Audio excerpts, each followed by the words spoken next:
What is up, YouTube, Facebook, Twitter, Twitch, Apple, Spotify, and everyone tuned in on the Texas Sports Unfiltered app? Welcome in to another edition of Bucky and BK live on Texas Sports Unfiltered and on the free TSU app. Today is Monday, August 11th, 2025, and the Buck and I are with you for the next 2 hours. On today's show, the biggest takeaways from Texas football's first scrimmage of the fall, who stood out, who needs to step up, and a couple of injury nuggets. Thankfully, nothing serious stemming from the weekend. We'll talk plenty of Longhorn football on today's show. Plus, the Dallas Cowboys and Houston Texans made their preseason debuts on Saturday. No starters played for either team, but we've got a few noteworthy things to get into this morning. Jimbo Fisher says he wants to get back into coaching. So does John Gruden. Could an SEC school hire each of those guys? We'll talk about it. We got a little golf to get into. We got a weird injury to Mariano Rivera to talk about. And Texas football has unveiled concession prices for the upcoming season. No, yeah. Load up and save up. That little girl better have been saving her money for her beer. Yeah, absolutely, because the price of beer never goes down. Plenty of other things are on sale at DKR. Alcohol, not so much. So we've got a lot to get into in the world of sports and beyond. We are less than 3 weeks away from the return of Texas football. Oh, yeah, so much to get into. Appreciate everyone starting their week off with us. Hope everyone had a fantastic weekend. How are you this morning, my man? I am great. It's great to be alive. Beautiful day here in Dripping Springs, USA, America. I love it. It's a nice morning. You know, Mondays are every other week is when the folks come and cut the grass. And boy, oh boy, if it keeps still going the way it's going, and they won't have to cut very much. I had to put a note and tell them, hey, don't lower the blade on that thing. Let that grass grow a little bit. There's not much. You know, there's some spots being out there right now, but that means on a Monday, that means I have to take the big dog, put him in the kennel part of the property, come back, let the little dog out. You know, I'm home alone and the house is still standing, but Mondays is crazy. Got to take a big bucket of water over to the dog. I mean, and then you'll hear the mower here shortly. They come and they make some good coin for about 40 minutes of work. Let me tell you, that's all. And they don't have to do very much. There's not much cutting to be done right now. There's some tall spots, but such the way it is for homeowners that only have one owner at the home right now. So everything's good. It's a good weekend. Home alone is not bad. Still at the Hotel California, huh? Still working the Hotel California. Pretty good. You know, midweek my wife will return, but she's just, having to move her mom, and it is just misery, the things that she's got to go through. It's everybody gets there at one time or another. I was very fortunate or unfortunate when my parents got to be a certain age. My sisters and family took care of them back in Pennsylvania when they were in their late 80s. And, my mother had, was on her way out, and my sister did just a wonderful job, and the whole family did. And I was nowhere near it. So it just was hard for me because I'd have loved to have been there every day to see my mother. But she's getting a chance to see her mother, who is 97 years old and finally selling her house. And boy, they're having a hard time finding a way to get her out of the car. She's having, she's going to have a problem giving up that car, but she's going to have to give that car up. She hadn't given up the keys yet. She's still driving at 97? Yes. Dude. She had a dent in the car. Didn't really know how it got there. It was probably her. Yeah, she doesn't remember if she backed up or somebody hit her or whatever, but she drives herself to church on Sundays. I mean, dude, I'm barely able to get around now, and I like to drive. I can't even imagine myself driving at 85. I know that sounds crazy. That sounds a little late too, but I think I can make it till 80 something. It's all about my vision. But with her, it's all about, your reaction time and things like that. And it's not about you all the way. It could be about somebody else. A lot of times, you got to figure out second ways to get out of the way when people are on these country roads right here trying to pass you, and you're not running them into mailboxes. It's just tough, but I can't imagine reaction time for 90. I'm falling down now. I'm having to go to rehab. No, He's going to the hairdresser, going to appointments. I mean, good for her, but not good to the point that I've never been in a car with her. Well, maybe good for her, but not good for anybody else on the road up there. And thank God she's in Idaho, which is about as far away from me. Can you imagine her here? Can you imagine her? No, it's hard to imagine, but no, that'd be a disaster. Everyone else has to react to avoid her. It's not like she has to react to avoid everybody else. It's everyone else needs to have the quick reflexes to make sure they don't get hit by old Granny rolling around. Granny's rolling around taking the wide turns, the extra wide turns. I'm sorry, that's not Granny. That is great Granny rolling around. It is. She is a You're great right. grandmother. So that's to me, you achieve great grandma status. And I get it. There are levels to this. Some people have kids young, so there are probably some great grandmothers in their 70s right now. But more often than not, I feel like if you're at great grandma status, you shouldn't be driving anymore, Bob. Well, that's why when you go to assisted living, they have a hairdresser right there. You have the cafeteria. She likes where she is.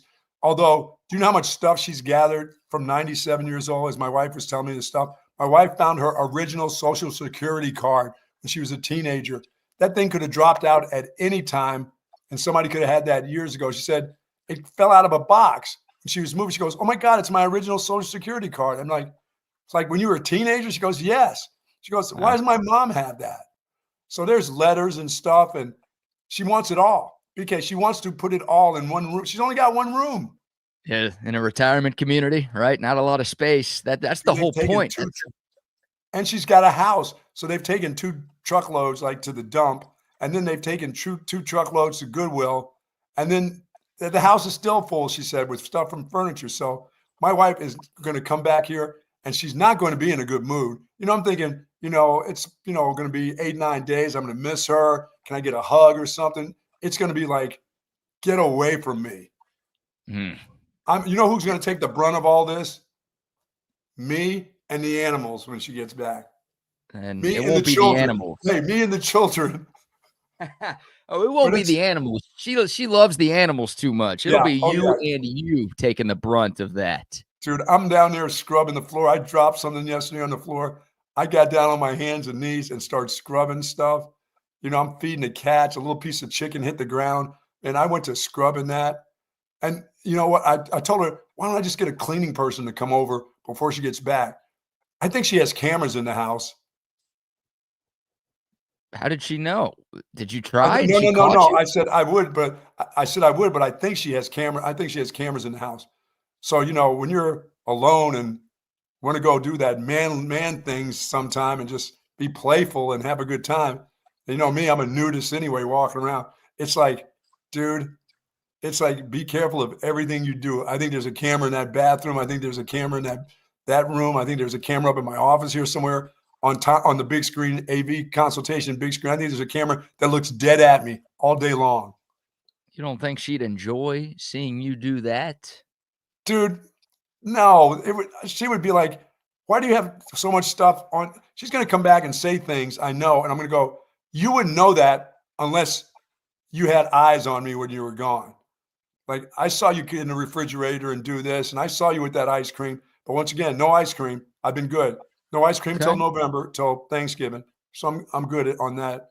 But we got a lot of sports to talk about. I'm sorry about that, folks. Good morning to the soldiers at Fort Hood, Texas, the soldiers in the state of Texas, and all those that fight for us each and every day. Thank you so very much for what you do. We do appreciate it. To you EMS workers, officers out there, thank you, and do be safe out there. And, dude, it is hot. It is stinking hot back here. And I don't see, sorry, but the old rainmeister doesn't see any rain for the next week and a half to 2 weeks here. Yeah, I didn't get back until about 10:30 last night, so I haven't dealt with Texas heat in a while. It was probably 82, 83 when I got off the plane at Bergstrom, but I haven't had a day in Austin since like last Thursday, not like 4 days ago Thursday, like the previous Thursday. So it's miserable. I just saw the school bus. I just saw the school bus go up the hill. That means another one will be right behind it. Kids are back. That is insane. Yep, the kids going back to school this week. I know a lot of school districts around the area get going over the next couple of days. So congrats to you parents out there. sorry to you kids out there. It's always the worst week of the year. Back to school sucks when you're a kid. But for you adults out there, it's the best week ever. Yeah, by the Congrats. way, you kids, hey, listen, little boys out there, little tip on a Monday. Hey, that's not your girlfriend the first day, all right? Give it some time, will you? She's not your girlfriend. When you come home and say, such and such is my new girl. No, she's not your girlfriend. Let it simmer a little bit, okay? Get there, get to meet people, meet a few different young ladies. You young ladies get to meet a different. That's not your boyfriend in day one. You know how that can be. Oh, that's my girlfriend. Oh, no, that's not your girlfriend. Are you telling the kids to avoid shooting their shots, or? Yes, avoid shooting your shots on day one. Okay. All right. You got to get to know these people, You drop a couple of lines, make them laugh a little bit, but yeah, make them chase you. Don't be chasing them. Make them come after you. There you go. There's a tip. Yeah. That's an early tip. Make them come after you, and you'll be standing in the corner with your boys over there having bologna sandwiches at lunch. Yeah, playing pocket pool over there. Don't be doing that. It's about academics. It's not about the girls and the guys the first couple of weeks. Get to know your teachers. Get to know. That's right. Good luck to you. Good luck to you teachers out there too. Really good luck to you. Yeah, they're the ones that need it more than anybody else, right? No doubt, man. They're the ones who get screwed by the shorter summers because I feel like they're not making a lot of extra money just because the summers are a little bit shorter. So, say a prayer for your teachers out there, and shout out to you teachers out there for doing what you do. All right, a lot of sports to dive into. It's back to school. It's also back to football, and for Texas, well, it was back to scrimmage for the Longhorns. The first fall scrimmage of 2025 training camp took place Saturday morning down on campus. Got some big takeaways, big storylines to dive into. We'll start with what seemed like a very bad that now sounds like it's okay. We talked, last weekend, the big storyline was the season-ending injury to offensive tackle Andre Kojo, right? He got hurt in practice last weekend. We found out last Monday that it was a torn ACL and he was going to have to miss the entirety of the upcoming 2025 season. Well, the first little bit of news that anybody heard from Saturday scrimmage a couple of days ago, freshman tackle Nick Brooks went down and did not return. And it's like, oh my God, are you kidding me? Like, here we go. This might be the thinnest position on the team. We already lost one guy for the season. Are we about to lose another guy who, even though he's a freshman, could be a key cog in the offensive line? Are we about to lose another one for the year? You're getting flashbacks to running back last season, right? Where you lost CJ Baxter and Christian Clark in the same week, and you're thinking, oh, shoot, here we go again. Well, sounds like Nick Brooks is okay. He did leave the scrimmage early and did not return. That's the bad news, but the good news is he did leave the facility under his own power, Buck. No brace, no boots, no crutches. So it seems like Texas dodged a bullet there. No like full confirmation on what exactly went down, but it does sound like best case scenario considering, again, the first rumors that we heard from Saturday.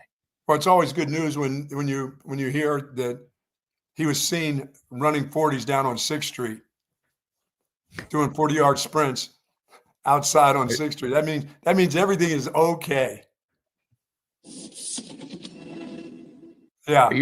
Are you reporting this? Is this breaking news? Not reporting it. It's just if rumor is he was seen there and doing okay, doing fine without falling off the bar stool, everything is good. You were out on 6th Street on Saturday night and you saw big 6'7", 350-pound Nick Brooks rolling around? Oh, I would hope I would have seen him. Somebody would have bumped into him, and he was just fine. Oh, yeah, Nick Brooks did get arrested on 6th Street earlier in the offseason. Don't forget about that. That was kind of his first. That was the dude. Yeah, that was the dude. And, on the field, he's done just about everything right. But obviously, he had that off-the-field incident back during the spring. He may be that nasty. He may be that nasty guy that you need right there, I hope, yeah, look, you can go hang out on 6th Street, just don't get behind the wheel again. No, Two rules: don't drunk drive and don't 97-year-old drive, please.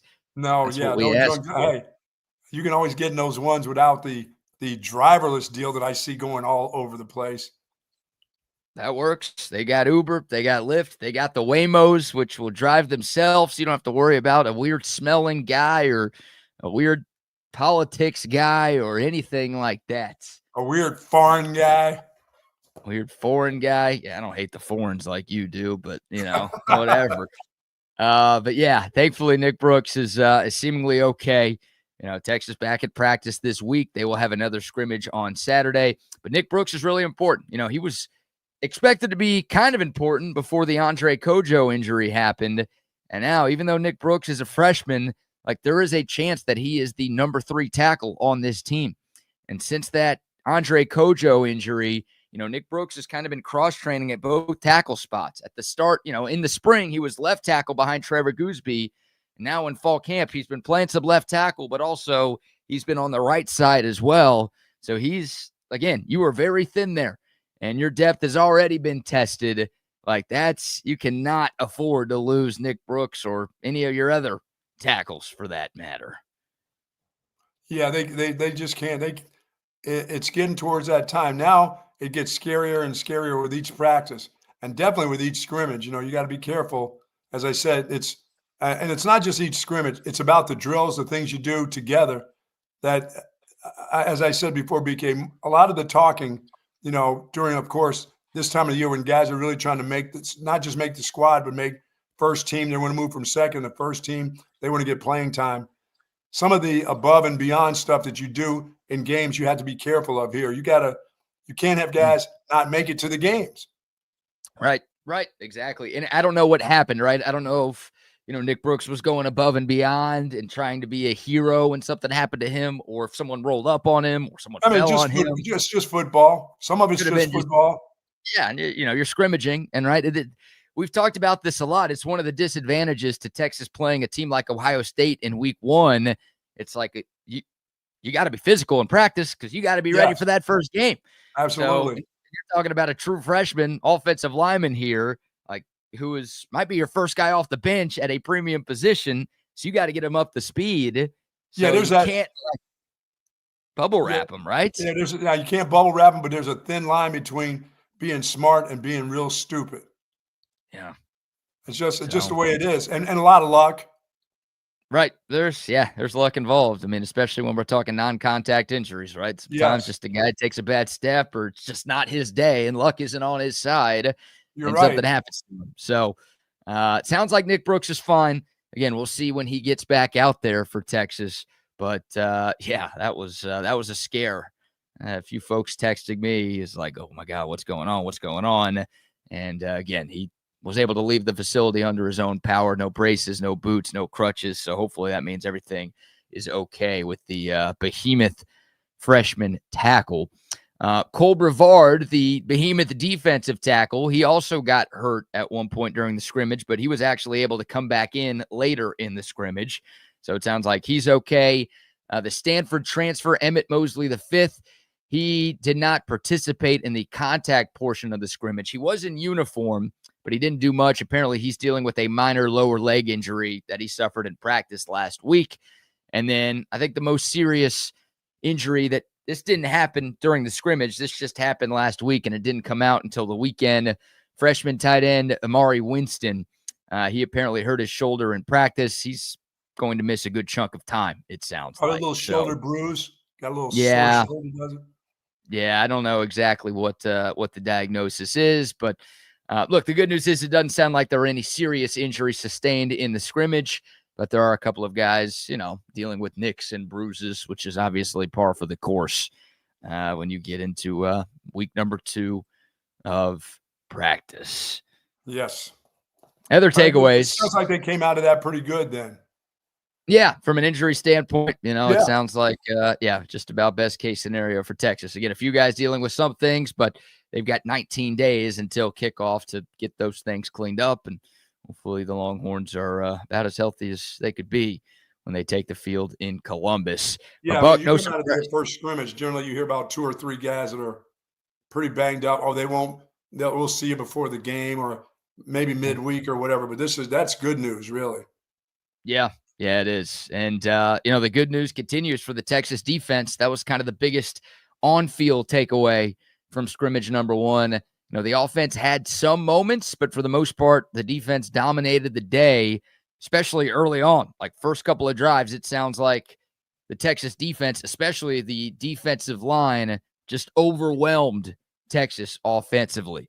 Wow. And it sounds like the Texas offense just couldn't get anything going on the first couple of drives. Arch Manning was a little bit sped up, and he was kind of running for his life, and Texas couldn't run the ball. And it sounds like, again, things finally got going a little bit as the scrimmage went along. But a lot of positive remarks for the Texas defensive line.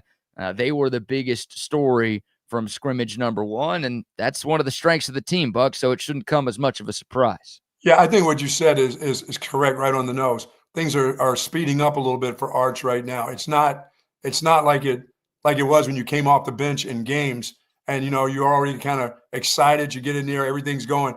You got to crank yourself up from the get-go. And the speed of the game is a little bit different on the first snap. And then you get in there for a couple series. It's different. He's got to get used to being ready to go immediately against a good defense, and he's seeing one every day. So this is just good practice for him. And it sounds like the offense kept things relatively vanilla, right? They haven't installed the full playbook yet. No, they're not trying to beat their own defense. They're not there to beat their own defense. They're just trying to play, do some of the basic things that they know they can block. As I said, those things are scripted, so you know what defense you're going against, and then the offensive guys know what plays are going, so they know exactly who to block. Things don't change much on the fly. It's exactly how they script it. Like I said, offensive defensive coordinators try not to surprise each other. They're not trying to beat each other. Now, once again, the offensive guys always want to beat the defensive guys. They always feel like they're at a disadvantage, So because the guys don't do exactly like you think they're going to do on defense. Even though they have this gap control, guys kind of get out of the spot and go. So it's scripted so that you know what's going on. As time goes on, as I said, the offensive coaches will say, do what you need to do. Blitz us the way you want to. You got some exotic blitzes you want to try to do. Let's do it now. And now they're telling offensive guys, you figure it out. Yeah. Now, what are you going to do if this happens? What if you got 2 guys in a gap? Who's got who? I mean, they'll let them, but that'll be later on. That won't be that probably can come this week. There ain't much later on. There's not much later on because then you get into game week and you got to prepare everything what the other team is doing. So that's probably this week. You'll get a little scrimmage, a little midweek scrimmage with those guys and say, do what you need to do. I know for sure there will be another scrimmage this coming Saturday and then one the following Saturday. Yeah, that one the following Saturday is the walkthrough, the game kind of walkthrough. Yeah, because that'll start off game week for Texas, right? Because the following Saturday is Texas at Ohio State. So, that last 2 weeks will be about confidence for both sides. The offense is going to win. The defense is going to want the offense to have some success, and the offense is going to watch the defense punch them in the mouth like they've been doing the whole summertime, Yeah. For me on the outside world, it feels like we are dragging along to the start of the season. Like these days are taking forever. I'm just so football starved that I know it's so close, but oh my God, it feels like a chore to get through these final couple of weeks. I'm sure for those guys in that locker room and really for the coaches in particular, it's like, shit, this all happens way too fast. I wish I had 3 more weeks to get our guys up to speed and ready to go for the first game. Well, the players don't feel that way. The coaches do. The coaches want to practice for the next 2 months for one game. Yeah. It's I think we talked about it on Friday. Like you wish you had 2 extra months to prepare compared to Ohio State, right? But that's it hits you pretty quick. And the coaches look, they know what they're doing. They've done a good job at this the last couple of years. So whatever method and timeline they've used to turn things on has worked. But obviously a lot to improve on between now and game one. This is an important week, like you said. Coming off your first scrimmage, there's a lot you got to learn from what you've done in that scrimmage. But boy, you're talking about the dog days. My goodness, BK, this is, 98 degrees, 100-degree weather, and you're out there in the afternoon. And it's, the guys are cracking that whip up against your ass and yelling and screaming at you. And you're like, shut up.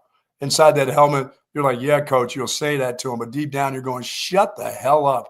I heard you the first. I mean, this is ugly time as a player.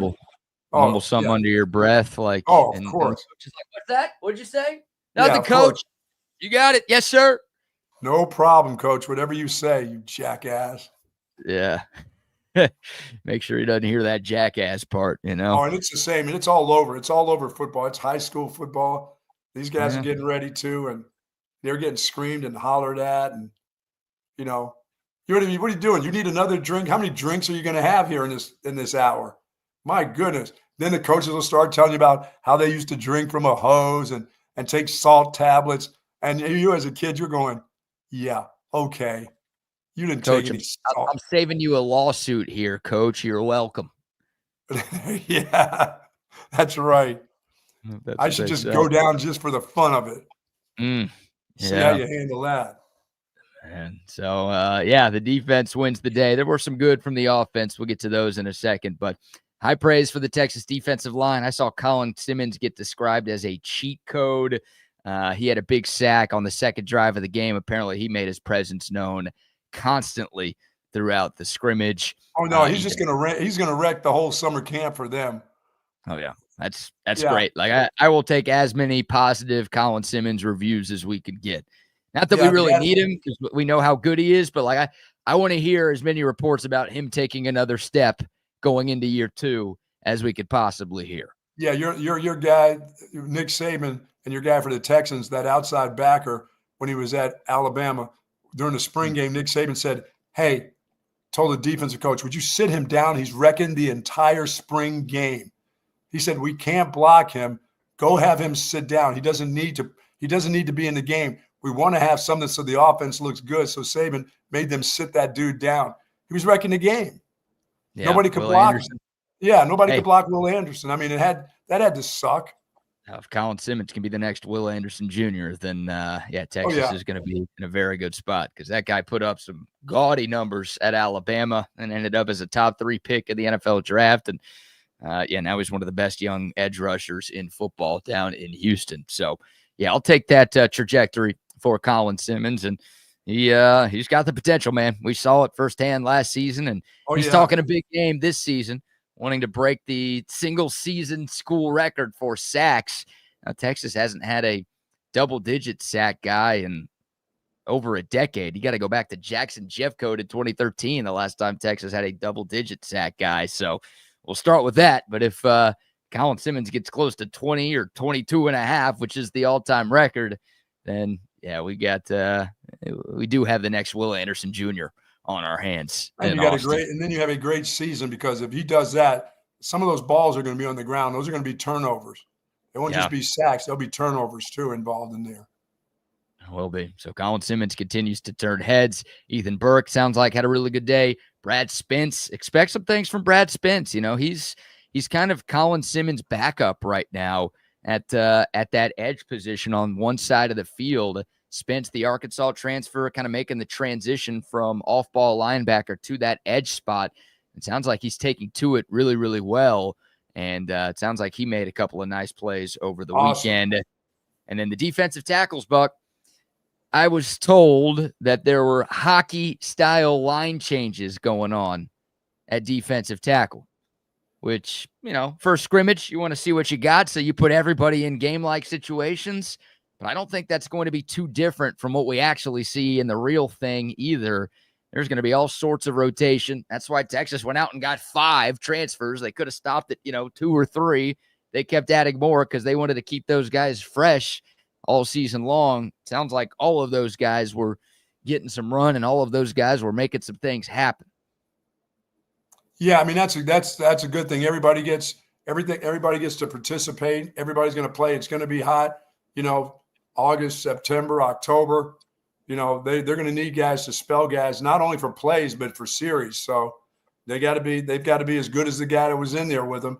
And that's what the expectations were. Like you said, when you go get 5 of them, if you can get 2 of them that are outstanding, really outstanding, then you hit the jackpot. If you can find 2 kind of war daddies out of that group, that would be special. Yeah, I think they have 2, maybe 3 that are going to be really good. Hell, maybe it's up to 4 that are going to be really good this year. So, rave reviews. Again, it's camp, it's practice. I understand. We're talking about practice, man. Thank you, AI. I get it, but it's what we got right now. And well, that's all you can do. I mean, that's all you got. And then plus, you find out an awful lot.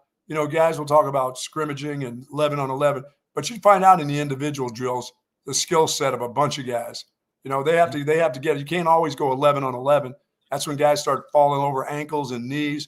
It's the one-on-ones. The defensive line and the offensive line. They go against each other a lot during the course of practice. So you find out who's got special moves and everything else. So coaches get to see a lot of those guys. Those guys do a lot of work together. You think the defensive backs and the wide receivers do a lot of work together. Wide receivers do lots of work on their own. They really do. It's not as much as going 7-on-7 every 2 seconds. They do some individual stuff one-on-ones, but they don't do a lot. Most of that wide receiver work is the head coach, the quarterback, and the wide receiver coach on specific places on where you need to be on the field. That's just where, not 5 yards off or 8 yards off of here. Here's where you need to be. So there's a lot of teaching going on in the wide receiver position. Yeah. So running back position, there's a lot of individual drills that you like to do with them. You don't spend all your time. Running backs don't sit there and have a linebacker in their face and you're blocking them or they're tackling you. There's not a lot of tackling going on out there. There's a lot of teaching going on. Mm-hmm.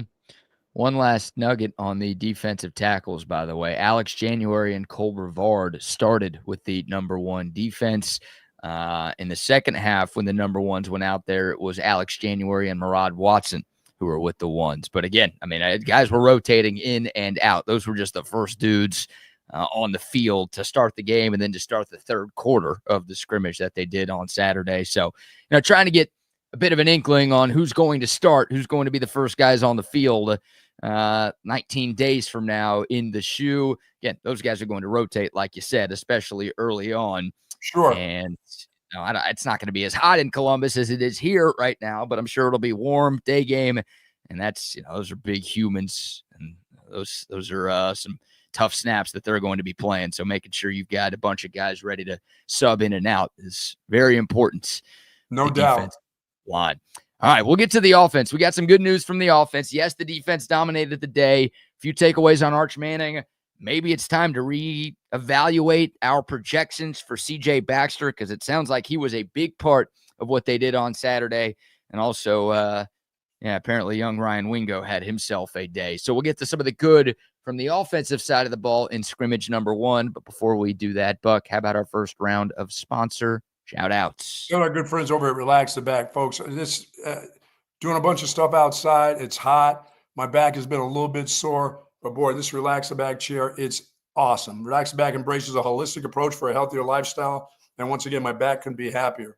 And they've got great savings on select massage chairs right now and Tempur-Pedic pillows, mattresses, human-scale office chairs and desks, and all the accessories that you're looking for to support whatever ails you, whether it's your lumbar area, your thoracic area, your hips, or your shoulders, your neck, the whole works. Relax the Back has something that fits you. They got 2 great locations in the Hill Country Galleria across from Whole Foods, and folks at North Austin at the Gateway Shopping Center across from the Container Store.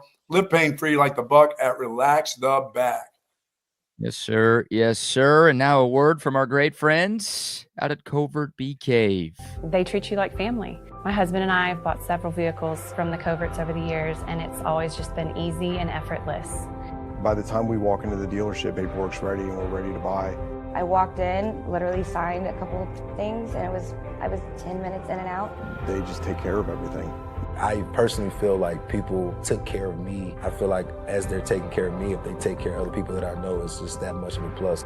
Covert, born and raised in Austin, where you are always treated like family. Love it. And our good friends over at the Lee Kitchen and Tavern, 4 great locations, Lakeway, Belterra, of course, Avery Ranch, and Bee Cave. It is a chef-inspired comfort food made from scratch daily. Love those folks over there. Chef specials like pulled pork sliders, teriyaki glazed pork chops. And my favorite over there, BK, is the Cobb salad. I love their Cobb salads.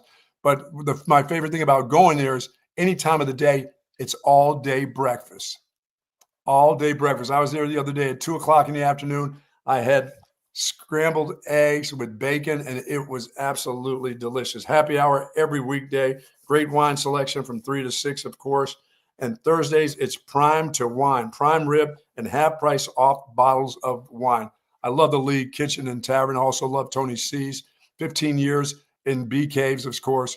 Coal-fired pizza, the original, right here in Austin area. But I love Tony C's. They've got locations in Round Rock on Highway 79, of course, Anderson Lane, and Bee Caves.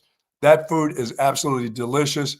You know, it is Italian. It is New York-style pizza, Italian cuisine. Thank you, Mr. C's. It's the Ciola recipes from the Ciola family, right out of the cookbook. Love Mr. C. I love the League Kitchen and Tavern and Tony C's Pizza. As I said, Thursday prime to wine is awesome. That's half bottles of wine for you winos out there with prime rib. And we got to have some of that. But as I said, how about this, BK? You love breakfast any time of the day. You can go there at 4:00 and get yourself bacon and the whole works at the League Kitchen and Tavern. Love that place. I'm sold. That's it. That's all you need to say. All day breakfast. Yep. All day breakfast for you. I'm a big breakfast for lunch guy, big breakfast for dinner guy. So you tell me I can get it all day. Look, I've been to the league a bunch. I love it there. They're awesome. And I've been to Tony C. I have not done a lot of breakfast at like 3:00, but this was special because I didn't have anything the whole morning. I went, of course, ran over to Starbucks and had a little blueberry muffin. I'm like, that's not going to work. And then all of a sudden it got to be afternoon, and I'm like, I didn't have breakfast yet. So I went over there. Everybody around me was having their lunch, you know, or kind of early dinner. And there I am ordering up bacon and eggs, looking like a goof. No, you're looking smarter than everybody else is what you're doing. It's the right move. Yep. Shout out to the League Kitchen and Tavern. Love having them on board as a sponsor for the 2025 football season. Shout out to Centex Tickets, one of our longtime partners here on TSU. 19 days away from kickoff. If you're trying to go to Columbus and you want to be in the shoe for Texas, Ohio State, head over to centextickets.com. They've got you covered with tickets to that game and every Longhorn game this season, home and away. And the best part, they're giving you a 10% discount. I don't know anybody else offering discounts for Texas Ohio State tickets right now, or Texas OU tickets right now, or Texas A&M tickets right now. Our friends at Centex Tickets, well, they got you covered. Just by listening to TSU, they are giving you a 10% off discount. All you have to do is type in the promo code CENTEX10 at checkout, and boom, just like that, 10% off of any ticket purchase from our great friends at CentexTickets.com. Love it. All right. Buck, maybe it's nothing, maybe it's something. It's the first scrimmage, and it's one snap, but it feels worth talking about to me. The very first offensive play of the day for Texas on Saturday was a handoff to C.J. Baxter. And C.J. Baxter got a ton of run with the number one offense on Saturday. They were using him early. They were using him often. They were using him in short yardage situations. They were using him in goal line situations. They had him out there a lot. And, it feels like every day I read something different about C.J. Baxter's recovery. I mean, he's out there. So he's close, but it feels like some days it's, they're going to ease him in and we won't see him much against Ohio State, and they'll just gradually bring him along, and maybe by conference play, he'll be a big part of this offense. But then coming out of Saturday, most of what I've seen is, you should expect C.J. Baxter to get like 8 to 12 carries in that first game. Well, that means he's ready. That's a good thing. That's a good sign that guy's ready to go play. So that's great news. That's not good news. That's great news for the Longhorns. But I didn't hear him dominating the defense. It sounds like the defense still punched him in the face and punched that offensive line in the face too. But him just being out there getting carries, and getting some run is I wouldn't even have expected that in the first scrimmage. I wouldn't have thought he would. I would thought if he may be in on certain plays, but I wouldn't have thought he would have got the ball in his hand a lot. So that's pretty good. He was practicing live, not wearing a green non-contact jersey. He's got a brace on still. He got a brace on still, but I heard from multiple sources and read from multiple websites that he looked really good and he exceeded expectations with the way he played, but also the amount he played on Saturday. So it sounds like he didn't show any signs of physical limitation during the first real live action period of camp. And that's a good news. Like, it almost feels like you should raise the expectations for Baxter a little bit. No? Yeah, once again, I'll wait and see when he gets ready, when it's time, that's a lot of work for him. Just got to see how does he come out of it this week. You got to look at him and see how his knee reacts to, if he gotten a lot of snaps and that kind of contact. How does that knee come back? Does it swell a little bit? Is he a little bit? He's not timid. He's just going to go do what he has to do. He's been sitting around ready to go and had his opportunity, but sometimes that knee will give you limitations. It'll let you know that not today, big boy. You got a lot of things happen on Saturday. We're gonna slow you down a little bit. So it'll be up to him. It'll be up to how how the treatments are and how his knee reacts from this point on. Yeah, it sounds like one of the standout moments from the scrimmage was a big CJ Baxter goal line touchdown run where he broke a couple of tackles and was able to get into the end zone. So, well, that's good. He's almost 230 pounds. Hell yeah, there shouldn't be many guys that are gonna if he's at the one and you're making contact with him, there shouldn't be a lot of guys stopping him at the 1 yard line or the 2 yard line. Yeah, that's the thing. Like, that's one of the reasons why I think most Texas fans are more confident in the red zone offense this year than last year. Sure. One of those reasons is Arch Manning, right? And his dual threat ability. We've talked about that a lot. But last year, your biggest running back was like 200, 205 pounds. You got two big running backs now, including your quarterback. You got a 230-pound running back back there who, he should be able to help in those short yardage situations. I know CJ Baxter is not like the biggest bruising back by nature, but he's a big back, and that size matters down there near the painted area. So having him back out there should pay dividends for the Longhorns. And if he's 100%, well, you know how your season ended last year against Ohio State, right? You got to the goal line, you couldn't punch it in. That type of situation could present itself in the fourth quarter, 19 days from now. Absolutely. Where you need a touchdown to tie the game or to take a lead or whatever. Or you need short yardage to run the clock out. You need a first down to run the clock out. Hell yeah. Great point. Yeah, you go back to, Texas. The Michigan game was a signature road win last year. But that was such a blowout. You didn't really have a whole lot of signature moments. But go back to that Bama game 2 years ago on the road where, you got the ball back with 6.5 minutes left? Yep. By 10, and you just ran the clock out. Like, Bama never got the ball back. And he just did that by running the ball. And Bama knew you were running it. Everybody at Bryant-Denny knew you were running it. Everybody watching on TV knew you were running it. And you were still able to kill the clock for 6.5 minutes. Like, you're right. It might be that type of situation where Texas has a lead and it's, okay, let's make sure we don't give the ball back to Ohio State's offense. Well, how do you do that? You bleed the clock out on the ground.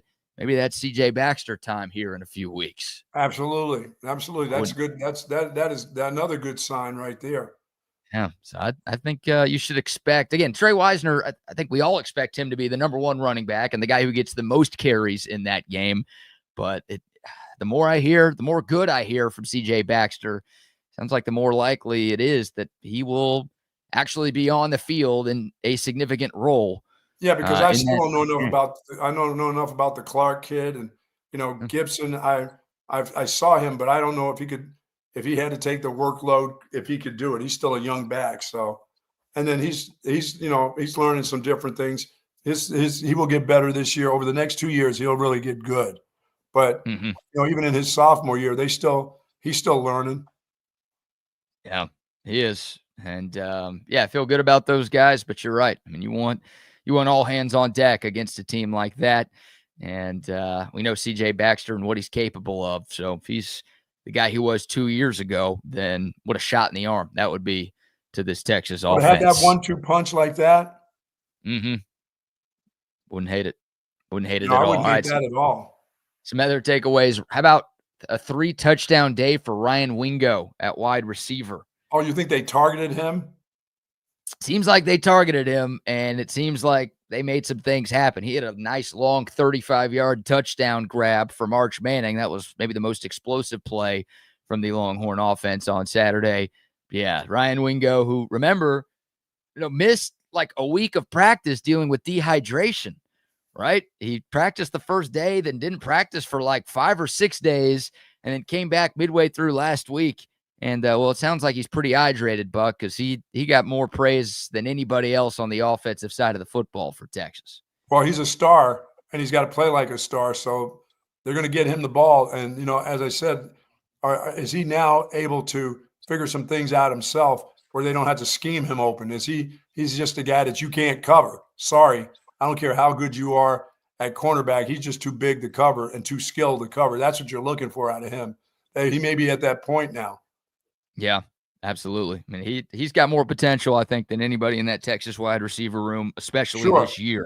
Right? Some of your freshman 5-stars, those guys down the line could end up being great players. And hell, maybe at this time next year, we're talking about them the way we're talking about Ryan Wingo right now going into year 2.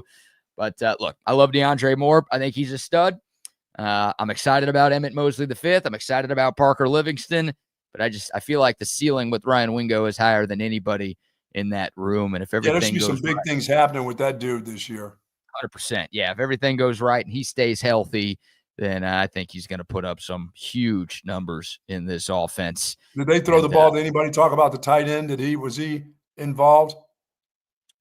Yeah, sounds like the tight end was involved. Sounds like Jack Endries had a good day. Heard a lot of good things about Jordan Washington, one of the other tight ends for Texas. That's the guy, Buck, who showed up to Texas last year at about 218, 220. Yeah. And he's now pushing 260. Wow. So you've heard of the freshman 15. How about the freshman 40? Man. So he's, it sounds like that was planned. Like, it's not like, he just hit the buffet a bunch and couldn't stay away from the dessert line there in the food hall. But, Jordan Washington looks good. Apparently he's moving around pretty well. He was out catching balls. Like, I don't know if he's definitely not going to start at tight end. And I feel like Spencer Shannon, the 6'7", 250-pound tight end, is, your more likely blocking guy in 12 personnel. But Jordan Washington apparently impressed on Saturday, had a couple of nice grabs. And, you put on that type of size, you would think that's going to help in the blocking game, right? Yeah, it will. From 220 to 260, that makes you a little bit tougher to get around, if nothing else. It's almost like you don't even have to get better as a blocker. You're just that much wider. You're more effective as a blocker. I agree. You're not that 218, semi tight end, semi linebacker. You become looking like a tackle that they have to get around. Yeah. So good things there from Jordan Washington. Jack Endries sounds like he had a good day as well, but Jordan Washington was the kind of the tight end standout, maybe the unexpected surprise in that room, who made a couple of things happen during the practice. Is Trey Wisner just himself, just playing really good? Yeah, it sounds like it. Sounds like there's not much to say about him. He's just good. I did see in the second half of the scrimmage, and maybe for good portions of the scrimmage, it sounds like Texas held out some of its best players. Sure. Like Anthony Hill, they kept him a little limited. Colin Simmons was one of those guys. Yes. Trey Wisner was a guy on that list. Trevor Gooseby. Like, you sense a theme, right? Most of those guys are like star players on this Texas team. Those guys, they didn't play as much because it feels like the staff doesn't need to see as much from them. No, they get all the work. They get all that individual stuff versus the defensive guys. They see them enough and what they're in their technique. They don't need to have them in a bunch of scrimmage time. There's no reason to do that. Yeah, like I said, BK, I'll be very, very careful with Gooseby. He's another one of those guys that limited snaps. Find out who else can be a tackle, period, I muted myself. Sorry. I said this last week after the Kojo injury. Like, there are 3 guys on your offensive line that cannot get hurt, and Trevor Gooseby's one of them, and he's at the top of that list. So Trevor Gooseby, Brandon Baker, and I even threw Nick Brooks in there, even though he's a freshman. Like, that's how important I think he is. And of course, he's the guy that gets hurt on Saturday, and it's like, oh my God, are we serious? But Gooseby is, I feel good about that guy with what he did down the stretch last season. be careful with him because he's very important. Yes, Very, he is. very important. The noteworthy Trey Wisner thing, though, I wanted to bring up. He was your number one kickoff returner on Saturday. So the punt returners were DeAndre Moore and Ryan Niblett in that order, returning punts. And your kickoff returners, you've got two guys back there usually, but Texas usually has like one deep guy and then another guy, 5-10 yards ahead of them. Trey Wisner was the deep guy. And Ryan Niblett was also back there. So, Jeff Banks told us very early on in practice when the coordinators were available like 2 weeks ago that those were the three returners, DeAndre Moore, Trey Wisner, and Ryan Niblett. And it sounds like Jeff Banks wasn't lying because those were the guys returning things on Saturday. Well, if I see him there in the opening game against Ohio State, I'm hoping they kick it out of the end zone up into the stands every time. Worried about him getting hurt? No, I don't want them to kick it to him. No, I don't want my starting running back. I learned that lesson early in my coaching career, putting my starting running back as a kick returner. Screw that. I'll find somebody to run that thing out. That's not that difficult. Just hold on to the ball. That's not, hey, I got good field position if you take a knee. I'm good from the get, Yeah, we'll take it at the 25. That's fine. Yeah, I don't want to see the guy with his arm around his teammates coming off the field, and he's my starting running back. I did that once, like a dope. It's interesting. Like, it's what Texas has done. I mean, they've put their star players. It hasn't always been a star running back, but I'm fine with my star as the punt returner because that's over important to catch that ball. Kickoff return, give me some smuck back there. That's fine. Well, I don't know. Maybe Ryan Niblett is that schmuck that you're talking about. Okay, that's fine too. That's what I'm saying. You can put him back there along with I don't care who else. Give me one of those freshman DBs. One of those freshman DB did that in high school. They were the kickoff returner, punt returner. Give me one of those freshmen 4 stars or 5 stars. Hell, I got 1,000 running backs. If they're going to get on the trip, somebody's got to do something, A lot of it's trust, and Jeff Banks has talked about that. And I trust that Jeff Banks won't get fooled on 4th down. Right. I do too. I'm going to give him the benefit of the doubt on getting that turned around this year. But that's a big part of it. I mean, DeAndre Moore's been there. He's like the oldest scholarship wide receiver that Texas has. So I think they trust him. And once again, BK, when we talk about this, college football, and I think that ball goes through the end zone most of the time. It does a lot. Yeah. They haven't adopted the dynamic kickoff like they have in the NFL. No. We'll see if that ever happens. But yeah, more often than not, there are touchbacks, or you could fair catch it, even if it doesn't go through the end zone. And and your coaches will tell you, hey, if you catch that ball at the 5, stick your hand up. We'll take it at the 25. Let's go. Maybe that's the plan, but that hasn't really been what Texas has done. Like they'll try to return kicks.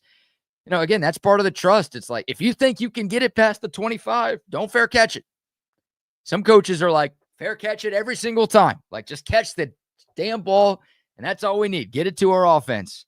But that hasn't really been. I see that in high school guys trying to bring it back, and I'm thinking, dude, just take that ball. Just hit the knee. Don't worry about it. It's not your day to be the hero. You're not taking it. Hey, it's not going back to the house. Maybe it's a change. Hey, those guys in the front line aren't blocking all that well. There's like 6 guys coming down free. If it's high school, you've got like 3 5'8", 160 pounders out there on kick returns. So, they're not getting in the way of anybody. No, they're not. No, that's not going to help. You've got the sophomore that's making the varsity by blocking some guy that's 218, and he can't touch him. He comes down, he gets his hands up, and the guy goes right around him. And there's like 3 of them coming clean at your returner. But your returner gets the ball, and he catches it right on the end line. He goes, I can do this. And he gets just slammed at about the 8. Yeah, he makes 2 guys miss and then gets slammed at the 8. Oh, yeah. That's how bad the coverage is sometimes, high school level. Oh, it's so fun to watch those guys. Or the kickoff that bounces in front of them, and they just, I can bring this out. I got this. No, you don't have it. Don't do it. Come on. Give him a chance. It's high school ball. Let him have it. No, listen, high school hero. Don't do that. Trying to impress the chick in the front row, Of course. Yeah, that's when you're trying to impress right there. no girl wants to see a fair catch. No, you want a touchdown. I'm going to get in the end zone for my girl up there. Yeah, my girl likes to see me carried off on a stretcher. That's when I'm the hero. Well, it makes for a good story, That's yeah, for the next 6 months at school. Yeah, you're You the are hero. story, huh? You laid it on the line for the team. Oh, Then you're the kid. You got a cast. Everybody goes and signs your cast. Is that something that the kids still do these days? I never see them sign it. I don't even know if they have those kind of casts anymore. I was going to say, was that a thing for you growing up? Yeah, back in the day, I was never cast up. I always dislocated shoulders and things like that, or missed extra points and hit girls in the head going to the latrine. I mean, it was awful. It was awful. Yeah, I was never good enough at sports to need a cast, but No.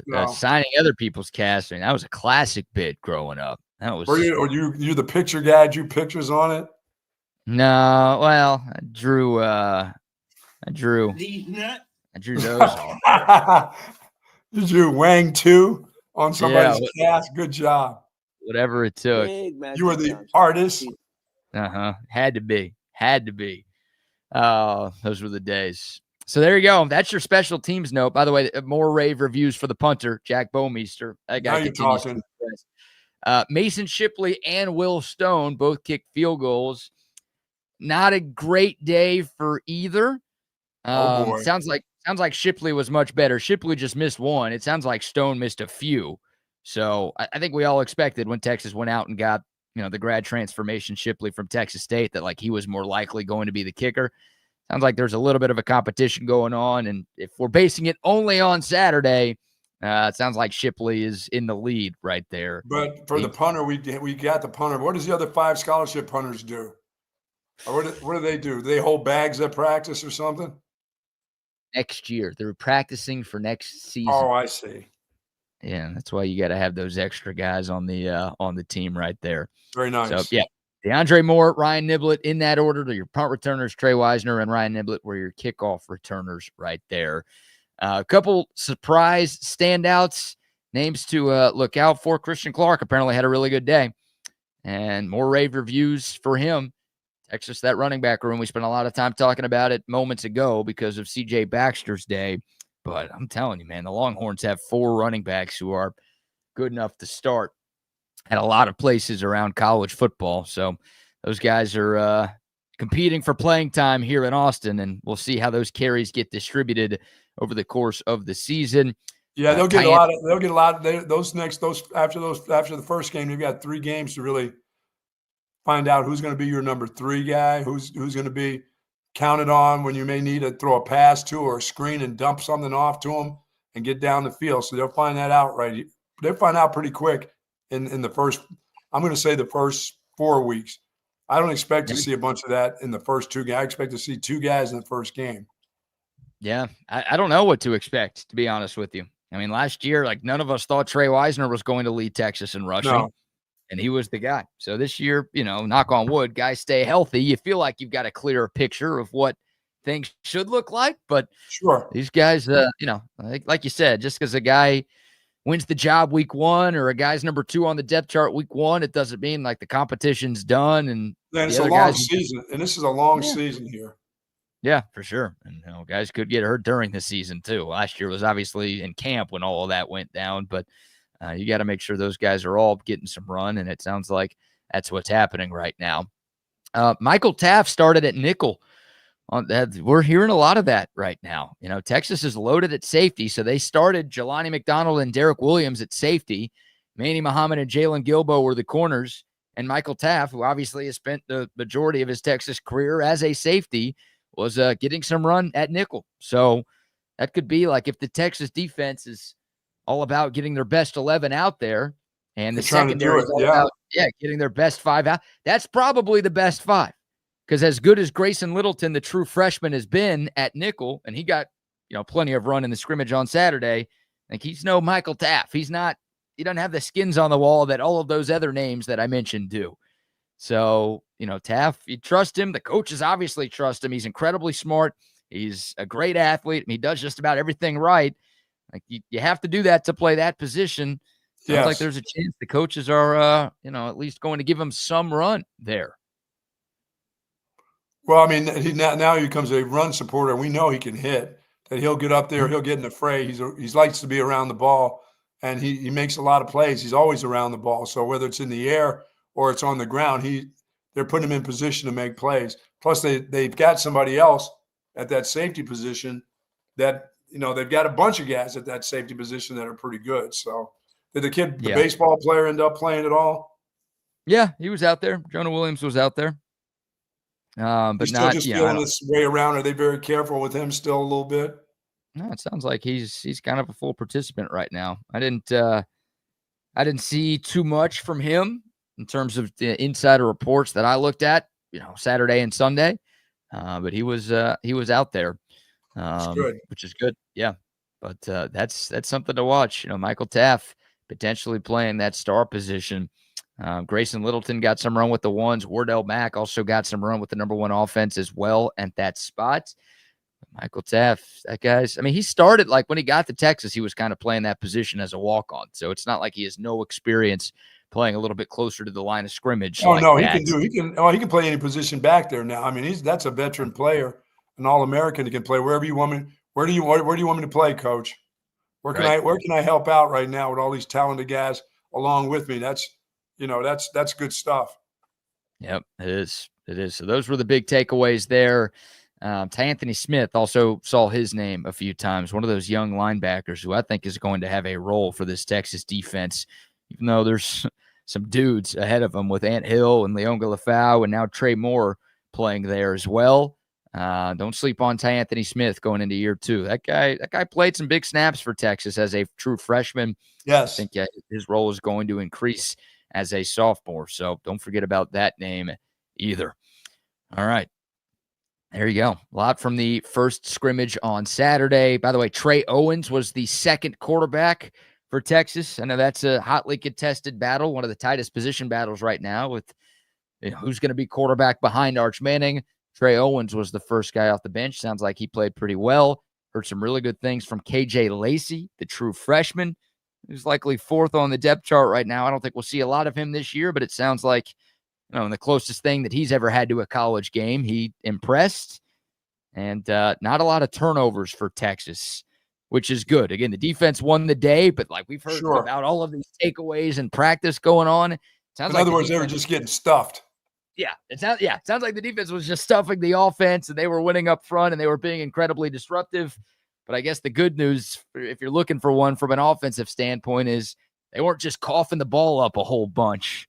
Well, that's good. That's good news. Yeah, guys coming through clean, getting hit, just taking care of the ball. Quarterback not turning it over. And plus you get fast whistles in scrimmages. They don't let you mess with you get near the quarterback, that whistle's going to blow. They're going to call it a sack, and Arch Manning's going to look at you like, that guy would have never sacked me. But Coach doesn't care. They're not going to put a glove on the quarterback. Defensive players I would have. Yeah, I would have taken you down and broke your arm off. Yeah, nice. That's what they can't have. They can't have the quarterback being hit.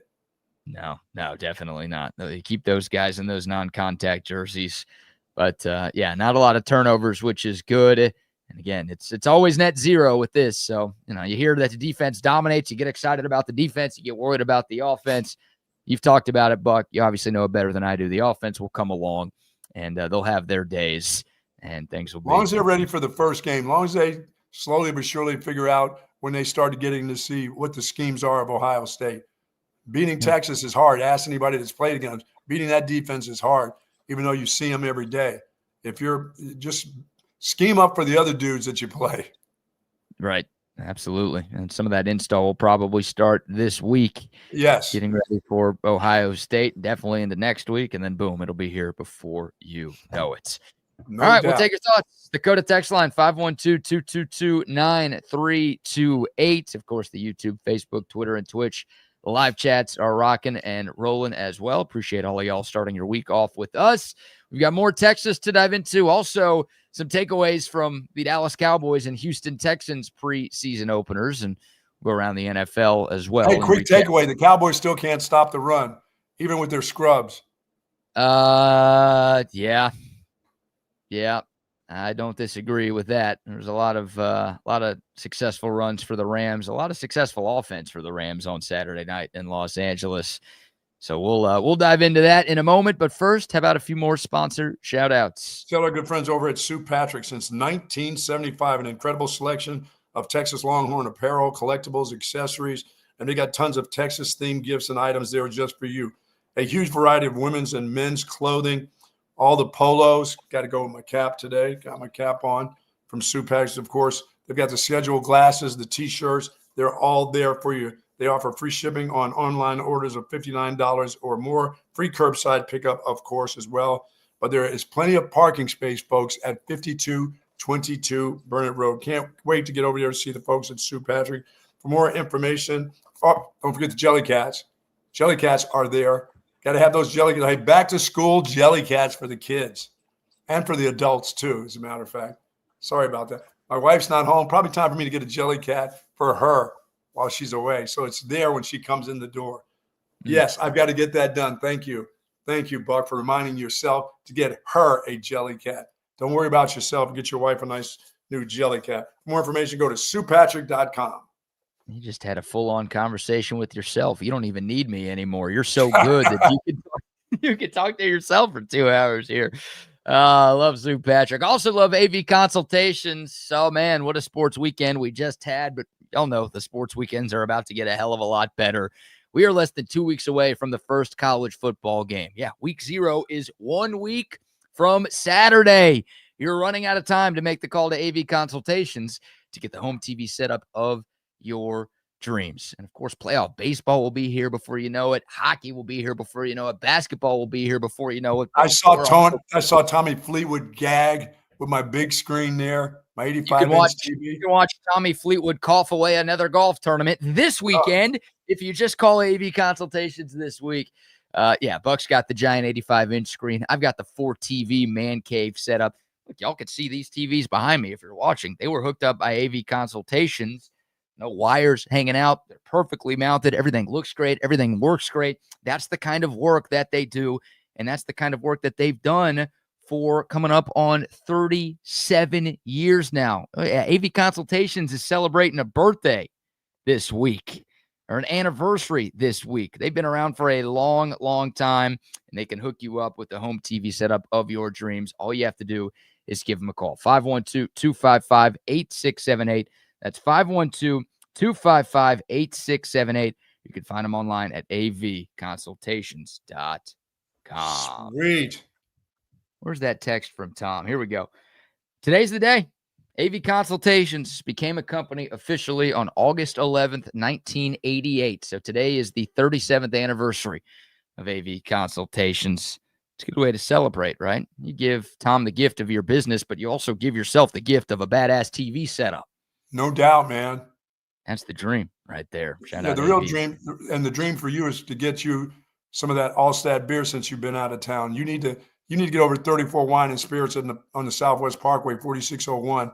Get all your alcohol needs because you're going to need it. You need some Altstadt beer. You've been to enough weddings without Altstadt beer right at your side at these weddings. Been drinking Falstaff and Molson Golden Ale. You know what I mean? Heffenreffer. I mean, you've been drinking some weird beers while you've been in the Empire State. You need to get back to Altstadt. You know, I don't even drink beer when I'm away from Altstadt. Oh, you're a straight up liquor guy when you're not around, huh? Oh yeah, give me the hard stuff. You don't cheat on your beer? I need the hard stuff because it's hard being away from Altstadt beer. Yeah, you know? Yes. Love the Altstadt beer. It's my beer of choice all summer long, all fall long, all year long here in Central Texas. It should be yours as well.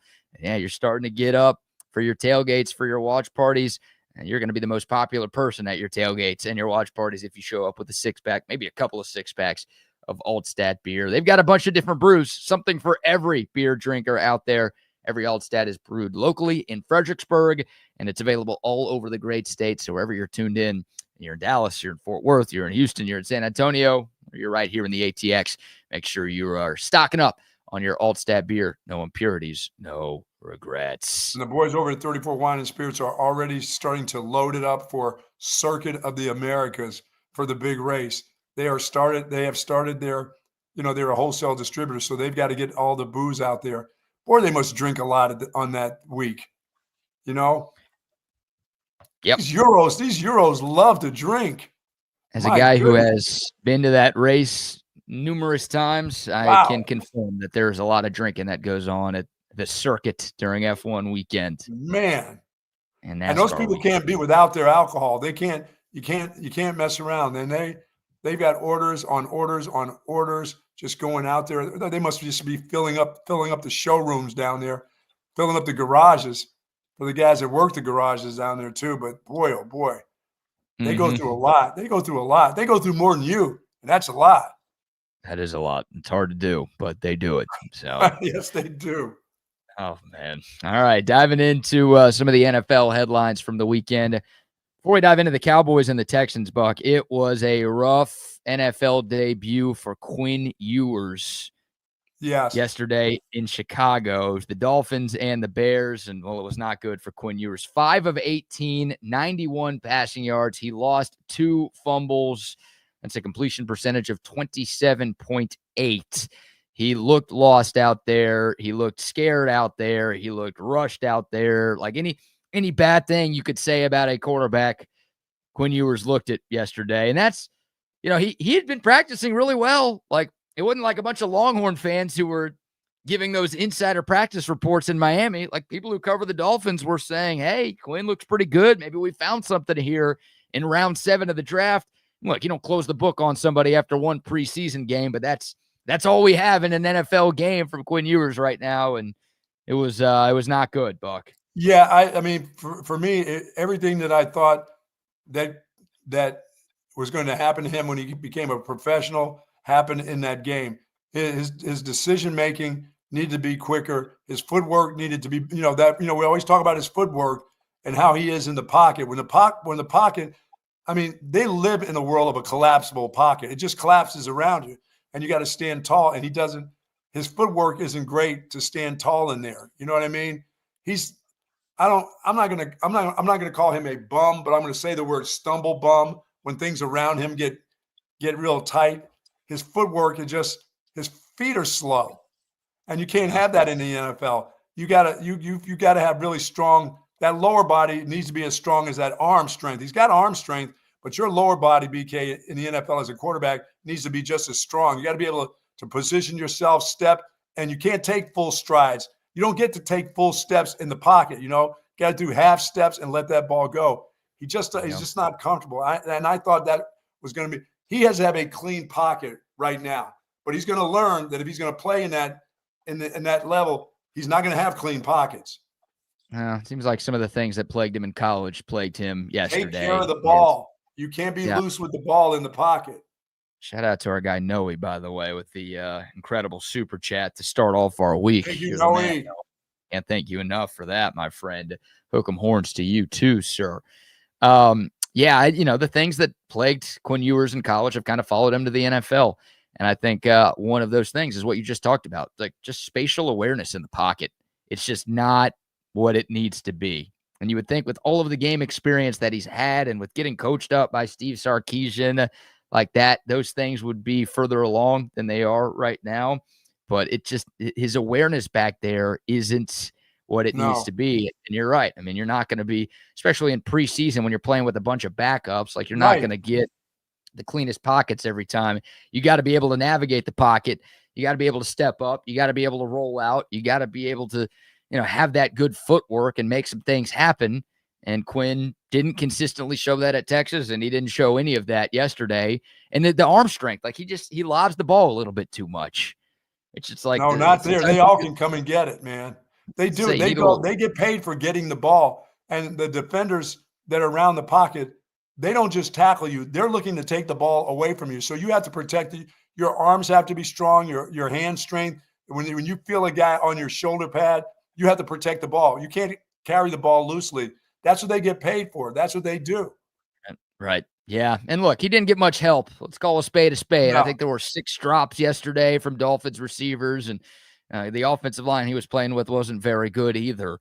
So it wasn't all on Quinn.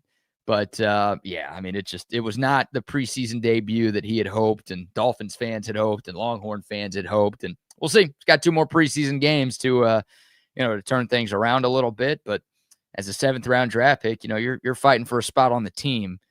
And there were some like, oh, hey, well, Tua always gets hurt, and Zach Wilson's the backup, and hey, maybe that means Quinn Ewers can actually play and start some games this year.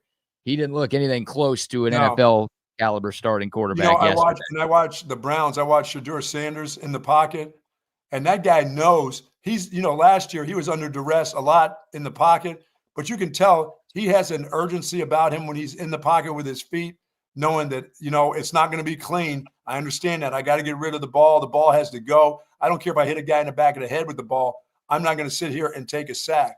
He got rid of the ball quick. He understood. He had pocket presence to him. He still doesn't have a great arm, but he's got a sense of timing, and he understands pockets because he was pressured in the pocket a lot at Colorado. And you could tell even in that game as an NFL first-timer that he looked like he knows what pressure is like. And Quinn looked like he thought he had all day to be in the pocket. There's no all day in the pocket. But the Browns do what the Browns do. The guy was having his first drive was a nice drive, and then he had a 4th and 1. What did they do, BK? They've got that running back, the kid from Tennessee. You know what they did? They emptied the backfield, and I'm like, oh, shit, they're going to blitz the crap out of this guy. And they blitz him on like his 4th and 1. Why don't you turn around and hand it off to a stud that you got from Tennessee that you want to see? Instead, they went Browns. I'm like, oh, my God, why are you – it's 4th and 1. I didn't see that. They went empty on 4th and 1, empty gun on 4th and 1? Yeah, I'm like, what are you doing here? I'm like, this is why you're the Browns. You got a guy, you want to have some success with him. He's got to drive, and you're going to go for it on 4th down, but you're going to empty the backfield? That's I get part of me is Browns. It's the Browns. It's why they're the Browns. Part of me, it's like, oh, it's preseason, so it's the Browns. Your quarterback in every situation possible, but that also just feels like dumb Browns stuff. It's dumb. It was dumb Browns. I'm like, let the momentum go. Turn around and hand it off. If you get stuff, you get stuff, but don't put the guy empty the backfield. Somebody's coming. Somebody's coming clean. Yeah, and it is the Browns. Yeah, but Quinn the things that I thought would happen to him are going to happen to him. His just pocket presence is too slow. He thinks you don't get to have a clean pocket. Yeah. It wasn't a great day for Quinn Ewers. And we'll see. Again, he's got a couple more preseason games. First one. He'll learn. He'll get that tape and he'll understand. It's one game, but there's a lot to clean up from game 1 for Quinn Ewers for sure. I thought Gunnar Helm had a pretty good debut over the weekend for Tennessee. He got a lot of run with some of the ones. Yes. Because the Titans did start Cam Ward, their number 1 overall quarterback in their game, and Gunnar Helm was out there with him at times. So good stuff from him. Excited to see what he could do in his first year in the NFL. One Longhorn that we did not see that I know all Cowboys fans were hoping to see was Jaden Blue. And, he got hurt last Thursday in practice. So we talked about it on Friday's show. We didn't expect him to play in the Cowboys preseason debut, and he did not. Yeah, I've seen enough of the little guy from Kansas State to know that this level of football is a lot different for him. Yeah, it hasn't quite clicked for Deuce Vaughn in the NFL. Every Cowboys fan was hoping he was the next Darren Sproles, right? That undersized running back out of K-State. Yeah, he's not that guy. He's just not that guy. So, I honestly, here's where I am with the Cowboys running back room. We got to transition this into just overall Cowboys talk and takeaways from their first preseason game. I just kind of want Jaden Blue and Phil Maffa to get every single carry for the Cowboys this year. Yeah, I like Maffa. I like the way he ran. Yeah, he was the 7th round pick. Obviously, Jaden Blue went in round 5, and they drafted another running back in round 7. And Phil Maffa was Clemson's running back last year. Texas got to see him at the end of the season. He was a 1,000-yard guy for the Tigers this past year. And he's just a tough runner. BK, he runs tough. Yeah, he's a solid player. And that's, I don't know if he's going to be a star or anything. I don't even know if he's going to be. I don't think so. Halfway decent in the NFL. I don't really care to see much of Miles Sanders and Deuce Vaughn and Javonte Williams in 2025. No, I watched it. I just looked and I was like, wow. And then they couldn't stop the run. And I was like, damn, this is the same. Even though you're playing with some scrubby guys, I'm like, they can't stop the run either. It's the same thing. 6-yard runs, 4-yard runs. They just get kind of gutted. I don't know what they're going to do. Yeah, I think maybe the most noteworthy thing for the Cowboys on Saturday is how much Mozzie Smith played.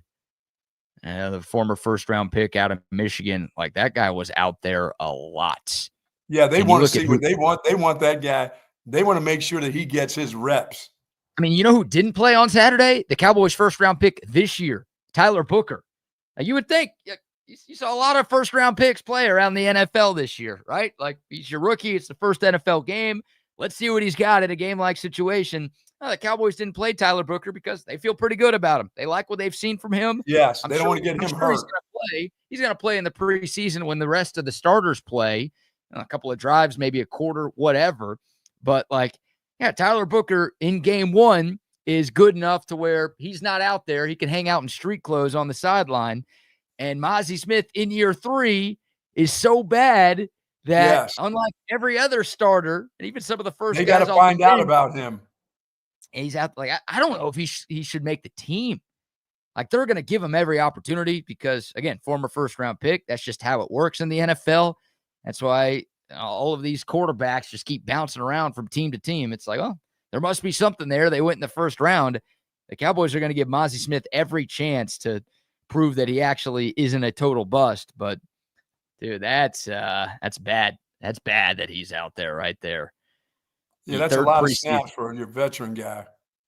Yeah, so that was one big takeaway there. Joe Milton played 90% of the game at quarterback for the Cowboys. Well, his accuracy is not good.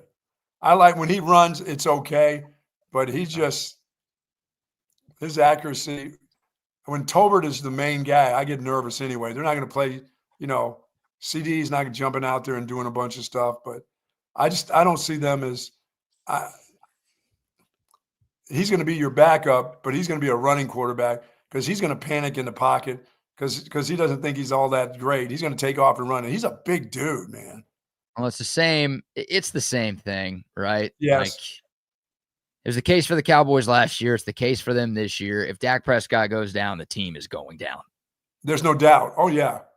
Yeah, that's the case for most teams in the NFL. I get that, but yeah, Joe Milton did nothing on Saturday that made me think like, oh yeah, the Cowboys can be okay if something happens to Dak. No, they can't. No, he is still very raw. He's only a couple years into the league. This is year 2 actually into the league. He's got 3 years left on his rookie contract, so the Cowboys have some time to develop him into whatever they want, so they can trade him away and find somebody in the draft again. Yeah, I don't know. I mean, that's been not what the Cowboys have done. They don't find quarterbacks in the draft. They just trade late-round draft picks to bring backups in. They did it with Trey Lance. And who's the other guy with him? Is that Greer? Is that the West Virginia kid? Yeah, Will Greer's the third stringer for the Cowboys right now. But that's what the Cowboys did with Trey Lance. They gave up a 4th. They just totally gave that up. Heist by the Niners there. And now Trey Lance is gone, and then they gave up a 6th. Obviously not as big of a deal, but they gave that up for Joe Milton. So they weren't impressive, but once again, I don't expect the Cowboys this preseason. I expect when they get out, when they find out who their number 1 guys are, that they'll be, they'll play in game 3 or whatever, or game 2. But you're not going to see a lot from them. They can't afford to get anybody hurt, but they're not going to be able. I don't know if they can run the ball, but I did like the kid running from Clemson. I thought he was a really tough runner for what he was getting. What he was getting from the offensive line. I thought he had some really tough runs. He's a physical dude.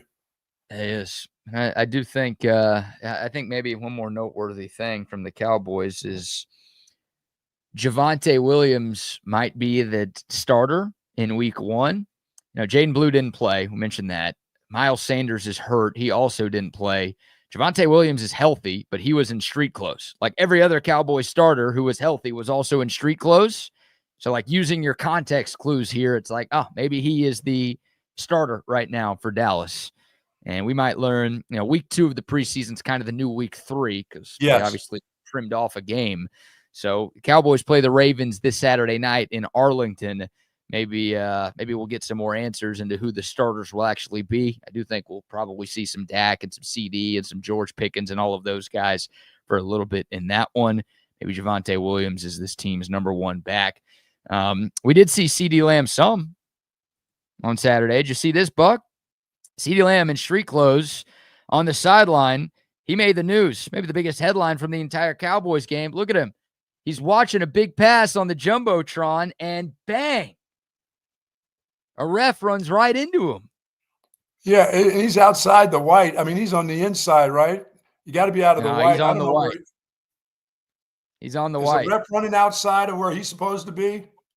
No, the ref's where he's supposed to be. CeeDee Lamb got a flag, and rightfully so. Oh, did he? 15-yard penalty. Yeah, no, CeeDee Lamb was on the white. You can't be in the white. I don't even like, there's just a deep ball. Hadn't even been caught yet. The ball's 5 yards underthrown. It's a deep shot from Milton to Jonathan Mingo. It ends up going incomplete. And you see CeeDee Lamb like with his arms up. Like, I don't know what he's celebrating. Dude, you're talking about a back. You're talking about a back problem. There's nothing like the big striped zebra guy running down there hitting you in the back. That's a truck stick right there. Dude, that would have put me out of commission forever if that hit me in the back like that. You know, these refs aren't all great athletes, but this guy's moving. He's running. And CD's not paying attention at all, and that is a full-speed collision right there. And you don't belong there, CD. Yeah, so thankfully CD is okay. Look, he looks up, and he's like, he has his hands up like, what happened? Why did he do that? And it's like, no, that's – Hey, why don't you go in the press box and have yourself a spritzer or something, will you? What a disaster that would have been. Oh, my God. What if that guy was hurt? What if that guy's out for 6 weeks? Would have been out with a shoulder. Yeah, best player on your offense gets hurt in street clothes. You talk about, like ending the year. You needed that to be Jerry. That's who you needed that to be. Jerry being CD or Jerry being the ref that ran it? To be Jerry that's on the sideline doing that and getting crushed. Yeah, I wouldn't have hated it. I think every Cowboys fan would have loved it. There would have been a giant cheer. You know, Rams fans would have loved it too. There would have been a giant ovation. That was Jerry Jones getting clobbered on the sideline. You kidding me? How many times have they played that over and over? That's yeah, I wish some like Cowboys undrafted free agent who's not going to make the team would just do that to Jerry, you know? Oh, don't be so mean. Don't be so mean. He's been mean to me for my entire life. Oh. Yeah, CD's pretty lucky he didn't get a shoulder or a back injury there. Yeah. That whiplash.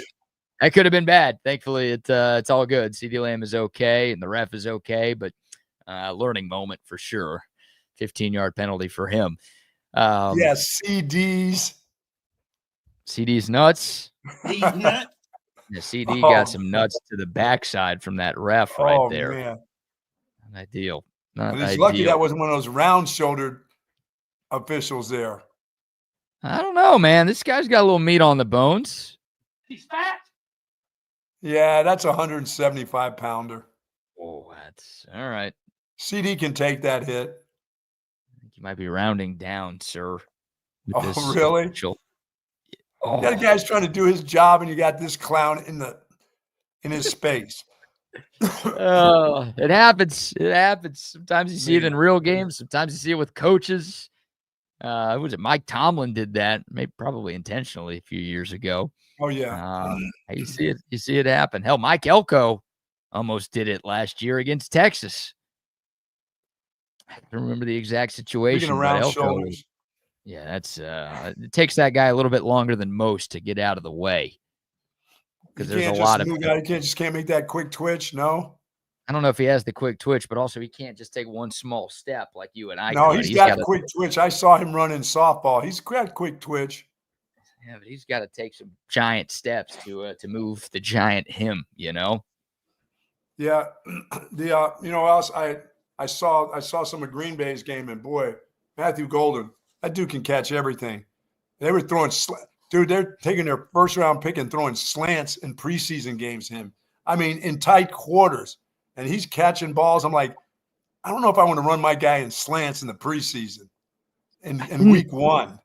Watch much of that. I didn't watch any of that game, honestly. Was that Jordan Love throwing those passes, or was that some? No, that was Jordan Love throwing. There were a lot of starters playing around the league in preseason game one. A lot of quarterbacks out there.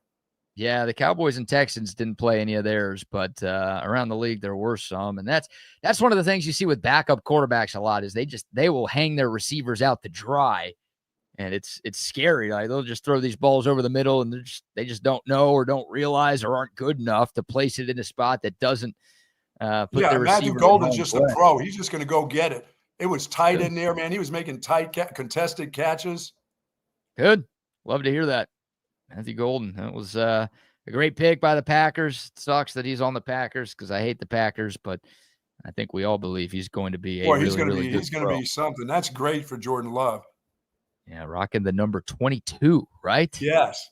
That's a unique number. Got that Doug Flutie, Bob Hayes number. You don't see that with NFL wide receivers, hell, college wide receivers, hell, high school wide receivers. That's not a number that you see much of. I think that was Bob Hayes' number with the Cowboys. I don't know if Bob Hayes wore that at Florida A&M. I wonder if he did. But I know he wore that with the Cowboys. There you go. That's generally a running back number. I saw, who was it? Rich Bisaccia, who's one of the assistant coaches in Green Bay now. He actually compared Matthew Golden to Bullet Bob Hayes. Or he was just calling him. He was calling him Bullet in practice. Matthew Golden's like, that's kind of a badass nickname. And then Bisaccia's like, you know who that is? And Matthew Golden's like, no. So he told him. He got a little history lesson, which in Matt Golden's defense, he was born a year after Bullet Bob Hayes died.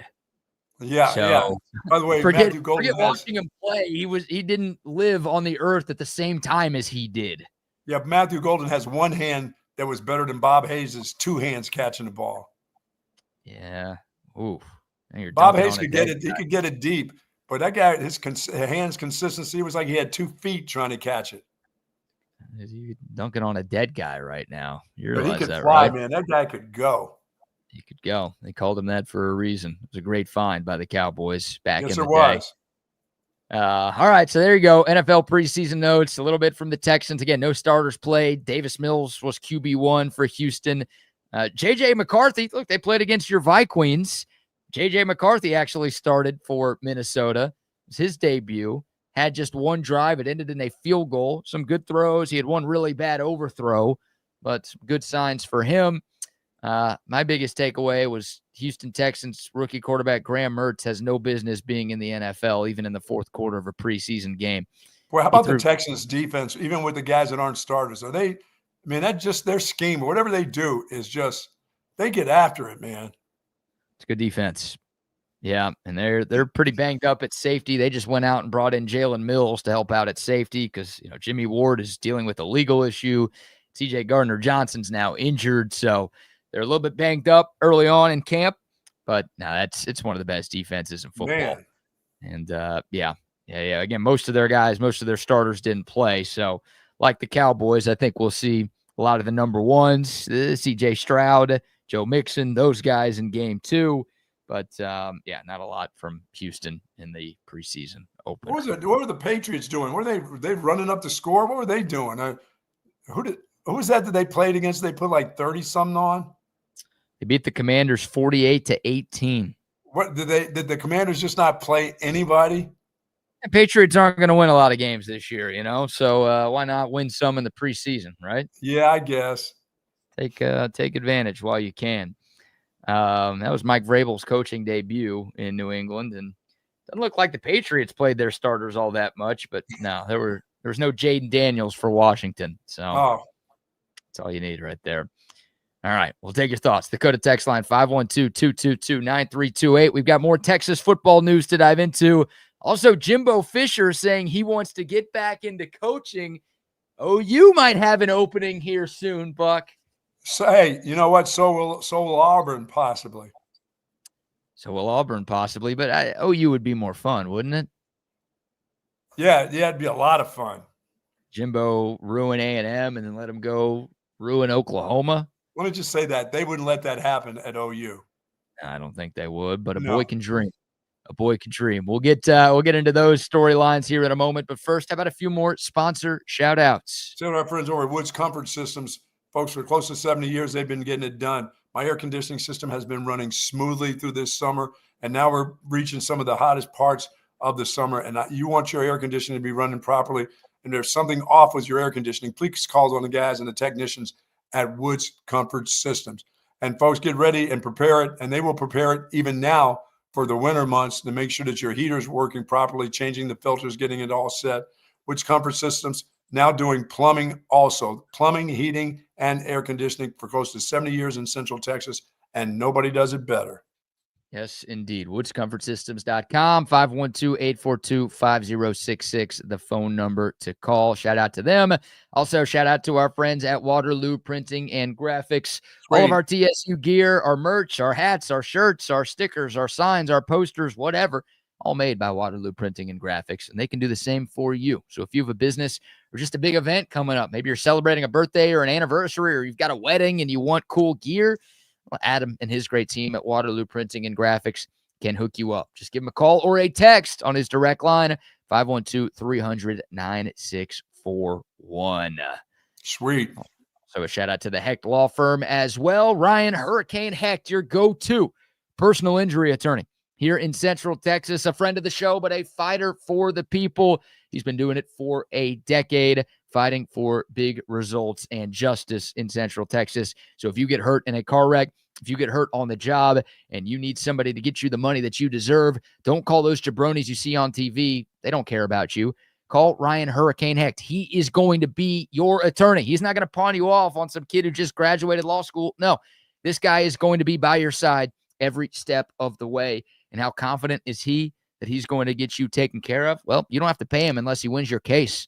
That's right. No legal fees until he puts money in your pocket. He's that confident. He should be that confident. He is that good at what he does. 512-938-8929. It's 512-938-8929. Or you can find out more information online at hechtlawfirm.com. That's HECHT lawfirm.com. Sweet. All right, let's get to this Jimbo sound, and then we'll get to a few more takeaways from Texas's first scrimmage of the fall, including something that reared its ugly head and needs to something wrong. Something was wrong with Texas, yes, and it's something that was wrong with Texas for too much of last season as well. Got to get fixed. Well, now I can't scroll on this. So maybe we'll get into that right now, because for some reason I can't scroll to this Jimbo audio that we have. What's going on here, computer? All right, well, let's get to the problem here. Is that rectum? No, it's I don't think we can blame this one on rectum. I think this is on StreamYard, which is what we use to do these shows every day. Come on, man. Not letting me scroll down here. All right, one last thing. That's not what we wanted to do. All right, well, we'll try to figure that out later. Well, one thing you need to tell me is, what is the price of beer at the stadium? I mean, I've got a little girl who's 4 that needs to get her drink on. And if the prices go up, what is there, a tariff on beer at the stadium now? See, unfortunately, because I can't scroll, I cannot play that video of that girl that you're talking about either. So, well, she's gonna get her drink on. Well, I know. Even though it was soda, right, I'm still thinking it's soda. It's not soda. It's definitely not soda, but I can't do anything right now. I'm hamstrung. My hands are tied here. This is terrible. I got nothing. I got nothing to work with. All right. The scrimmage here, the big thing that was a problem that I have now seen from a couple of different insiders, too many pre-snap penalties. Oh, no, I was going to say, I saw that with the Cowboys. I saw the Cowboys jumping off. Guys didn't know what the snap count was. Yeah, there was a lot of that going on. Too many pre-snap penalties on both sides of the ball, but especially on offense. Oh. Also heard stories of errant snaps as well from the centers. And, I didn't get a single name from a center. Guys were rotating in and out. So I don't know if that was a Cole Hudson thing or a Connor Robertson thing or a both. And maybe the third Obviously, and we're in fourth. the shotgun a lot. Was there underneath? Was the quarterback under center at all in this scrimmage? I didn't see anything that said yes or no. I did see, once again, that the offense was very vanilla. Not a lot of misdirection. Not a lot of pre-snap motion. Some of the things that are kind of staples of the Steve Sarkisian offense. I guess they haven't instituted all of those yet into the game plan. But that was maybe, look, if you got pre-snap penalties without pre-snap motion, that's a problem. Yes. Maybe that's like Steve Sarkisian trying to get those things figured out, making sure his guys actually know the snap count before they do all that misdirection and all of that movement. Wow. And it sounds like, again, one scrimmage is the first one. You got plenty of time to get it cleaned up. But that was the biggest issue with the offensive line last year, is just too many penalties, especially before the snap. And, there's reason to believe with 4 new starters on the offensive line that could be a problem this year as well. No, it can't be it can't be a problem this year. It can't be a problem.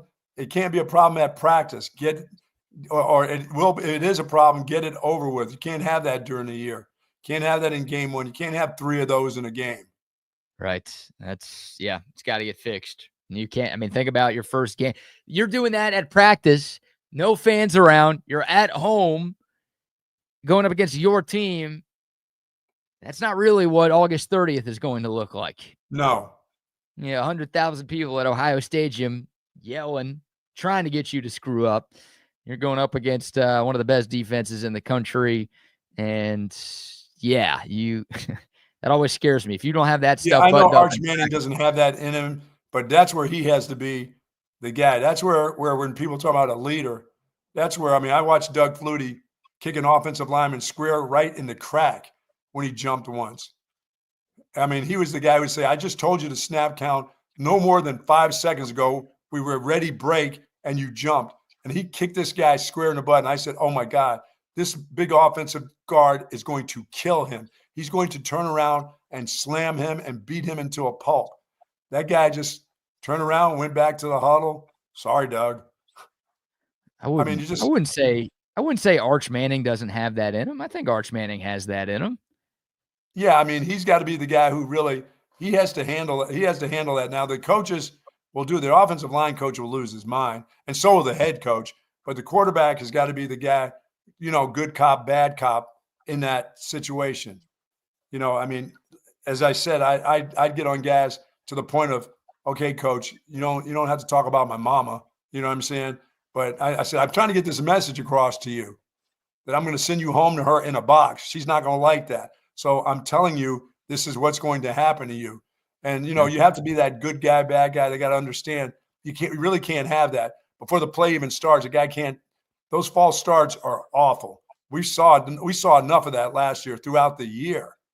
Yeah, that's like my biggest negative takeaway. Again, the offensive line got pushed around a little bit at times. That's to be expected. The defensive line is really good. That's whatever. And the offense is being vanilla. The offense will come along. I'm not super worried about that. You're the guy who knows it. The quarterback is the guy who told you. He didn't tell those guys over there. Oh, the snap count. Yeah, that's not. I don't like hearing about pre-snap penalties. I can't stand pre-snap penalties. Nobody can. And that's you're doing that again at home in a scrimmage with nobody around, like a closed door scrimmage. Then look, it happens once or twice. That's fine. But when I read too many, that means it was way more than once or twice. That means like everybody was doing it. And there were times when they probably didn't even call it, just let it roll. Right. Yeah, maybe that's the case. One other positive takeaway from the Texas scrimmage. Sounds like Derek Williams Jr. had a really, really good day. And, everyone's talking about CJ Baxter. We spent a lot of time in hour number 1 talking about his rehab from his knee injury that he suffered. Derek Williams also coming off of a serious reconstructive knee injury or knee surgery for a knee injury. And it sounds like, he's back and he should be expected to start or at least be with the starting group in the Ohio State game. That's awesome. It's important to note, like Derek Williams was actually kind of starting ahead of Andrew Makuba before he got hurt. Makuba was obviously playing a lot, but Makuba really took off, after the OU game in the second half of the season because he was getting a lot more run. But Derek Williams played a lot as a freshman 2 years ago, was playing a lot last year, actually had an interception in the OU game before getting hurt, and then went out for the year. But that's a guy that the coaches really trust. That's a guy who's looked really good when he's played. And if he's back to 100%, then he could be one of the best players on this Longhorn defense this year. Boy, they got some great news. Boy, they got a lot of good players back there. That secondary. They've just recruited so incredibly well there too. And it's, I'm not going to sit here and make it sound like they're not going to miss Jahdae Barron and Andrew Makuba because those guys are awesome players. But, there are a lot of years at Texas, and hell, there are a lot of teams around the country that if you lose 2 guys like that, then you're incredibly worried that your secondary is going to take some monster step back. You just don't know what you have. Like I just don't expect that to be the case with Texas. I think that should be one of the best. It's like the way they get wide receivers now. Yeah. They get them and they play and they're good. Agreed. So I think that'll be the case. I think Texas will have one of the best pass defenses in America again this season, and Derek Williams will be a big part of that as well. God dang it. All right. I'm gonna refresh here. I'm gonna leave and come back and see if we can get this to work. So I don't know where you want to get into, Buck. I want to get into it. What's your guy Tommy Fleetwood trying to do? All right, one sec. What happened to that poor dude? What happened to Tommy Fleetwood yesterday? I think he was up 2 strokes with 3 holes to play. And this poor guy just gagged it away, trying to get his first PGA Tour win. Guy's won on the DP Tour. He's won in Europe, but he's never won in the United States. And yesterday, I was rooting for Tommy Fleetwood to win. I was rooting for him to beat JJ Spawnengrad. But my goodness. Rosie. And then Rosie won. I thought you're a huge Rosie fan. I'm a Rosie fan. You know, I was hoping if it was, but I was rooting for Tommy Fleetwood from the beginning of the day. I'm like, this guy is now, you know, he started out slow, he got it back, and I'm like, there's no way this guy is going to choke. And he did. Why is there no way? That's all he does. To me, you should be saying there's no way he's not going to choke. Not in yesterday's event. That's not a major. Oh, he'll be playing again. I'm like, Tommy, you're going to be playing again next week. You're good to go. Just win the tournament now. Focus on, don't worry about going on to the next level. You're going to the next tournament. Win this one. Just come on, dude. I am no longer rooting for Tommy Fleetwood to win. Now you want him to come in second place all the time? Him to be that lovable loser. Come on. The word lovable is in there for a reason. We all love the lovable loser. I want Tommy Fleetwood to be that guy forever and just like dominate, shatter the record of most second place finishes or most top 5 finishes without a win, whatever it is. I want him to be that guy. I want him to never win one. You see JJ Spawn, he was just looking for a hamburger at the end of the day. He had to go those extra holes. He was hungry. That's why he lost that playoff, you're saying? He didn't hit it as good because he just wanted to leave to find the buffet after the round was over. Oh, my goodness. He's fat. Is that what you're saying? I'm not saying he's fat. He's just he's got a little roundness to his shoulders there. He's a little guy, too. He's not that little. So you're saying, you're saying he's not fat, but you're not saying he's not fat is what I'm He's hearing. not tall. He's not tall, but he's stocky. Thank you. He's stocky. Stocky treatment. He's short enough that he could fit into a stocking. Is that what you're saying? He's stocky. He's built like a little construction worker. That if he had to get through a little pipe, he'd go through the pipe for you and weld it together. I mean, you know.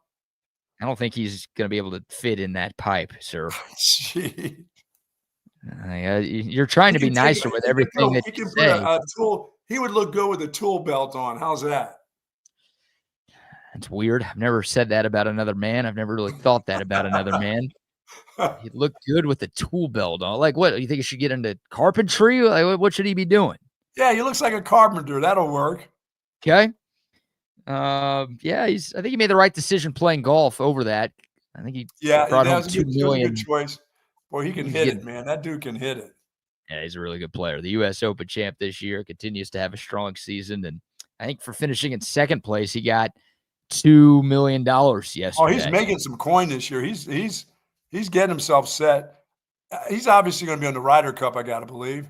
Yeah, I think so. I think he basically locked up a spot on the Ryder Cup yesterday.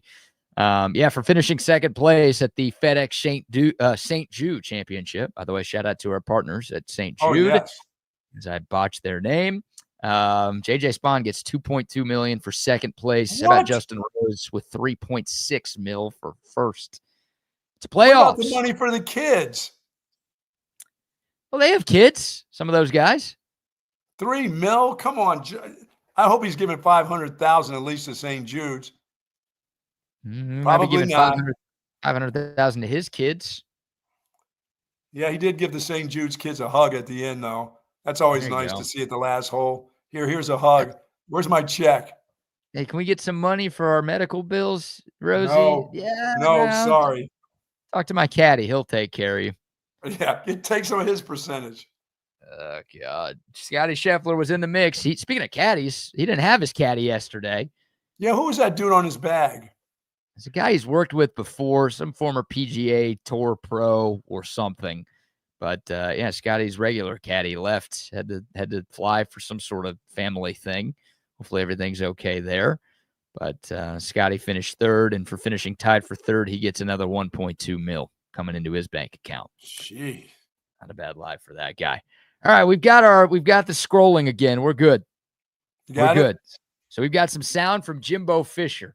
Yes, Buck. If I was Jimbo Fisher, I would never do anything again. Forget coaching. Is that enough money for you? Is that enough money for you to retire and say I'm done? 75 mil.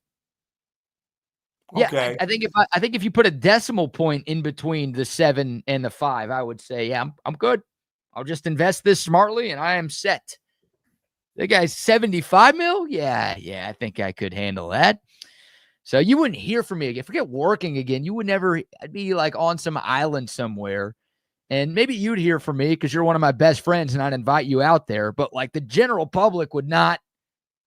I'd be out. They don't need to know where BK is and what he's doing at all. No, family would be around. Close friends would be around. And that's it. That's all I got. That's all I need. Jimbo Fisher's not doing that. And he recently appeared on a podcast called the Trials to Triumph podcast.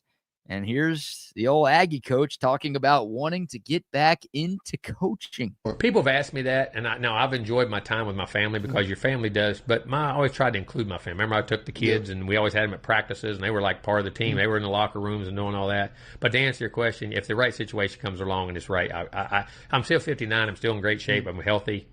Have had success everywhere we've ever been. We know at the end at A&M it's unfortunate, but we also had the highest ranked team they ever had there in 2020. It's the last one they've had. Well, we play with our quarterbacks got hurt. We play with first team and third team, and not only did they not play good, it's just hard to get play calling and get guys around, and we play with a little inconsistency, and we didn't pan out like we needed to, but. The way the game is, and yes, I still do because I still love it. I never thought it was a job, and I loved it, and I think they'll be able to do it. I would. I mean, now I've been fortunate. I've won 72% of my games, won 80% of my playoff games. Been fortunate to win a national championship as a head coach, as assistant, but so many I miss the relationships and the players. Yeah. But to ask you that, yeah, I would be very interested in still doing it because I think I still got a lot to give, and I'd like to get back out there. I really would. Oh, he's taking the 2 years off to sharpen up his bullshit. That's for sure. Get his stats all down to tell you about what he was like as a head coach and as assistant coach. So he's taken 2 years. So he's got all that down. He doesn't have that on paper. It's all memorized what he's done in college coaching. Take your money and enjoy yourself. Who's going to hire you as the head coach? I don't know. My favorite part of all of that, I don't know if you caught this, Buck, but Jimbo Fisher said he's 8-2 in playoff games in his career.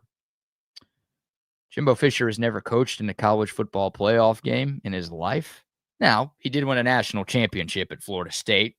That was before the playoffs started, but he did win a national title, so I'm not smearing. He's trying to count wins up to that, yes. He just counted all bowls. He called that a playoff record. So even like Texas Bowl, Gator Bowl, Champ Sports Bowl, he called those playoff games. 8-2 in the playoffs in my career. It's like, that is some used car salesman stuff right there, That's what I'm saying. He's sharpened up his shit for over the last 2 years. I heard that. I'm like, 8-2? Are you coaching any playoff games? 8-2 in the playoff? No, 8-2 in bowl games, which, hey, Tom Herman was undefeated as a bowl game coach. Does that mean he's a great coach? Sure shit doesn't. He also has never been in a playoff game. Now, unlike Jimbo, Tom never won a national championship, so Jimbo's got that on him. He ain't no R.C. Slocum. I got that. Oh, yeah, thank you. You're right, Jake. He did coach in a playoff game. He lost it to Oregon the year after they won the national championship. They got smoked. God. So he has coached in a playoff game, but he hasn't won one. They got smoked that year by Oregon. The year Ohio State won it all.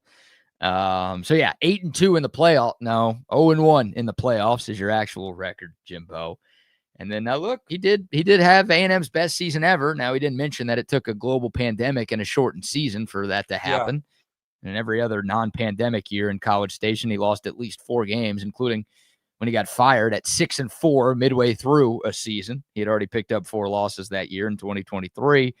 So I don't know if you can really say you've had success everywhere you've been, because I don't know how many Aggie fans would call his tenure there a success, Buck. Yeah, he's no RC, you know, he's no Jackie Sherrill. He's not any of that stuff for them. He's just a guy that took all their money. He just took all their money. You think? Yeah, he did that. He had that great year, and they gave him that big contract extension with that ginormous buyout, and well, it blew up in their face pretty quick, which is hilarious for us. Do you think anybody would want to hire Jimbo Fisher in 2026? Say next year? How much money? It all depends on how much money he needs. I mean, if he says I got enough money, I just love to coach your program, depending on what kind of program it was. Like I said, Auburn will be open. Right. Like Jimbo's not going to take a G5 job. I'm sure plenty of G5 schools would love to hire Jimbo Fisher, right? I don't think he would come back for that. I don't think he's that desperate, and I don't think he would have to do that. But yeah, I mean, would an SEC school like Auburn could be open? Kentucky could be open after this year. Arkansas could be open. Oklahoma Arkansas won't do that. We're talking about all of these coaches I'm on talking hot about seat. Auburn always makes a bad decision. Auburn would do that. They did hire Brian Harsin a couple years ago. I don't know. Would Jimbo be as bad as that? I don't think. I don't know, man. You talk about like we've talked about not a lot of juice with Arkansas right now. Like Arkansas football fans aren't even excited for Arkansas football right now. They just have no faith. They have no clue who the next guy is. I think Kentucky's in that same boat to where it's like, I just don't even give me the basketball season. I think both fan bases are like, give me the basketball, give me the baseball, give me the something else besides this. I don't have to deal with this. You want to inject some life into your program, you don't do it by hiring Jimbo Fisher. I don't think so. Maybe if you're in the ACC or the Big 12, you can sell what he's done. But like every SEC school got to see Jimbo in action, because obviously he was coaching in the SEC, and they saw a disaster unfold right before their eyes in this league. I don't think anybody. Yeah, you're right. You're right. They may not. They actually got a chance to see it. You're right. I think he could get a job in the Big 10, like Purdue. You know who would hire him and still pay him the money? When Coach McGuire is back coaching secondary in high school. Oh my God! You think Tech would hire Jimbo? Of course they would, and that guy with all the money would give him a bunch of money too. Oh, dude, where do I sign for that? Would you like that? Would you like Texas to be playing them now again? Then yes. I thought Oklahoma would be the funniest thing ever, right? This would even be better, and this could possibly happen. This could maybe be funnier than that. Is if Joey McGuire gets canned and he gets a big buyout, and then they go and bring in Jimbo. Yes. Oh God, please. That would be perfect. Would put Texas Tech right back in their rightful place very quickly, wouldn't it? Somebody would tell the gazillionaire there that this would be the right hire. Yeah, I don't know. I think Cody Campbell's too smart for that. I don't think he'd make that move, but it would be hilarious. Hey, we do call them the Sand Aggies for a reason. So that would really be embracing that nickname. They make that hire. He would be perfect for out there. Yeah, Big 10, maybe like lower tier Big 10, but Big 12 or ACC. I think Big 12 or ACC schools would bring in Jimbo Fisher. That would have, Mike Gundy's done at Oklahoma State. Cowboys bring him in? No. You don't think so? No, they get the same guy. That thing needs an infusion of just some new personality. They don't need Jimbo's personality. They don't need. I'm a man. I'm 40. I don't need that kind of stuff. That's old. That's even getting old with them. That guy. Okay, that's interesting. Yeah, I wonder which way they'll go. They make a move. But there's Jimbo saying he wants to get back into coaching. Also, John Gruden has said he wants to get back into coaching. More specifically in the SEC, he was recently quoted saying, "I'm being honest with you. I do not bullshit either. I want to coach again. I would die to coach in the SEC. I'd love it. I'd effing love it." Yeah, Kentucky would take that shot. I was going to ask who's more likely to get a job in the SEC, John Gruden or Jimbo Fisher. You're John going Gruden? Gruden. Okay, Gruden's he's 61, Jimbo's 59, so they're about the same age. Gruden would take that, and Kentucky would love to take that shot. Gruden was he was almost the head coach at Tennessee at one point within the last 5 years. He was like vying to try to get that job after things went awry in Vegas or Oakland, wherever the hell he was. When maybe Gruden's waiting for Belichick to screw it up so he can slide down to Carolina. Oh, you think he's going after some of that young tang too? He would be. It wouldn't be as weird because he's only 61 and Belichick's what, 72, 73? I think I'd rather John Gruden than Jimbo Fisher. Like if I'm hiring, I know, look, Gruden's got more of a checkered past with the emails and some of the things that he said and did. But in terms of like just coaching, I think I would trust John Gruden more, even with his lack of college experience, than I would Jimbo Fisher right now. Oh, that's right. Somebody's got to get the LSU job if they keep screwing up. I don't think LSU would stoop to this level. Do you? To win? To get back in championship games? Look, if it guaranteed them a win, yeah, for sure. But like, does hiring John Gruden, who has been a head coach of 0 college football teams in his career, does that guarantee you a win or championships? No, it doesn't. I don't think Jimbo Fisher does either. So, yeah, I don't know. I think Gruden maybe is more likely than Jimbo to get an SEC gig, but I think Jimbo is more likely to get a gig in general. Oh, I love that. I love that. What Jake says, Tech's going to throw a gazillion at Lashley at SMU. That's a pretty good. I can see that. Could be the case. SMU, if they have another good year. I mean, Lashley, look, they got money in Dallas now. They got a good amount of money in Dallas now, but this one guy's just throwing it out there. And Lashley, he looks like the kind of guy who would like to come and prove it in the Big 12, Prove it. That half a step from the ACC, that half a step up. Is the Big 12 a half a step up? I feel like the Big 12 is a half a step down, don't you? Yeah, now that I think about it, what am I talking about? My sleeper team is in the ACC. What am I doing? Yeah, the ACC is better than the Big 12. I mean, it's skinniest kid at the fat camp stuff between those two conferences right now. But it'd be money. If he left, it'd be for the money. Oh, it'd be crazy money for him. It would be crazy money for him. Yeah, SMU and Texas Tech in a bidding war legally. What a time. Hey, times are good when you got that going, right? Times are good. All right, let's bring on the fellas here. Times are always good when we got Chaos Theory. It's Double R and it's Wags. Gentlemen, good morning. Good morning. Times are always good. Yep. What do we make of Mariano Rivera tearing his Achilles at Yankees Old Timers Day over the weekend? Did y'all see this? Yeah, that's where it's like you got to realize that you were once really good, but it's time to just sit back and take it easy. Did he have to go that hard to throw that cutter? Is that what was going on? The cutter demanded that much of the Achilles? That is definitely a Buck move right there. That's like me when I got that cedar beam I told you with, and for my balance and working on it. And instead of putting it on the flat ground, I wanted to elevate it across this part of my property that's like a little canyon thing, and the fall is like 4 feet down. And my wife is like, first of all, dude, you can't walk on the thing when it's flat on the ground. What if you lose your balance on that? She goes, you're going to go down, probably some rattlesnake, or you're going to hit your head and you're going to be dead.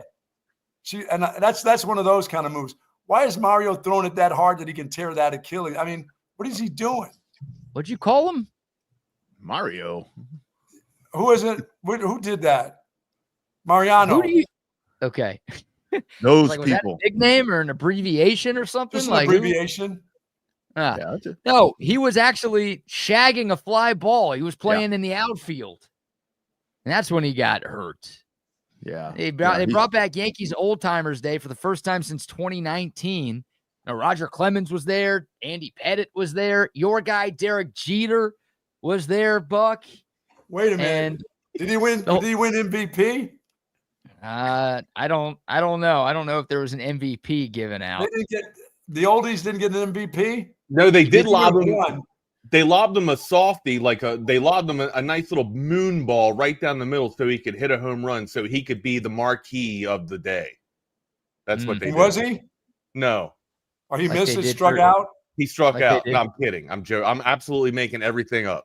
So BK is actually legit. I'm not. That's what they did for his 3,000th hit. They let him, now it'll take that dude 3 years to get over that injury. He's 55 years old, and he's getting injury this week. But yeah, Mariano Rivera. Like guys going out playing pickleball. That's like old guys going out there trying to play pickleball and things like that. You know, that's how these things happen to you. Mm-hmm. Yeah. Well, I'll tell you the problem. It's that Jose Altuve was there at Yankee Stadium, and he owns that place. Owns that place. Yeah, you know what, Buck? We need to be a little meaner to you this morning, because in the last week, the Rangers took 2 of 3 from the Yankees, and then the Astros over the weekend went up to the stadium and took 2 of 3 from the Yankees. So wow, tough. Things haven't been right since that lady and that guy showed up at Yankee Stadium finger banging. Nothing's been right since then. Yeah, what's the deal there, Buck? I mean, Altuve, you let that little guy come in there and hey, dynamite comes in small packages, buddy. Yeah. Hey, that's my dude right there. I guess it looks like as long as the Astros and the Rangers stay away from the Boston Red Sox, they're okay. They can pick on New York and Baltimore and everybody like that. And I think the Astros need to figure out how to handle Seattle. I think is what they need to figure out. They're a half game back right now after all this. The Seattle Mariners. Who? Yeah. Oh, you don't have to worry about. They'll fall. They should be falling down sometime in August anyway. I don't know about it. I don't know about that this time. They've been busy. So we'll see. But that's Altuve. You know what's been the problem? What's been the problem for the New York teams, because the Mets have been pretty bad lately too. Yes, it's been both teams. It's this guy.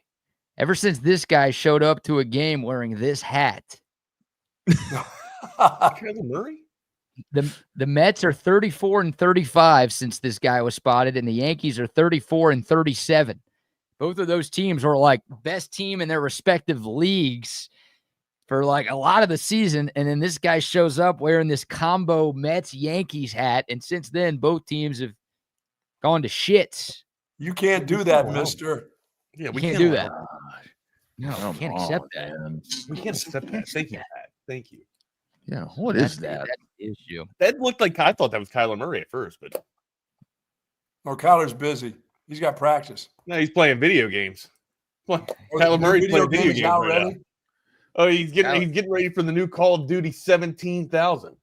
Wow. That's why they put the the Arizona Cardinal playbook on Madden. That way they could get him to learn it. That's good. That's good. Yeah, Kyler Murray threw one of the worst interceptions I've ever seen against the Chiefs on Saturday. Like it would have made Quinn Ewers look like he had a good day. So Kyler's still. I wanted to get your all thoughts on Quinn before you all got out of here. He's terrible. Not good. Oh, he was terrible. I'm not making that definitive of a statement yet. I'm giving him a chance. Everything we expected him to be his first time in the NFL with that kind of pressure around him. Very true. I mean, it's a little different. I didn't think he'd be that bad. So he's got to get used to it, or he won't be there long. He'll be playing in the spring league.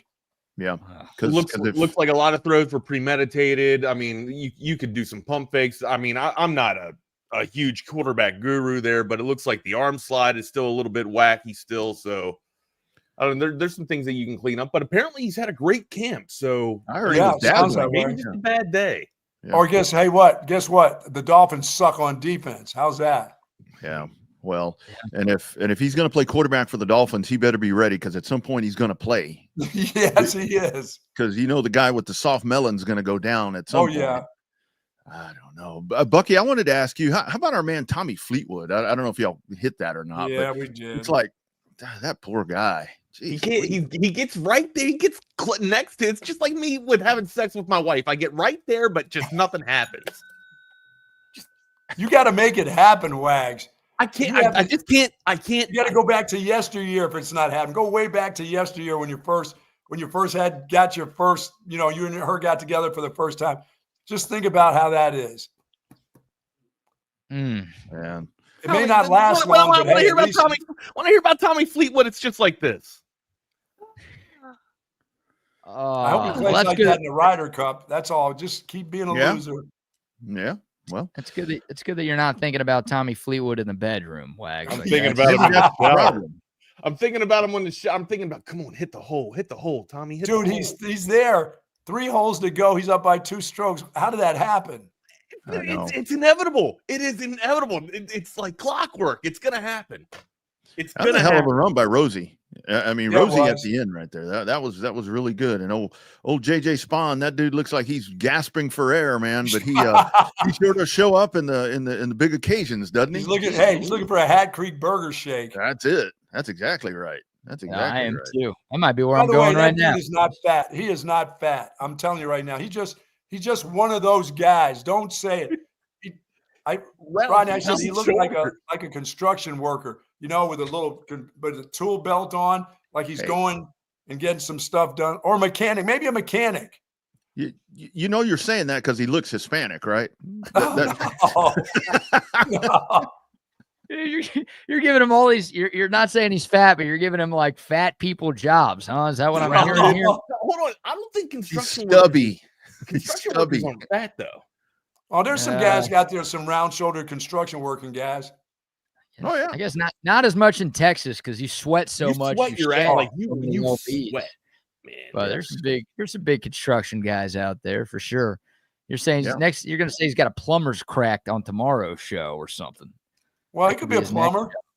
He could work for Woods. That's could work for Woods Comfort Systems. For sure. Yeah, I mean, there's nothing wrong with that. You got somebody has to do that work, dude. Hey, I tell you, I think some of the road crew, if you look out on the road crew, a lot of those guys are kind of stumpy, and it's because you got about 10 of them and one is working. That is very true. And it ain't the guys with the white hats on either. Right. It's the flag man, When I was working over at Tom's, right, working with Tom, I'm a big boy. Everybody knows I'm a big boy.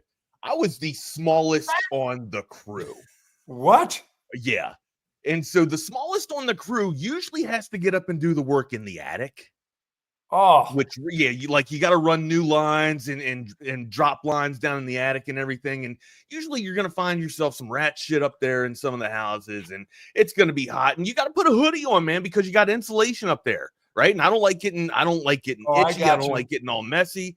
And of course, when you're the littlest, you got to get up into the damn eave and try and run, because you got to make the cords go disappear. You got to make everything look magical and everything look perfect, like audiovisual consultations does, right? So to do that, you got to do the sweaty work. You got to do the grunt work, and I was probably the lightest I've been in a long time when I was doing that kind of stuff, man. Because you were literally drenched. You were just drenched, just sweaty, man. That's how I got out of Bethlehem Steel. 9 months, I said, this is not going to be it for me. I'm not doing this for a living. There's just no way. First of all, I'm too horrified that I'm going to die. That's not a good way to make a living when you're horrified that you're going to die every day you go in. And going out like that, too, like just heat stroke, suffocating to death. No, thank you, sir. Oh, man. I had to go for the other work. I had to go do an event at Q2 on Saturday, and I had to be out there from like 2 to 7. Outside. No. It was seriously, I came back home and I got in the scale because I was just curious, and I was 5 pounds lighter than when I left.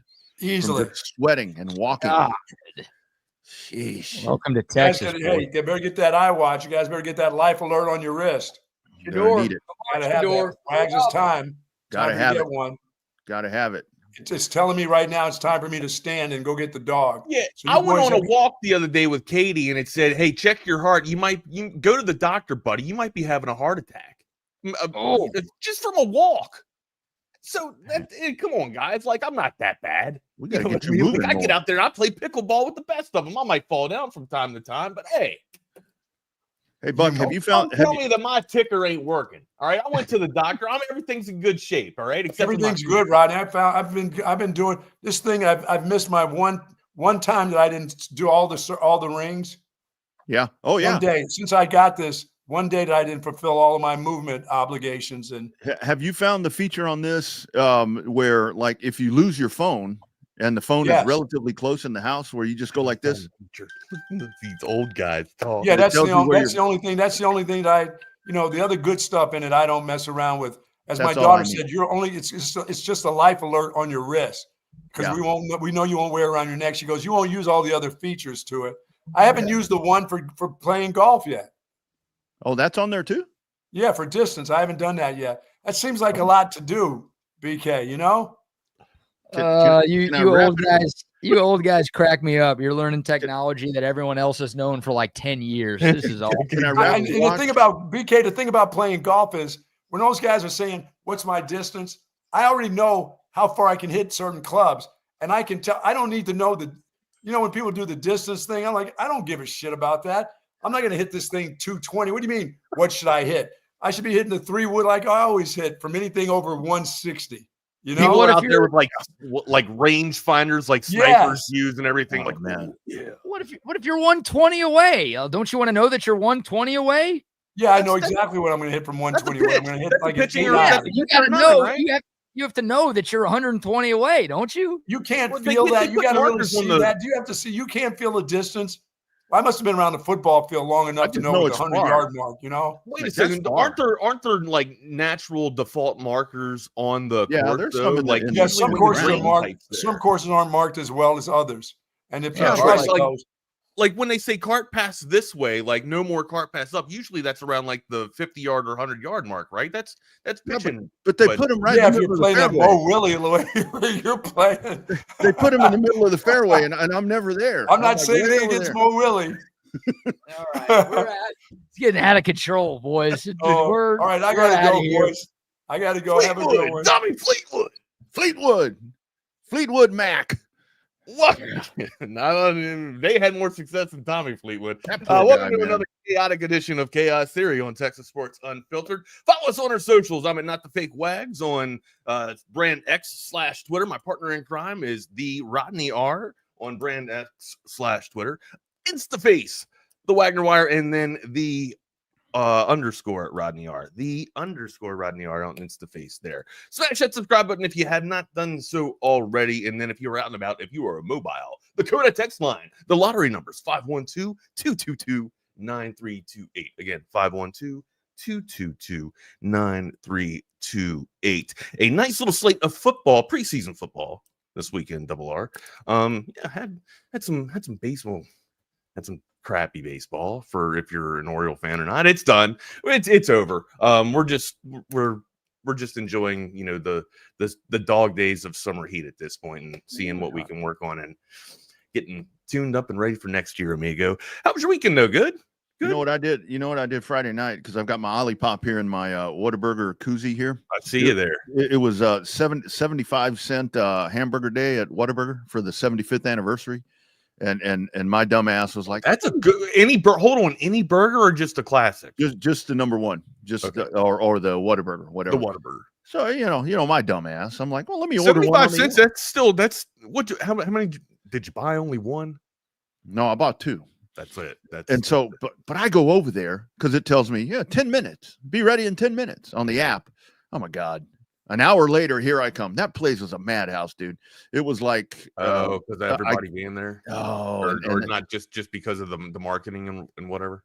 It was. I mean, everybody there trying to use that, and of course, everybody's got to use the app, and the technology was a little slow, and the drive-through was backed up, and it was the Whataburger people. They always earn their money working, but man, they really did on Friday because that place was just insane. I've never seen our Whataburger with that many people in there. I usually try to go around like 11 o'clock or 11:30 because that's usually where if they're starting to make the honey butter chicken biscuits and getting them ready, you know what I mean, for like the late night breakfast crew that usually comes in there, right? Or the overnight breakfast crew usually, right? So you get the fresh ones, and the best one is if you get up there just maybe like 5 minutes before 11 o'clock when they start allowing you to have breakfast, and you ask the manager, "Hey man, I'm late for work. I got a graveyard shift. Can you late for work?"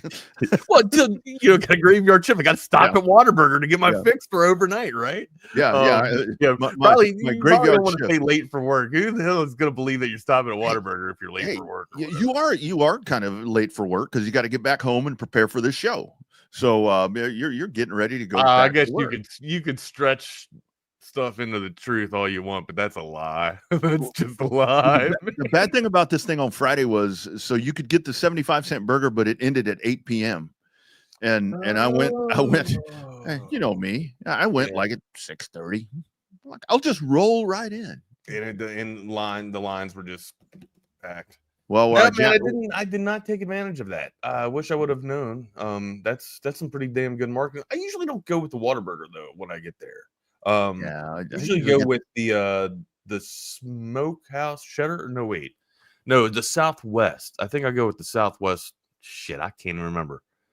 The signature burger, I can't remember which one. I think it's the Southwest. The Chop House Burger. Chop House Cheddar Burger. And then when they do the one with A1 steak sauce, the A1 thick and hearty. A1 thick and hearty. That's pretty good. And then last night I went to Texas Roadhouse and had a steak with some A1. See, I had a bad eating weekend, Wags. I had a good eating weekend. The best two items, in my opinion, from Whataburger is the honey butter chicken biscuit, right? And then also, it's only seasonal too. They only do this seasonal as well. But you know how they have the barbecue chicken strip sandwich? Yeah, they do it buffalo style. Oh, I've seen that. When they do the buffalo buffalo style chicken sandwich, that's just rip. I mean, rip. That is on point, dude. Doesn't even stand a chance. I'm finishing the entire thing, dude. Yeah. It don't stand a chance. No way of survival. It's done.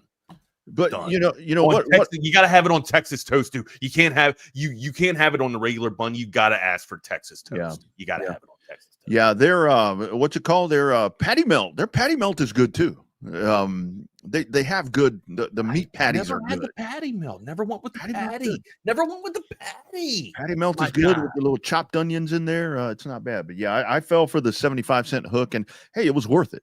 I mean, I had to buy the fries. I had to buy the fries and the drink, but shit, I got out of there for $6.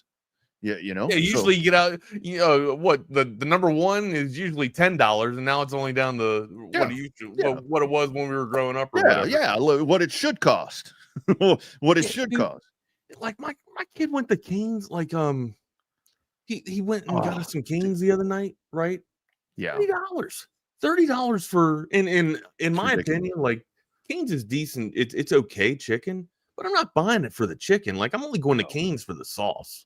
Yeah. Right? Like that's it. Like cane sauce is the only reason why people go to Cane's, in my opinion, or maybe the wavy fries or the crinkle fries. Maybe. I mean, what we try to do is we try to get, whether it be Whataburger ketchup or cane sauce or whatever.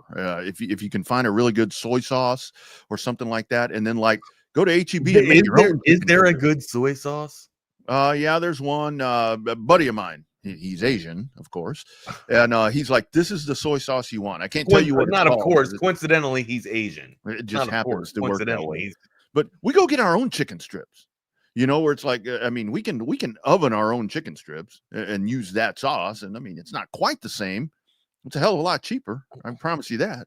That's what I've been doing. My wife's been getting on me for drinking all the cold brew, right? So instead of going out and going to our favorite coffee shops or coffee place, man, it was starting to add up, dude. Like $4 a day, $5 a day. You know what? That if you can cut it out, if you can cut that out of your budget, you're winning, right? So I went and got myself some cold brew, or I took my wife's cold brew rather, and ordered some vanilla pump. I'm trying to get off the sugar, but had the vanilla pump in my coffee now is probably one of the things it's hard for me to say no to, man. A little bit of vanilla pump and a little bit of caramel, man. Make myself my own caramel mochi. Have you ever had?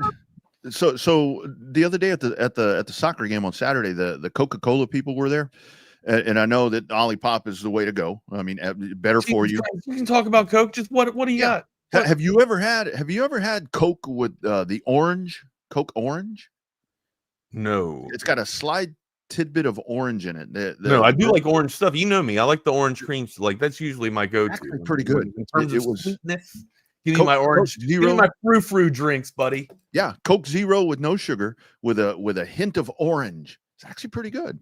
It's actually with pretty a good. hint of orange. We have a lot of sports to cover, though, my dude. Man. I mean, great weekend, though. Got to watch a lot of sports. But when the sports was over, here is one thing culture-wise that I got into, or I guess just cinema-wise.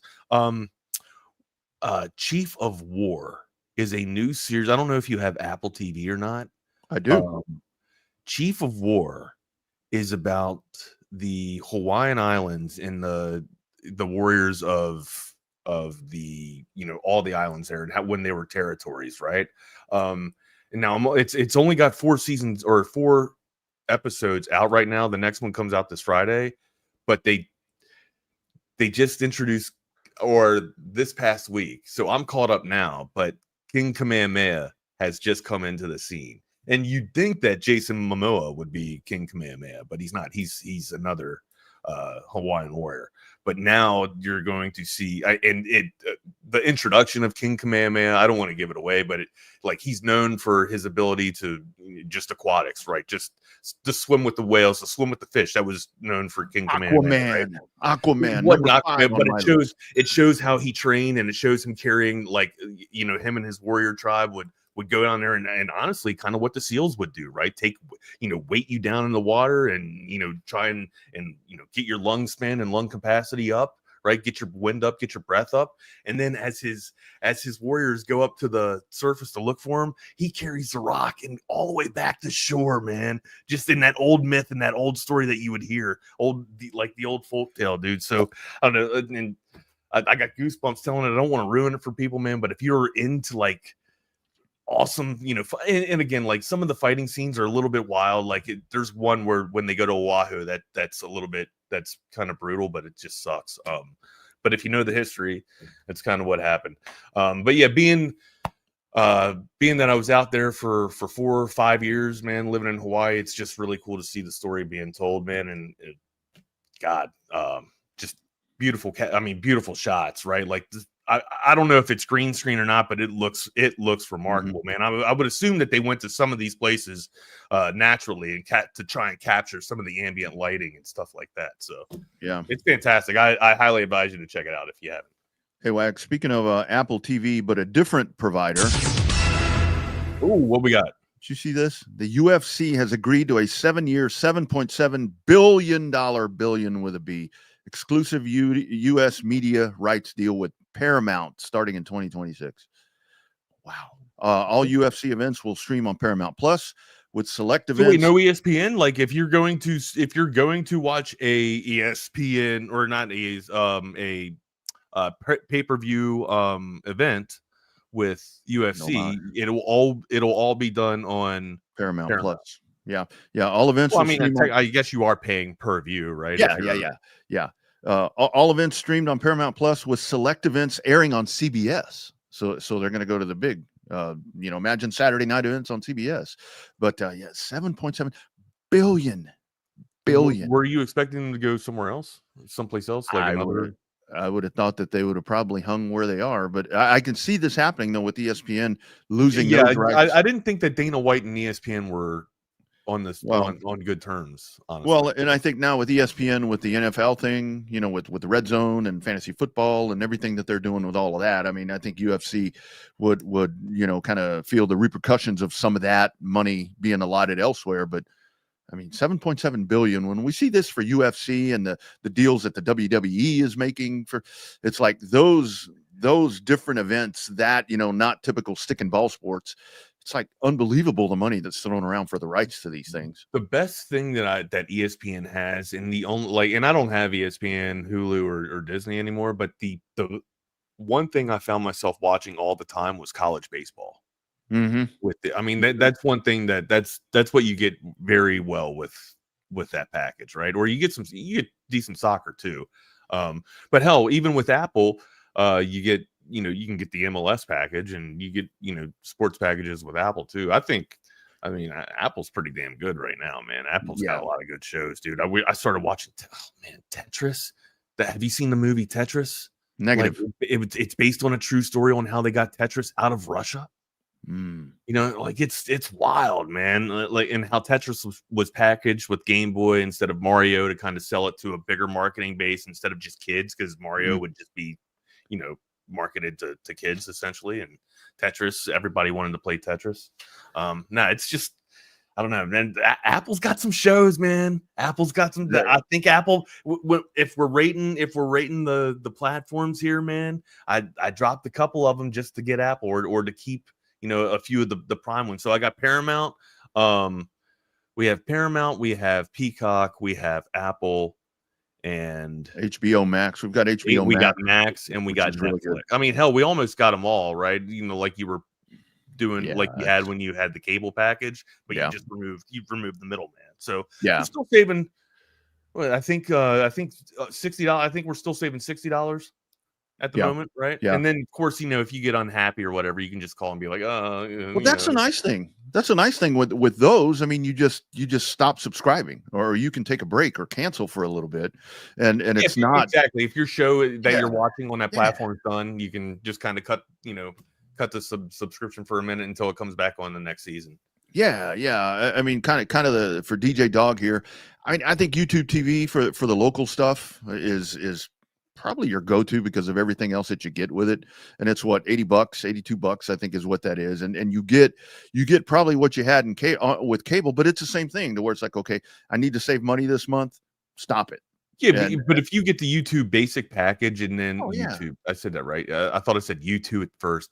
YouTube basic package and then or the sports package, and then you get your little platforms there, your apps, like your special apps. You're okay. You're still going to be under the budget that you had when you were paying for Spectrum for like cable, your cable package or something like that. And it's so crazy because I think one of these TVs back here, maybe both these back TVs that the Tom McKay system that they came in here and set up. It's like I think it's a Vizio. No, not Vizio. It's a Hisense TV, but there are all these there's all this free sports on there that are on pre-installed apps. I mean, yesterday I was watching like some air races, all this different shit that I got caught up in before golf. So there's lots of good stuff that you can find on some of these predetermined apps. But so there you go. Lots of money being thrown around. All right, Migo, best thing you take away from the weekend in sports. Best thing in sports you took away from the weekend. With NFL preseason, it's so awesome because after week one, it's all the overreaction. Shedeur Sanders. I mean, that dude's a can't miss. Did you see what he did? Did you see what he did? That dude is a can't miss. Your man Jackson Dart. That guy. We'll say this: the game plan that they rolled out for Shedeur Sanders was fit for him. Yep. A lot of medium ranged passes, controllable passes, stuff that he could work with that was in his repertoire and tool base right now, or I guess skill set right now, right? And dude, his ability to escape some of the pressure too, like that's the type of stuff that the Browns needed, right? That they thought Watson would be able to bring in. I'm not saying that, and of course, Monday morning quarterback overreaction to the first preseason game that Shedeur Sanders has had showed me some good moments. Showed me some decent moments. I mean, you can't deny fitting it in. Call it luck, call it what you will, but he was still able to fit it into a small window, a tight window. Found himself a TD and looked clean, man. I mean, there were some plays that he probably wanted back as well, but still, I thought in his first performance, played better than Quinn. Played better than Quinn. I mean, I know that's a shitty comparison, and that's terrible. That's like comparing apples to oranges there because it's two different offenses, but still, stats don't lie, amigo. And of course, those stats could, like, you look at Shedeur Sanders. Oh well, I mean, look at his completion percentages. He had some really simple routes that he was hitting. So the biggest thing that I took away from it, and again, I'm not a Bears fan. I'm not a Chicago Bears fan, but when I look up and I see Bo Nix playing, when I see Patrick Mahomes playing, Russell Wilson, when I see all these guys playing, and I'm watching the Bears take on the Dolphins yesterday, I wanted to see Quinn. It's like, where's Caleb Williams? You're right. Of other people, I mean, in a brand new system, I mean, I think that's a dude that needs to be playing. I mean, don't question his ability. It's about getting into the system at this point. Make or break year. Why is that dude not on the field? Was really the thing that I'm like, okay, that's a head scratcher on a Sunday. I mean, I think that dude needs to be on the field. I mean, it's week one of preseason, right? Well, let's consider take the perspective there. All right. Well, but look at all the other, guys that probably didn't need to be on the field in week one that were on the field. I'll give you that. I'll give you that too. Yeah. And the other thing, I was watching the Patriots broadcast to where it's like those Patriots broadcast team, they were pretty fired up from what they saw.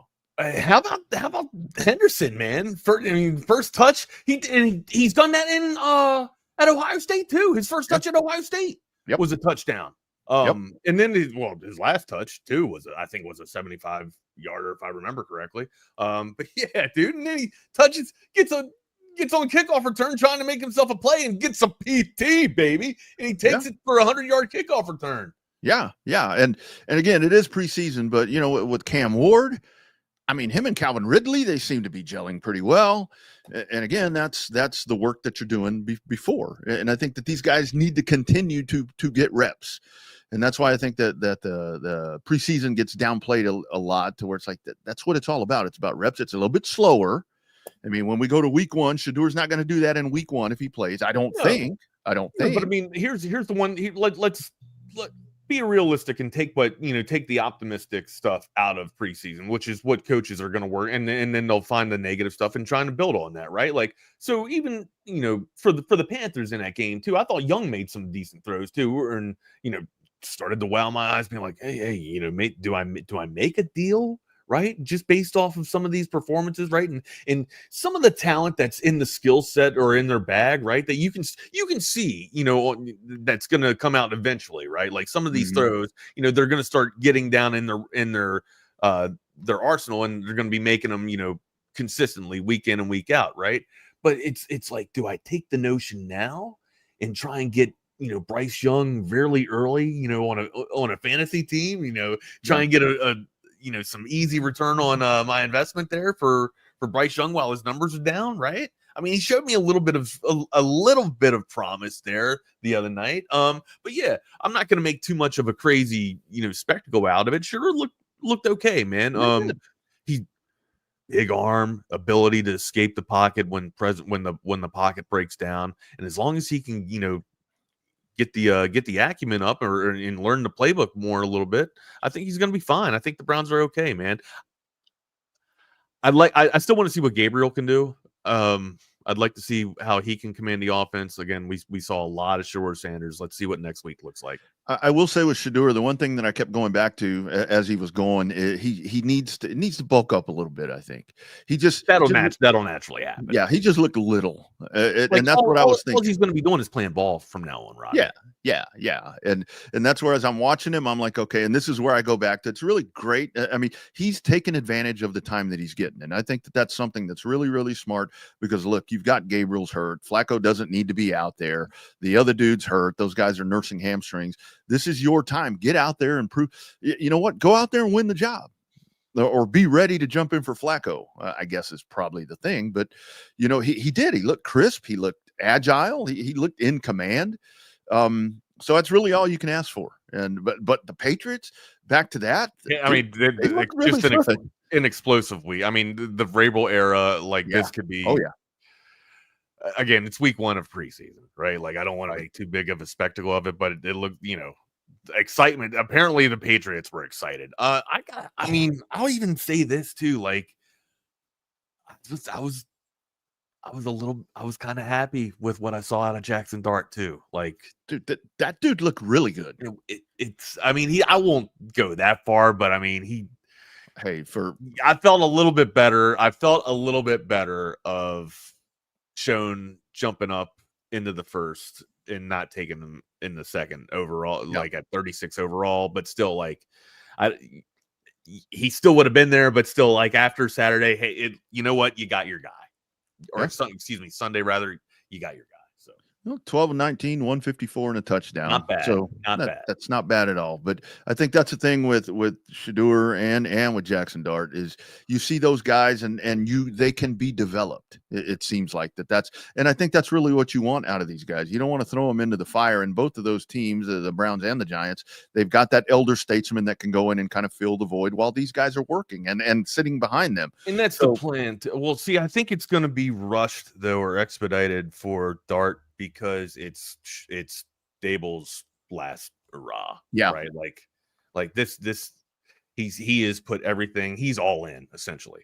Like he's put all of his chips in. He's just like, hey, Mr. Mara, if this don't work, then you can fire me. Basically. Yeah, exactly. I think some New Orleans fans are fired up about Tyler Shuck. Yeah, he looked pretty good. I mean, but again, consider the opposition, right? Consider the opposition. Yeah, and that's where I think it is. The basic packages that were installed right now. So yeah, it's a very vanilla defense. Sure. It's again, week one's vanilla. We're going to get a little Neapolitan here coming up. So absolutely. Preseason, at least, but we're talking football, man. We're talking football. That's the whole thing, man. There were real games on. There were all those teams that we like to watch and the teams we like to hate. So your biggest takeaway from the weekend? My biggest takeaway from the weekend, of course, as a Dallas Cowboy fan, is that we have a lot of problems. We've got a backup quarterback that ain't gonna feel the need. I take everything back that I said about the move there with getting that quarterback. I think I'd rather have Cooper Rush. You can't run the ball. The offensive line is not in good shape, and the secondary. Milton's just been inconsistent, right? Like that's the thing about Milton. It's always been inconsistent. Like he can make throws out of the stadium, but also he can hardly make throws with a 5-yard out. Yeah. Yeah, and I think that this is where watching this Cowboy team, there's just a lot of work that needs to be done. The constant distraction, everything going. Oh, Dak Prescott over there. We'll see you in the NFC Championship. You gonna be in the crowd or what? Are you gonna watch the Rams from the stands? Come on, man. Yeah, so I mean, of course, that's my biggest takeaway as a Cowboy fan is man, there's a lot that needs to happen. Why didn't Aaron Rodgers play? That's another one. He doesn't need to play. He doesn't need to play. Okay, he's AR, whatever he is. Is he still going to be? I don't even know what he's going to be. I don't. Michael Penix. I didn't see Michael Penix. Why didn't he play? He may be hurt. I don't know. I didn't look into that far enough. But real quick, before we move off the NFL and get into college football, how'd you feel? Because you've mentioned Denver a few times, right? Coming out of the West, they had an impressive outing this past week in preseason. Any takeaways from week one out of Denver? It was other than the fact that I like that Bo Nix is back to my whole spill here. They got some depth. They got some. If Nix goes down too, Stidham can come in. It looked like. Stidham looked pretty damn good on Sunday. He looked really good. By the way, for the Chargers, Trey Lance again looking pretty good. But yeah, Denver, and I can't wait to see that Denver defense at full tilt. That Texas defense out there in Colorado, because that I think that's going to be a big strength for them in the West, and those are just pieces coming together right there for the Broncos, where again we're only getting little tidbits of these teams right now, but you can't help but be high on the Denver Broncos. I think at this point, I think there is going to be a team that contends against the Chiefs or is knocking on the door for the Chiefs. It is Denver. Like I wanted to give the Chargers the advantage or maybe give them a little bit of flowers, but I can't trust Herbert at the moment for some reason. Maybe just an inconsistent play, and let's also maybe he needs some continuity too, getting himself with the same playbook and getting himself in the same offense. Hopefully that starts to go a little bit better for him, and he gets more productivity there. But I think out of the West, the contender to maybe dethrone the Chiefs or the Broncos. I'm not saying it's going to happen this year, but they're building, man. They're building, and of course, if you're the Broncos, if you're looking on the other side of that football field, and you see that high-powered offense of the Chiefs, it makes absolute sense of why you've been drafting the way that you are, building on that defense, especially in that secondary, right? Yeah, absolutely. And I think they might have the best secondary. They might have the best two corners in the league. Maybe not this year, but as it progresses in the next year, they could be the top tandem. I think Denver's defense may be in some conversations for the best defense in the NFL by the time we get to the halfway point of the season, and I think we need to beef up the defensive line just a little bit. Yeah. Herbert's going to be an interesting study to see how much his time, the more time that he spends, with his quarterback guru coach, how that's going to make him better, if it can take him to the next level, and as that offense is more designed for him. Is Harbaugh still considered a guru? Or was he considered a guru? I think so. I think he really is, because even with the time away, even with the time off, the fact of what he's done And I think that the system's just going to be built for Herbert, I think, better than it has been in the past. And I think that's kind of been one of the things with the Chargers. It's always been about the head coach. Now that excuse is out the window because you've got arguably one of the most sought after coaches that you've ever wanted back in the NFL. And I think that now that you have him there and you've got pieces in place, this is really their time. Like we talk about the time for Baltimore and for the Dolphins and for all these different teams.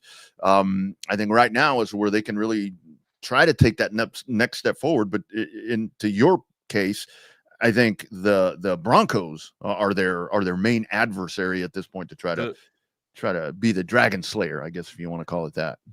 Oh, one more thing real quick before we jump in. There was also, I did myself some video gaming this weekend, buddy. About 16 hours worth put into one game. Yeah, Battlefield 6, the beta launched this past weekend. Bittersweet. It's the last piece of, I guess, my footprint that I have that I had left at EA. So after this, all the work that I did at EA will kind of be, on the surface and out there, man. But yeah, I can't wait to hear your all's feedback and see what you all think. Worked on the weapons balancing of the M4 and some destruction and I'll bring up the next thing that I did later on. I can't remember. Brain fog. Sorry, guys. All right, but yeah, hopefully you guys enjoy that. What do you want to get into next, amigo? How about we talk about our new lawyer in town? Hey, let's talk about that dude. When that storm hits, you call Hurricane Hecht. It may not rain for a while around here. Actually, it may rain today. But if you have that personal injury attorney need, one dude to call right here now in Austin. It's Ryan Hurricane Hecht, your go-to personal injury attorney. Put this number in your phone. Stop what you're doing right now and put this number in your phone. 512-938-8929 and put Hurricane Hecht right there. Proud Texas Longhorn and fighting for fellow Texans. If you're injured in a car accident, hurt on a job, anything that may require a personal injury attorney, you never know. You never know what's going to happen, and you're going to get that phone call from the insurance company where they're going to hit you up on the line and be like, "Hey, we got a deal for you." Say, "No. You're talking to Hurricane Hecht, and he's going to blow their case out of the water." Here's the best news, friends. You don't pay unless you win. That's right. No fees unless Hurricane Hecht gets money in your pocket. He's aggressive in court, which that's what you want out of your attorney. But when it comes to you, compassionate with the clients. He understands what he's going through. Austin-based, Texas proud, supporting local sports, businesses, and families. Friend of the show, fighter for the people. We talk about him each and every day right here. Again, don't take that call from the insurance company. Or if you do, say, yeah, hold on. Call 512-938-8929, or better yet, he'll contact you and blow their case out of the water. You can also email him at ryan@hechtlawfirm.com. That's Ryan at HECHTlawfirm.com. Be sure and tell him you heard about him right here on Texas Sports Unfiltered. And don't forget that new or pre-owned car, truck, or SUV, there's one stop to make. It's covertbeecave.com. And after you make that phone call, head out to the beautiful Bee Cave Hill Country and check out the dealership. Here are some great customer testimonials from satisfied Covert Bee Cave customers. It's really a family experience. I walked in the showroom today and everybody greeted me by name. How are you doing? What's going on? How's everything going? From a price standpoint, from a customer service perspective, just conversation when you come in, it feels no pressure. I want to buy cars here. The family buying car experience, one of the best that you will ever have. Come and experience it for yourself. Covert, born and raised in Austin. There you go. Nobody beats a cover deal. Not now, not ever. Also have to tell you about our friends at Audio Visual Consultations. I was just talking about one of these TVs back here yesterday. A little golf, a little NFL, NASCAR racing. All of that was happening yesterday right here, and it sounded great, and it looked amazing, courtesy of our friends at avconsultations.com, 512-255-8678, avconsultations.com. Be sure and check out the gallery of projects right there, as BK says, and get that phone call in. And if you get it done right now, you can test it out with preseason. Get it where you want it. Get it where you want it. That way, when you get to week 1 and week 0 of college football, because that's right around the corner as well, you have it all set up. avconsultations.com. Tom McKay and the crew Wags was just talking about right there, some of the intricacies of how they do this stuff.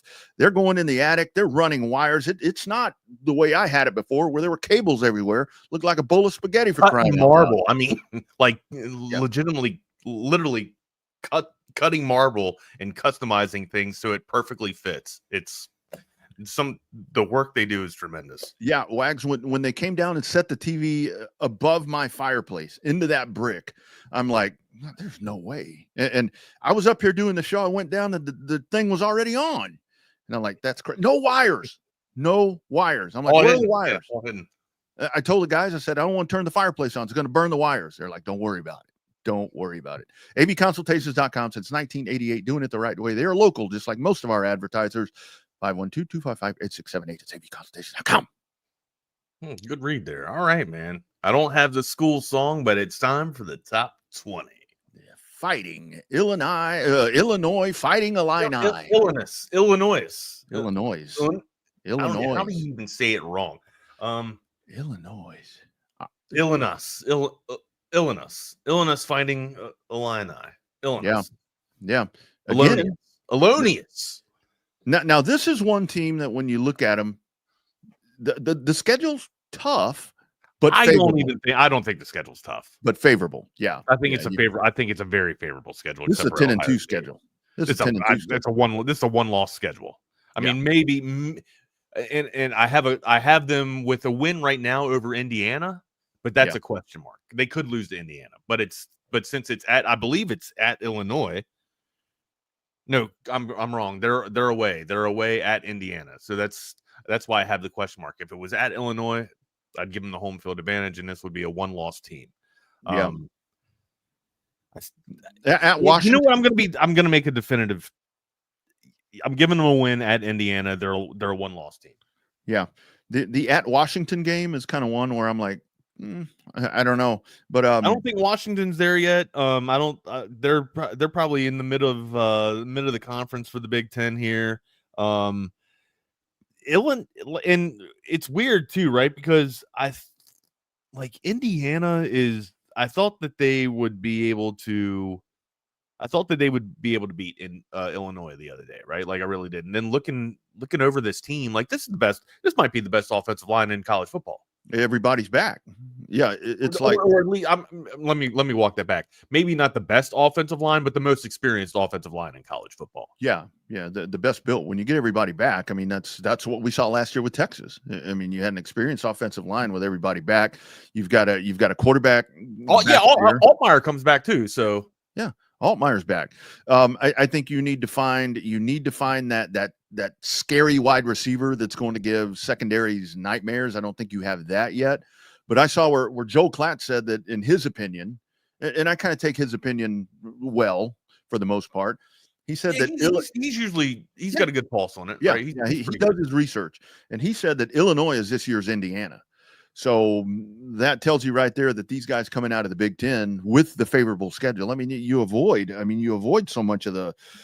You avoid Michigan. You avoid all of that. I mean, you've got the national champions on your schedule. Yeah, Hudson Clement comes over from West Virginia, so that gives him a little bit of speed, right? Yeah, that you were referring to. So I don't know if he's got blow the doors off the defensive backs and he can hit the vertical routes. Every damn every series out there, but he's got enough to blow the doors off. Yeah, it seems like what could be a little susceptible with this team is on the other side of the ball with the defensive front, with the defensive line, because last year, 54 TFLs and 24 sacks is what they had last year. And that softer schedule or not, that's something that you have to shore up, because if you get into the playoff, you're not going to have a softer schedule. Well, maybe you will, but I think that's where they get Ohio State in the middle of the season, and then they can recuperate and recover from that. Like that's your juggernaut that you have to go through. All right, so you have Indiana 3 weeks before that. Okay, and if Indiana can build off of what they did last season, they're going to be a nightmare. They're going to be a juggernaut for the Big Ten. All right, the offensive firepower, right? That they can score, they can run it up. But if I'm looking at the schedule, man, yeah, it has to be one of the most favorable schedules I've seen so far, at least out of the top 20 schools here. Let's walk down it, right? Let's go down. Week 1, we got Western Illinois. That's a dub. All right, that's a win. Okay. Versus Duke at Duke. Now that one there, that's one where Duke is kind of a little sneaky. I don't think Duke will beat them. That's a win. I'm going to say that's a win. Yeah. All right. They're 2-0. Western Michigan, that's a win. All right. At Indiana, all right. I changed it from a question mark, and I'm just going to put a win down there. That's a win. All right. Mm-hmm. They got USC for homecoming. That's a dub. That's all right. At Purdue, they ain't doing computer science here. That's a win. All right. Here comes October 11th. Ohio State hosting the defending national champions. They take a loss here to the Buckeyes. All right. They get a bye week right there to rest up and get ready for Washington. They go out to Washington. They beat Washington. All right. They come back. They host Rutgers. And then they host Maryland. Those are 2 wins right there. All right. Then at Wisco, give them a win there. Yep. And then a win at Northwestern, man. That is a one-loss team, man. Yeah. There's only one game that you can look at on the schedule and say they're probably not going to win that one, and that's Ohio State. That's champion. a definitive loss just from the X's and O's, right?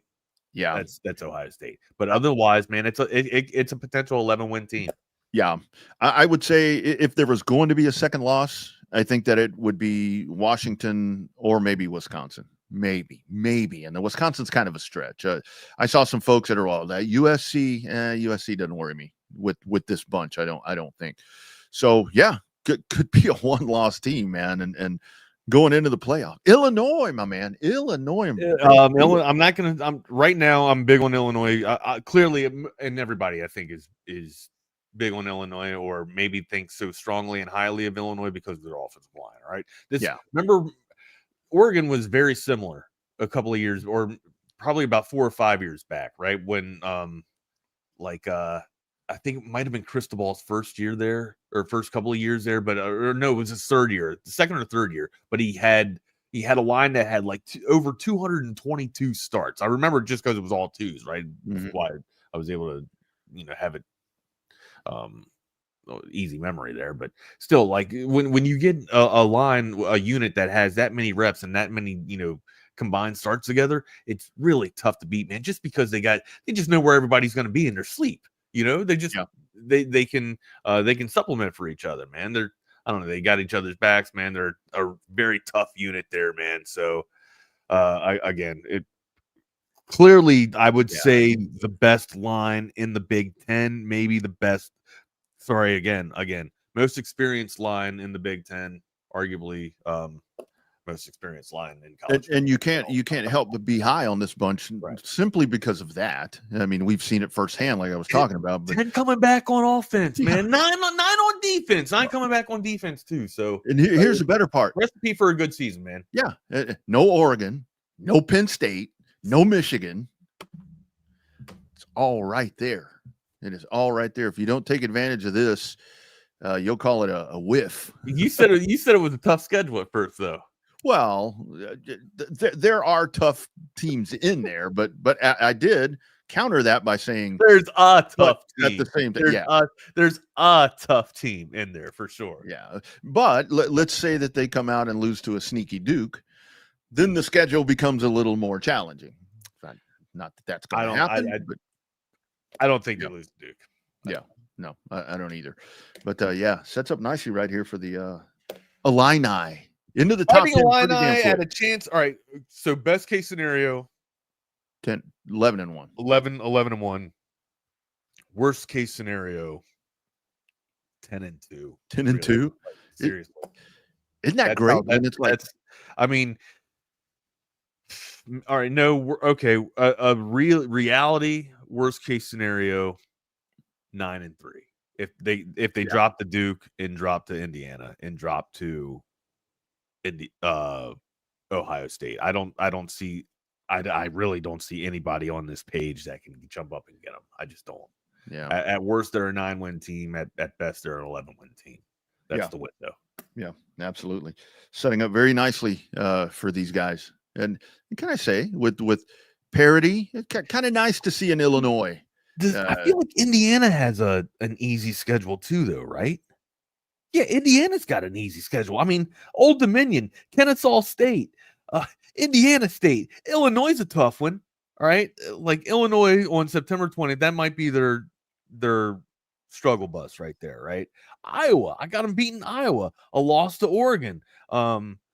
Michigan's, and I know we've already done Indiana. I'm just comparing these two teams here, right? Very similar in terms of favorable schedules here, right?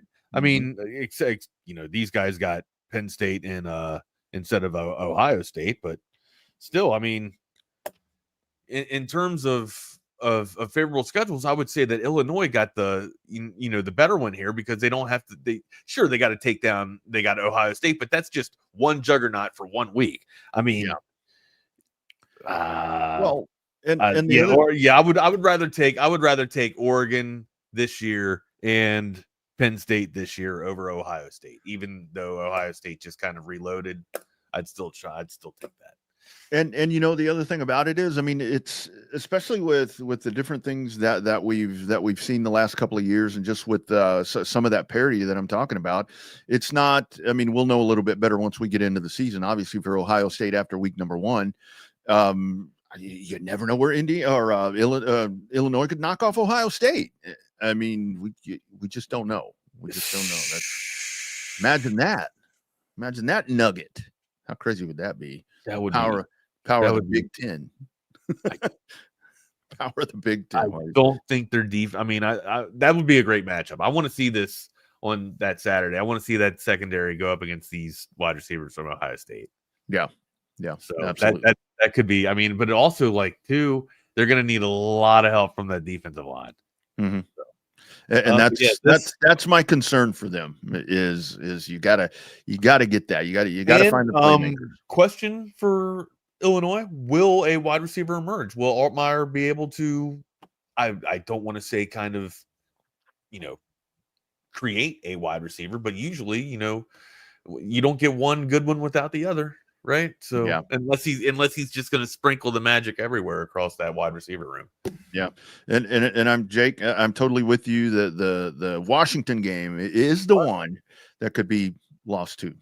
What are you talking about? The trip to Washington to play the Huskies. I didn't know. I don't think they're going out. I don't think they're going to lose. I think that could be the stumble bus if there is one. But I didn't say that they would get. I didn't say they were going to go out to Washington. No, I did. I said Washington. I thought you said Washington. I'm with you. I think they're going to go out to Washington. No, Jake. Yeah, Jake. Oh. Jake said something. I didn't. My bad. But hey, I'll take 10-2.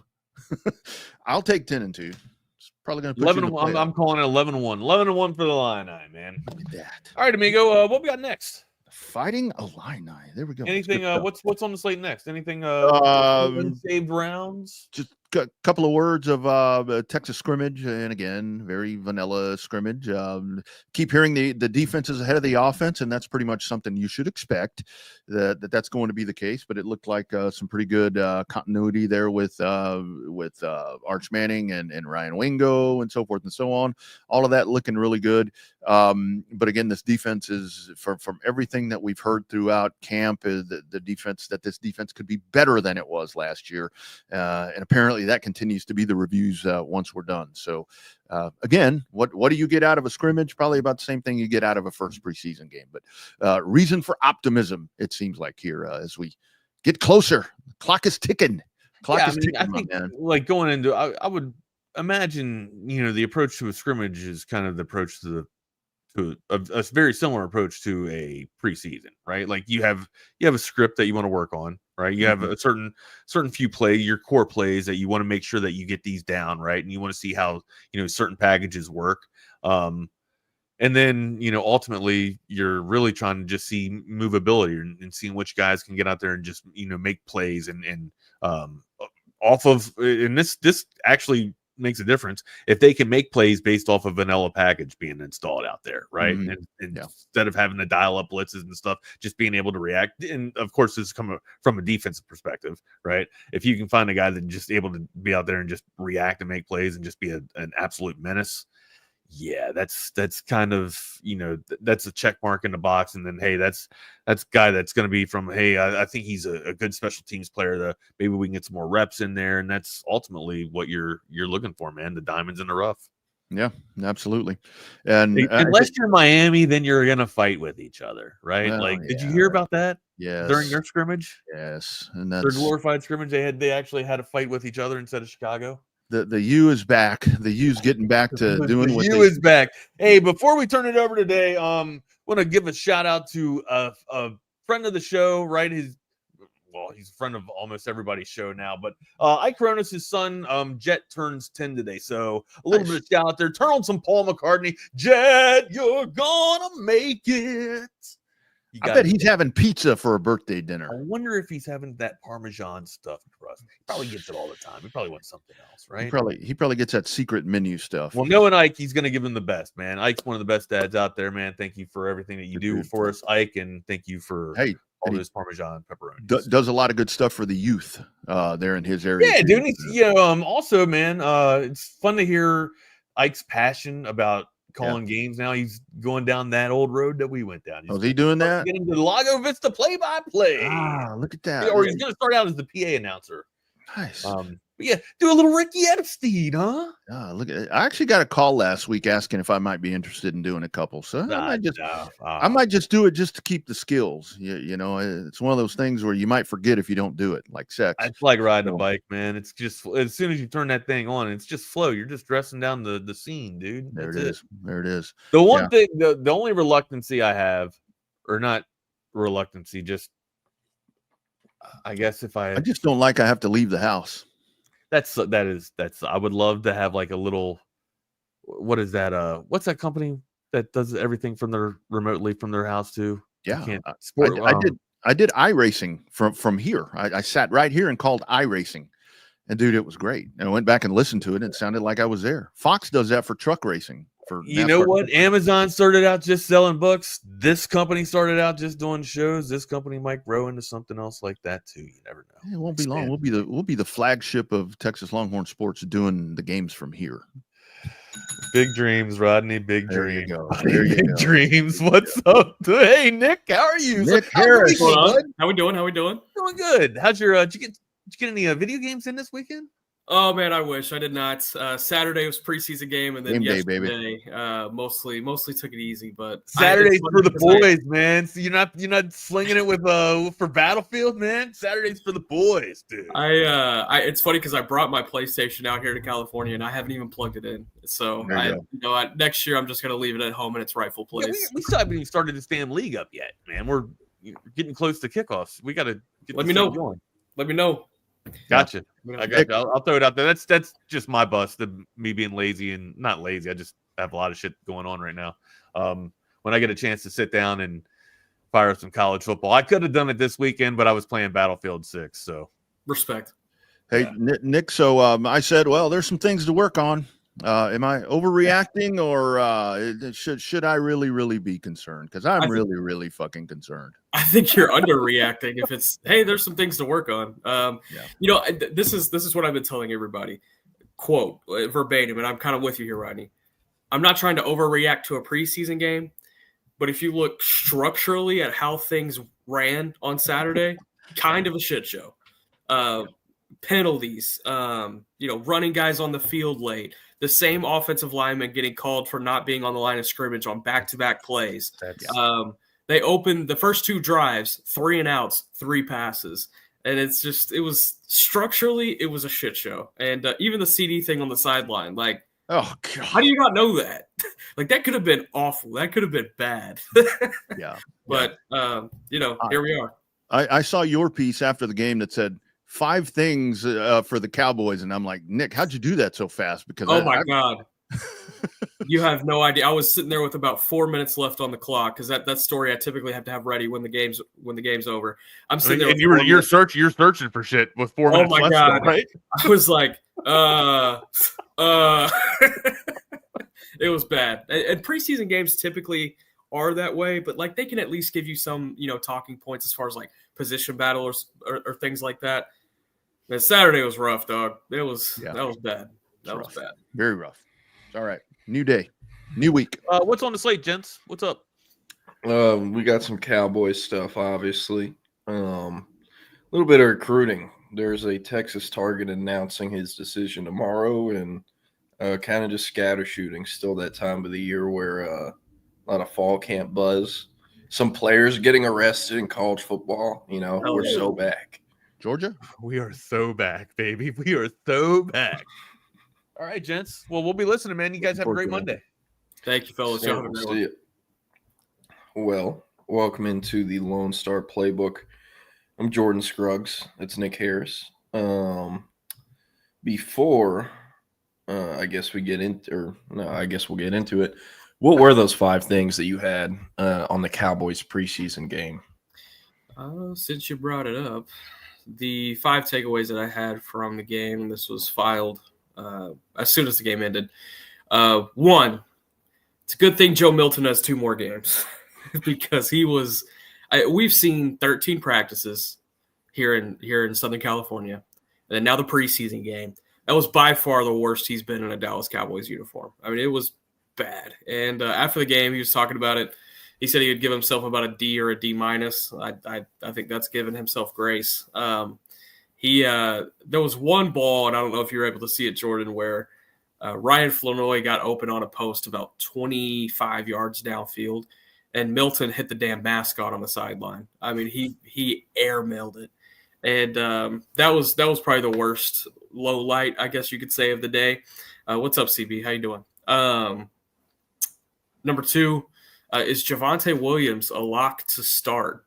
Really surprised that even despite Miles Sanders and Jaden Blue not playing because of injury, really surprised Javonte Williams did not suit up. And there's another surprise not suit up that I'll get into here in a little bit. Israel Mukwamu had an interception. He's right in the middle of that slot nickel competition with Keemon Hall and Zion Childress, who has worked himself into it now. Shout out Zion Childress, new Caney product. But Israel Mukwamu had a really athletic interception downfield. That big play weighs heavy. And then, hold on, I'm trying to scroll here. Goddamn. I don't remember what my 4th one was. The defensive tackle battle is heating up. So there were a lot of starters that did not play in this game on Saturday. But Mozzie Smith did. And I think that kind of speaks to the competition that's being had in that room right now. The backup defensive tackle, Jay Toia, the 7th-round pick out of UCLA, he got quite a bit of burn. Perrion Winfrey got quite a bit of burn. He was probably the best-looking defensive tackle of anybody in that room, which is not a good thing. Defensive tackles really got pushed back on Saturday, but that battle is definitely there. It's heating up. And then the 5th one was they must have a lot of trust in Tyler Booker, their 1st-round pick out of Alabama, their starting right guard. Of all 32 draft picks, 1st-round picks this past year, Tyler Booker is the only one that was a healthy scratch in the preseason so far. So really surprised that when the team rolled out there, he was in shorts and a ball cap. And I was like, okay, that they've seen enough. So I would be surprised if he does not get some preseason action at some point, but it was surprising to not see it happen this week. I was a little surprised by that. But those were my 5 takeaways. Yeah, I didn't watch the game live or even go back and watch it, but since I follow you, a bunch of other Cowboys content ends up on my feed, and I saw the Joe Milton highlights and lowlights.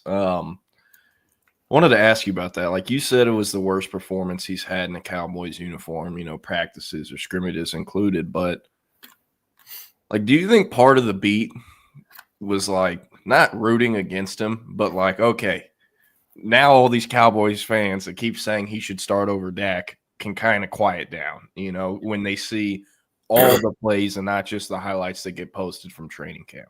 It always cracks me up when the people that are not here every single day try to like have these definitive takes about like what is happening.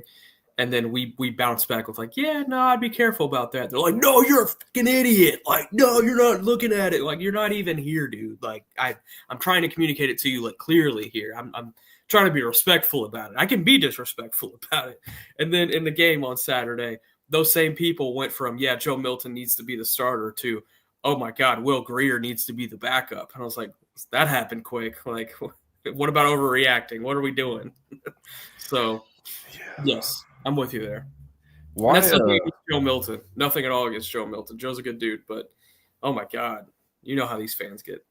Why do you think he was so bad in the game and that was his worst performance, especially if like the Cowboys had been running, scrimmages with live bullets versus this exact team for a week? Yeah, he had said that he went out there a little too excited in the first quarter. He was like, I went out there too hype. I got too into it. This was after the game, and he was like, if I had to go back out there right now, I know I'd do better. So I think it was just nerves, hype,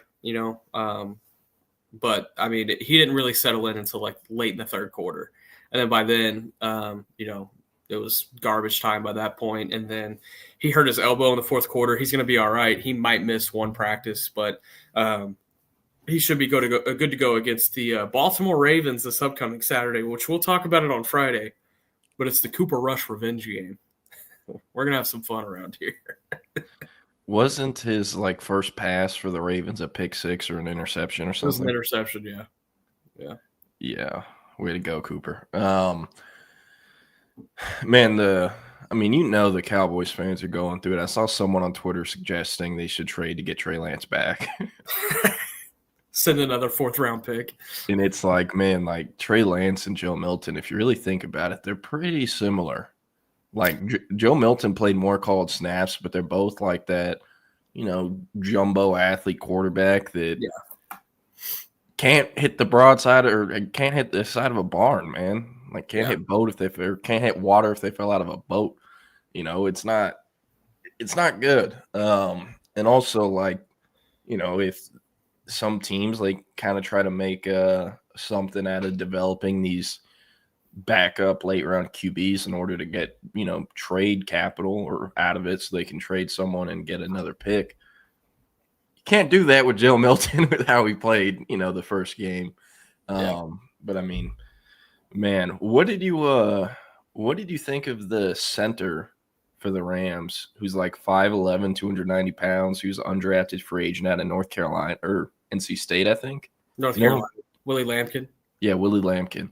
What did you think about that? Because I saw a video on Twitter of him just bodying Cowboys players and pancaking them. Look, man, Willie Lampkin's a dog. He is a dog. And we saw him at the Senior Bowl doing the same thing against like second and third round defensive tackles. That doesn't surprise me one bit. That dude's a dog. He's just 5'11". That's his only problem. If that kid, we talked about it during the draft process with on the draft show. If that kid was like 6'2.5" even or 6'3", he'd be a first round pick. Like, that's how good he is. He is a damn good player. He's just 5'11". Yeah, he understands the leverage battle quite well. Saw him put Mozzie Smith on his butt a little bit. Jay Toya, is he going to start or be like the first interior D lineman off the bench? What's it looking like for him? Yeah, I think that's still very much up in the air. I think at the very worst, he is that first rotation guy. But Mozzie Smith, I think, probably still has the starting job right now. But look, man, that defensive tackle room is so bad. They could clear house if they wanted to and just sign completely new guys off the street and probably be better off. I mean, it's rough. Do you think the Texas Longhorns have a better defensive line room than the Dallas Cowboys? Ooh, that's a good question. I tell you, the 2023 team did easily. I mean, they had 6 NFL players in there, so easily pretty good. Man, I can't hear the name Jay Toya and not think about his portal recruitment. It was funny. He went in the portal from UCLA. Took a visit to Texas for what was the last spring game that the Longhorns had. It was April 20th, 4/20 in 2024. Why do you remember that? Because I just remember it. And anyways, I drove down to Austin and back that day to shoot the spring game. But he basically finessed Texas. Like, after he went in the portal, he ended up going back to UCLA and talking to someone in our company on the West Coast that was kind of helping us with that portal recruitment, told us like, yeah, he basically used Texas to drive the price up for UCLA. Like, the number he got from Texas was way higher than he got from UCLA, but he just wanted it to go up, which is why he went in the portal in the first place. I'm like, damn, because like part of Texas trying to get him, they really wanted him. They offered his little brother and were his first ever offer. And I mean, it ended up being pretty good eval considering his little brother is a top 100 prospect for us in the 2027 class. But I mean, I highly doubt Texas is going to be recruiting him, So I don't know. Just they can't ever not think about that whenever Jay Torre gets brought up. But off the top, give me 5 stock-up players coming out of the preseason game. I'll start with Malik Davis. Look, this guy's not going to make the team, but I have to go stock up on him because he was literally on the street 36 hours before the game. They signed him on Friday because of the injuries to the room after Jaden Blue got hurt. And then he played on Saturday in the fourth quarter, and he led the team in rushing, 7 carries for 63 yards. I think the next most was 36 yards from Phil Maffa. Linebacker Maris Leofau, he's not necessarily going to be a starting linebacker for them, but he's going to be in on their dime packages. And he played for, I believe, 2 or 3 drives in the first quarter. And, man, talk about hair on fire. He was all over the place. He was really good. Talked about Israel Mukwamu a little bit already. Veteran linebacker Darius Harris, I think he's trying to get one of those last spots on the 53. And then Zion Childress, man, played well once again. I think there are some things that, he's learning from a rookie standpoint, especially like understanding zone concepts in the NFL. But as far as manning up on his guy and then stepping up and playing the run from that slot position, Zion Childress looked really good in doing that on Saturday.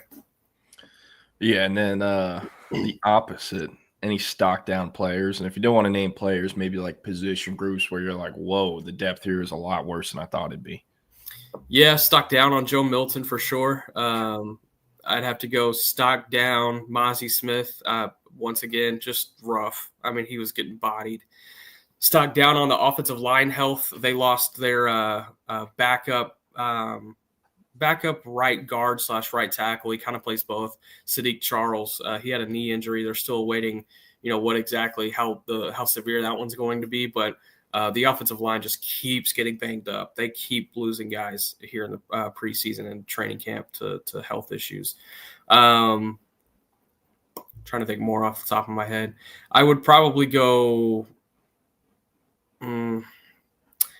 I would probably go stock down on a guy like Josh Kelly, undrafted receiver out of Texas Tech.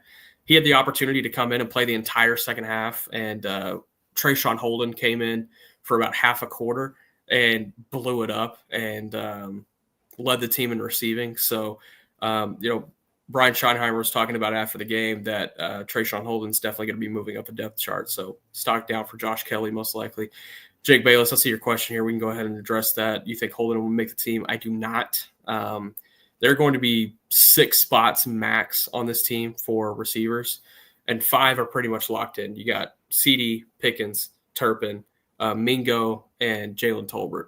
So you have like 4 guys competing for 1 spot. You have Jalen Brooks, Ryan Flanoy, Trayshawn Holden, and then Jalen Cropper's kind of in there.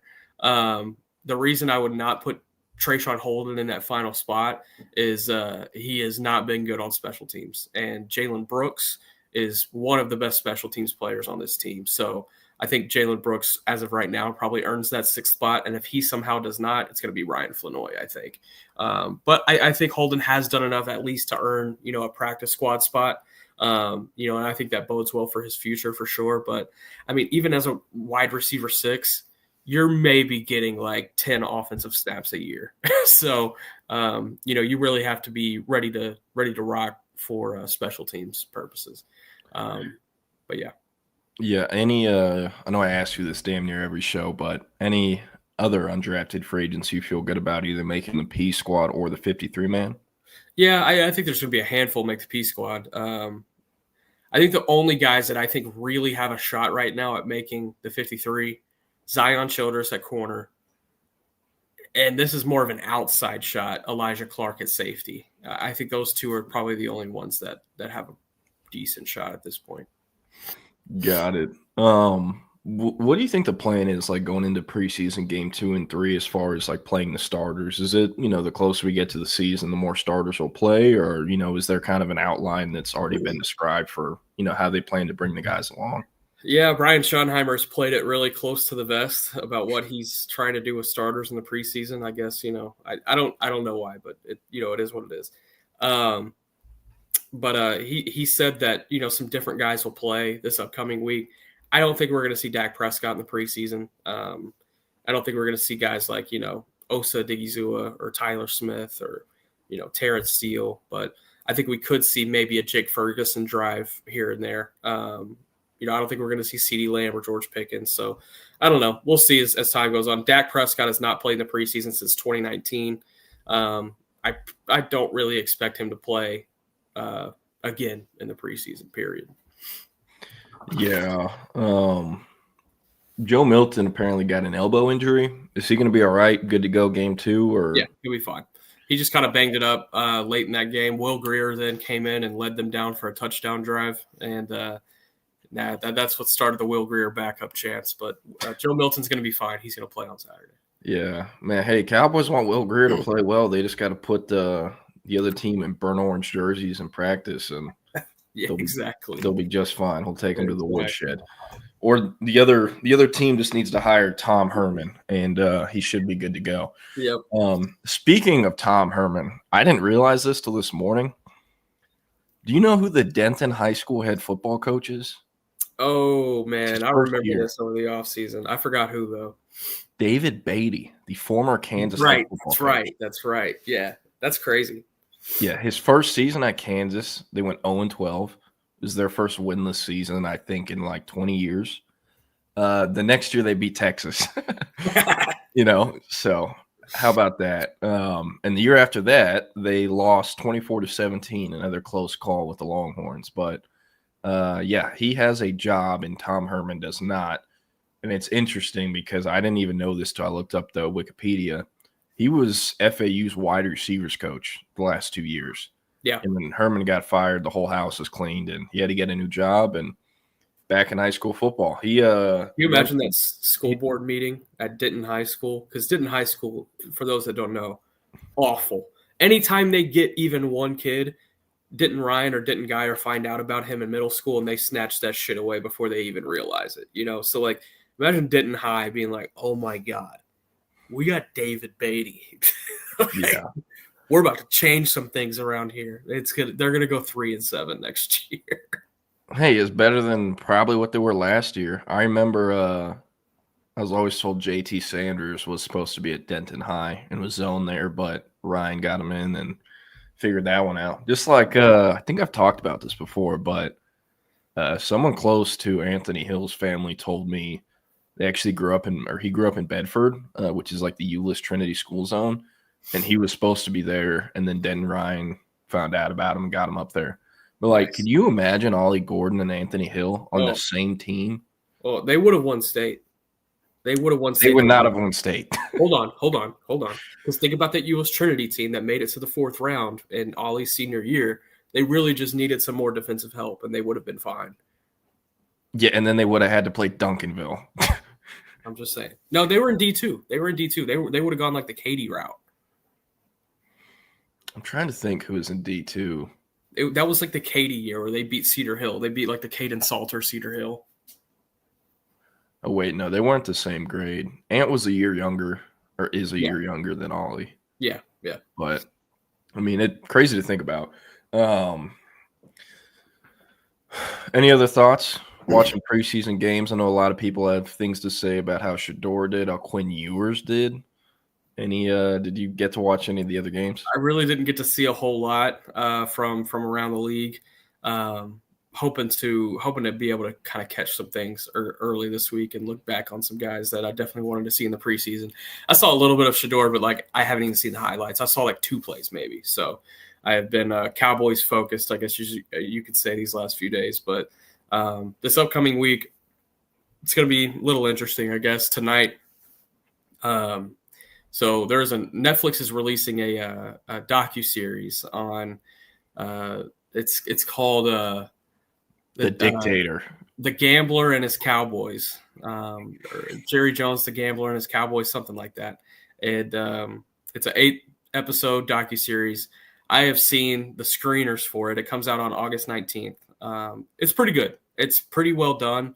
And they're doing the premiere tonight for it in Hollywood. So I think Jerry's probably going to talk and say something dumb. So we'll be there ready for it. And then tomorrow is their last padded practice. Wednesday is their last practice. And then I'm hitting the road and getting back to Texas on Wednesday. So fun. Yeah, I didn't get to watch the Dolphins game, but man, the Quinn Ewers plays I saw were not. I heard it was bad. I haven't seen it though. Not good. I mean, the Dolphins' offensive line was getting their ass handed to them. And as anyone who saw Quinn Ewers play at Texas, like, handling pressure is far from a strong suit. Yeah. He, I believe, had 2 fumbles and lost both of them, if I'm not mistaken. So not great. Luckily, he probably will be given a chance at some point, considering I don't think Tua turned the ball over has ever played a full season in the NFL. Very injury prone. And the backup is Zach Wilson, who, I know we've been given one sample size in the NFL preseason of Quinn Ewers, but you look at what Zach Wilson has done in the NFL this far, it's not much better. So I'm very curious, how it'll work there in Miami. And Nathan, not sure if he's in danger of being cut. I assume they'll keep him because I can't think of any quarterbacks they have outside of Wilson. They still have Skylar Thompson. No, because he played for the Steelers, I think, and everyone is making the memes because he outperformed Shador, and everyone kept making the AI Nike ad that Shador got, but it was with Skylar Thompson. Gotcha. So I'm pretty sure it was the Steelers. Manchester Red, appreciate you. Thanks for checking in. We appreciate that, and everyone tuning in today, appreciate it as well. Here's one from Rob. The Cowboys going to keep 3 quarterbacks. Yes. I don't know if they keep 3 quarterbacks on the 53. I could see a scenario where they put Will Grier on the practice squad, but I think Will Grier at least gets to stick around. Yeah. Man, real quick. Alfred Collins, a lot of 49ers fans are upset that they drafted him after one preseason game. They're like, he has no pass rush. And it's like, did y'all ever watch him at Texas? He's never had any effect in the pass rush. He's a run stopper. That's who he is. That's why they drafted him, to stop the run. Like, they don't yes, they had problems getting the passer. That's why Michael Williams was brought in, the opposite side of Nick Bosa. And also, Collins is seeing more double teams in the preseason than we'll see in regular season. Because if you double team him, that means either Michael Williams or Nick Bosa has a one-on-one. Yeah. The offense isn't going to do that. So, I don't know. But curious to see how we can keep improving these next 2 weeks. But, we got some questions here. Antoine said, any news on the Kavian Bryant front? Nothing much. Him and his camp are playing things really close to the vest. I think Texas is in the best spot right now from what I've gathered, but Texas Tech is also in there, and they would let him play not only football but basketball as well. Texas is still only talking football right now. So that being said, it's far from over. He doesn't have a decision timeline that's public. There's been buzz he can move it up, commit any day now. There's also been buzz he's going to wait till after the season. And, of course, they are not confirming anything because him and his camp are keeping everything in-house. Not fun. I hate covering these types of recruitments, but it is what it is. It's part of the job. Florida State is also in there. They're going to host him week 1 whenever they have Alabama in Doak Campbell Stadium. So that'll be interesting. They're obviously pitching him on football and basketball and are hitting him over the head with the fact that Charlie Ward went there way back in the day. That's kind of what it is. Texas Tech, and Florida State. Again, I think Texas is currently in the best position, but Florida State is pitching Kavian Bryant on the fact that they had Charlie Ward 30 years ago. Yeah, I know. All right.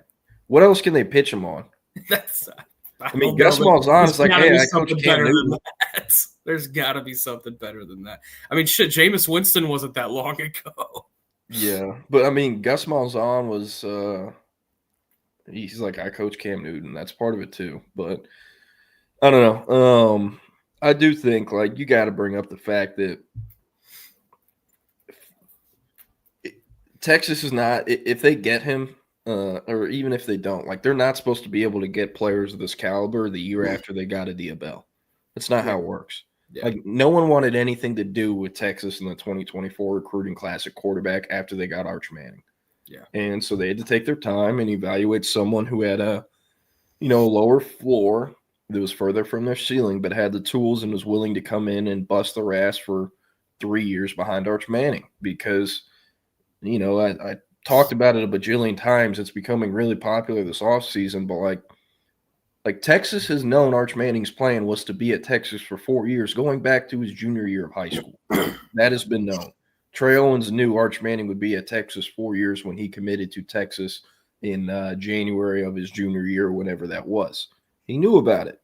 And, as long as he stays dedicated, shows up to practice every day, he can be the starter in 2027. We'll have to compete with KJ Lacey in year 3 and or in year 2 and Diabell in year 1, but no, that would be if we're talking 2027. That would be year 3 for KJ Lacey in year 2. Yeah, for Dia. Yeah, math's never my strong suit. So, sorry.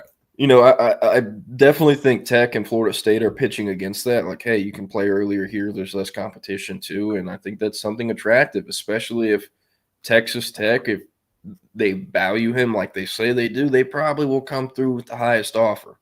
So if you're Kavian Bryant, are you going to take less money to go to a school and, wait longer to play at Texas, even though it's a bigger program?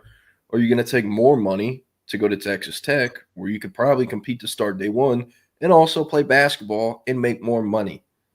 So it's going to be up to him and what they decide. And it'll be interesting to follow because the longer this thing goes out, if it's not Texas, they have less options to pivot to. And it becomes, not searching for an uncommitted QB prospect to offer, but a committed QB prospect to flip. And it'll be interesting because dominoes are starting to fall. Michigan picked up a QB commit today. That took Michigan out of it for Malachi Ziegler and Elijah Haven. And right now, Elijah Haven, the number 1 overall prospect in 2027, is trending to Florida over LSU. And this is a kid from Baton Rouge. Wow. Yeah. So that one will be interesting. And then Malachi Ziegler, the quarterback from Ruston, Louisiana, who camped at Texas, they monitored him for an offer, but ended up giving it to Kavian Bryant. He'll be committing to SMU sooner or later. They're trending heavily in that one. It'd be a great get for the Ponies, the Mustangs, whatever you want to call them. And so with Kavian Bryant, we're kind of in wait-and-see mode. He's one of the main guys I'm focused on getting out to see this season. And, I haven't finalized the schedule, but I'll be seeing him week 1 and week 2 and, in order to go get those quotes. So that's kind of the latest. Antoine said, how does Thompson Bennett compare to Taft? Would they look at him? I doubt it. I doubt it. Michael Taft is, I say this almost every time I talk about him. Played youth football against him growing up. Best youth football player I've ever seen in my life. I'm not joking. And, over baby Gronk?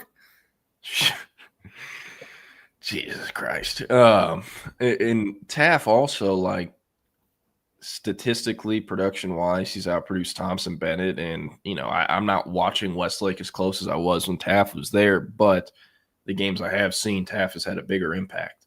Westlake doesn't beat North Shore in 2020 or 2021, whatever it was, at Legacy Stadium in Katy without Michael Taft. He went both ways that day. He caught several prayers that Cade Klubnik threw on 3rd and long or 4th and long to keep them in the game, and they won. So I got to say Taft is better than him. I'm sure Texas has looked at him, but I'd be pretty surprised if Bennett got an offer. What else do we have here? Antoine said, what do you think from Jordan? What do you think from the 254, 512, maybe 210 would be a potential commit? There isn't anyone with an offer right now that's uncommitted in those, but 254 area, no one really in 2027 I can think of as of right now. They got a few young kids in 28 that might have a shot, but yeah, same thing with Texas and 512. I think Jaden Fields at Hutto could potentially get an offer down the road. Two-way player, wide receiver, and safety for the Hippos. I think has a higher ceiling at safety when it comes to the college level, but he could also be a wide receiver. He's that good enough on both sides of the ball. He camped at Texas. They thought he was a receiver. It kind of blows my mind, the scouting operation at Texas sometimes. They thought he was a receiver. He shows up and he's like, I've primarily been a defensive back. That's what a lot of my offers are for. And so he worked out at DB and they were surprised. And it's, like what have we been watching here? Anyways, they didn't offer him. He goes to Oklahoma that week for camp. He gets offered. And then a few days later goes to A&M for camp where he gets offered, and the receivers coach and safeties coach offered him as an athlete. So I love him. He's one of my favorite players in the 27 class. And Hutto hired Eli Reinhardt, who was the offensive coordinator at North Crowley the past few years. Before that, he was at Austin Anderson. And Reinhardt has a damn good offense, a wizard with the playbook. And, Reinhardt has told me personally Fields is the best player, and he's going to scheme everything around him on offense. So I think he's going to blow up nationally this year. Reinhardt's going to be a college football head coach one day. Agreed. Other guys in the 5-1-2 that have a shot in 27, Trey Moore, who's at Pflugerville Weiss. He already has an offer. Texas is all over him. Right now, Texas and Texas A&M are kind of trading position from being the leader or second place pretty much every day. It rotates. And that one will go all the way till next summer. He's not going to commit till next summer, but Texas is in a good early spot there.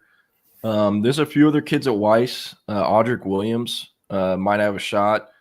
Unfortunately, he was ruled ineligible by the UIL this season, so he'll be playing JV. They did appeal it, but I can't think of any player that has ever won a successful appeal versus the UIL. Trying to think of other players. In San Antonio in 2027, they have an offer out to Caden Scott, who's at San Antonio Roosevelt, top 247 offensive tackle, going to play in the All-American Bowl this upcoming January, and he's pretty much going to end up at Texas or Texas A&M. He doesn't want to leave the state, and he wants to play in the SEC, and I like Texas over Texas A&M as we currently stand.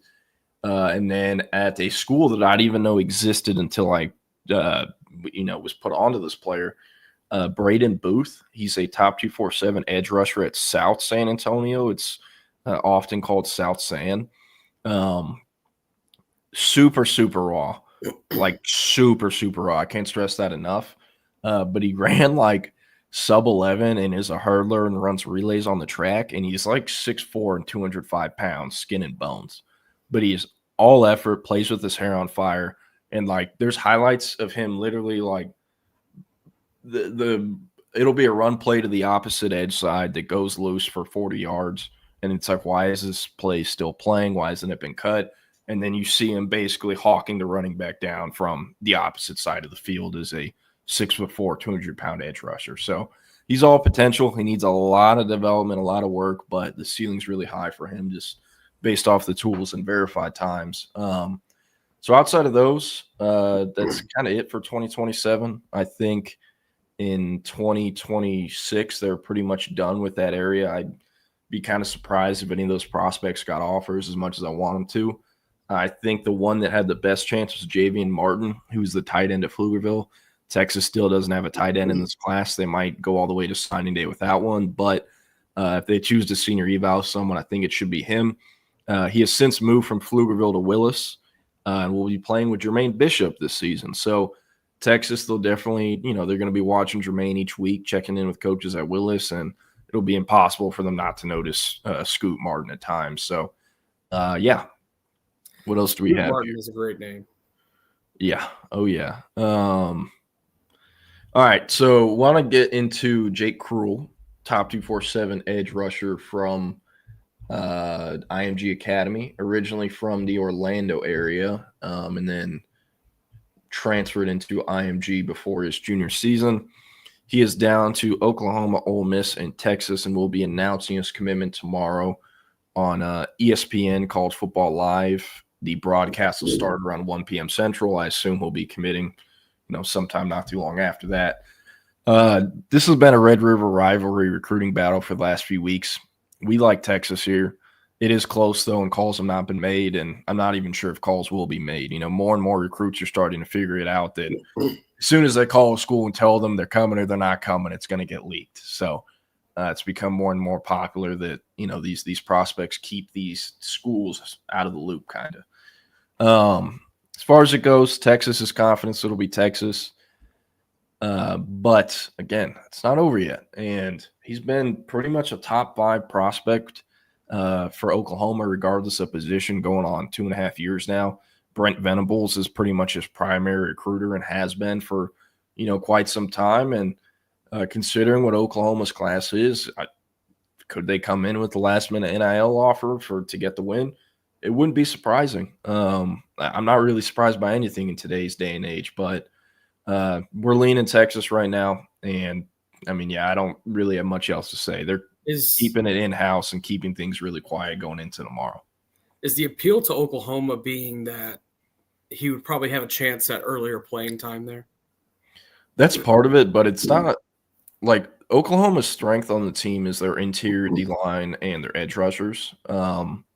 It's not like it's a Baylor-Texas situation like with Jamarian Carlton where he will compete to start day one.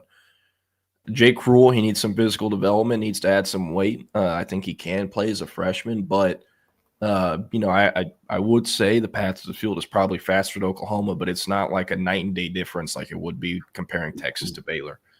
In Oklahoma, they've had the longer relationships here. They offered him 6 months before Texas did. They've hosted him 5 times for visits. Texas has hosted him 3 times for visits, and they made him a priority the whole way through. Very rarely will Brent Venables kind of take on a recruitment and become the primary recruiter, and that means something when he does, just like it means something when Steve Sarkisian becomes the primary recruiter like he did for Tyler Atkinson. So, we'll see what it is a little over 24 hours from now, but still leaning Texas in this one. Want to talk about something crazy that I saw over the weekend. All right. I like crazy. Huh? I like crazy. So JT Lindsay, who's a running back for the LSU Tigers, going to pull up his 24/7 sports profile. He will be a true freshman this fall. And fun fact, this is the reason James Simon is at Texas. So LSU, they wanted 2 running backs in their 2025 class. They landed a commitment from Harlem Berry, who's a 5-star running back in either November or December of his senior year. That was one. And then, basically it was like, all right, who's going to commit first, James Simon or JT Lindsay? Was told Simon wanted to wait until official visits, and Lindsay did not. And he committed in late May, and that made LSU full. James Simon pivoted to Texas, and that's where he ended up. There we go, CB. We're getting to it. So this cat, JT Lindsay, turned himself into the police and is currently in jail as we speak. Why did he turn himself into the police? Well, he is getting charged with 2 counts of – I'm blanking on the actual official name. But basically, this is what happened. He's from Alexandria. Accessory to murder? Sorry? Accessory to murder, probably. There it is. 2 counts of accessory to murder after the fact. That's the official thing. But he's from Alexandria, Louisiana. In May, apparently 2 former Alexandria high school students killed someone. And they have since been on the run. They have since had an arrest warrant. It's kind of concerning to think that the police couldn't find these guys for 3 months. But they did. Where did they find them? They found them in JT Lindsay's dorm room. What else did they find in JT Lindsay's dorm room? 2 AR-15s, a Draco, and a Glock. And a few days later, Lindsay, with his lawyer and his mother, turned himself in saying, hey, I didn't know anything about this. I didn't know they were wanted for murder. They're just my friends from high school. I was letting them stay on at my dorm for the last 2 weeks. I didn't know they were on the run. That's what they're saying.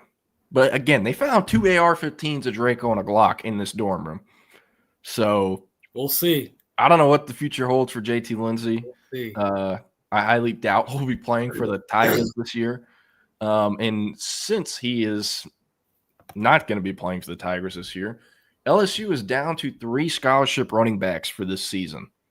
They've lost some due to injuries, and they've lost Lindsay to the legal system. So Caden Durham stocks have never been higher.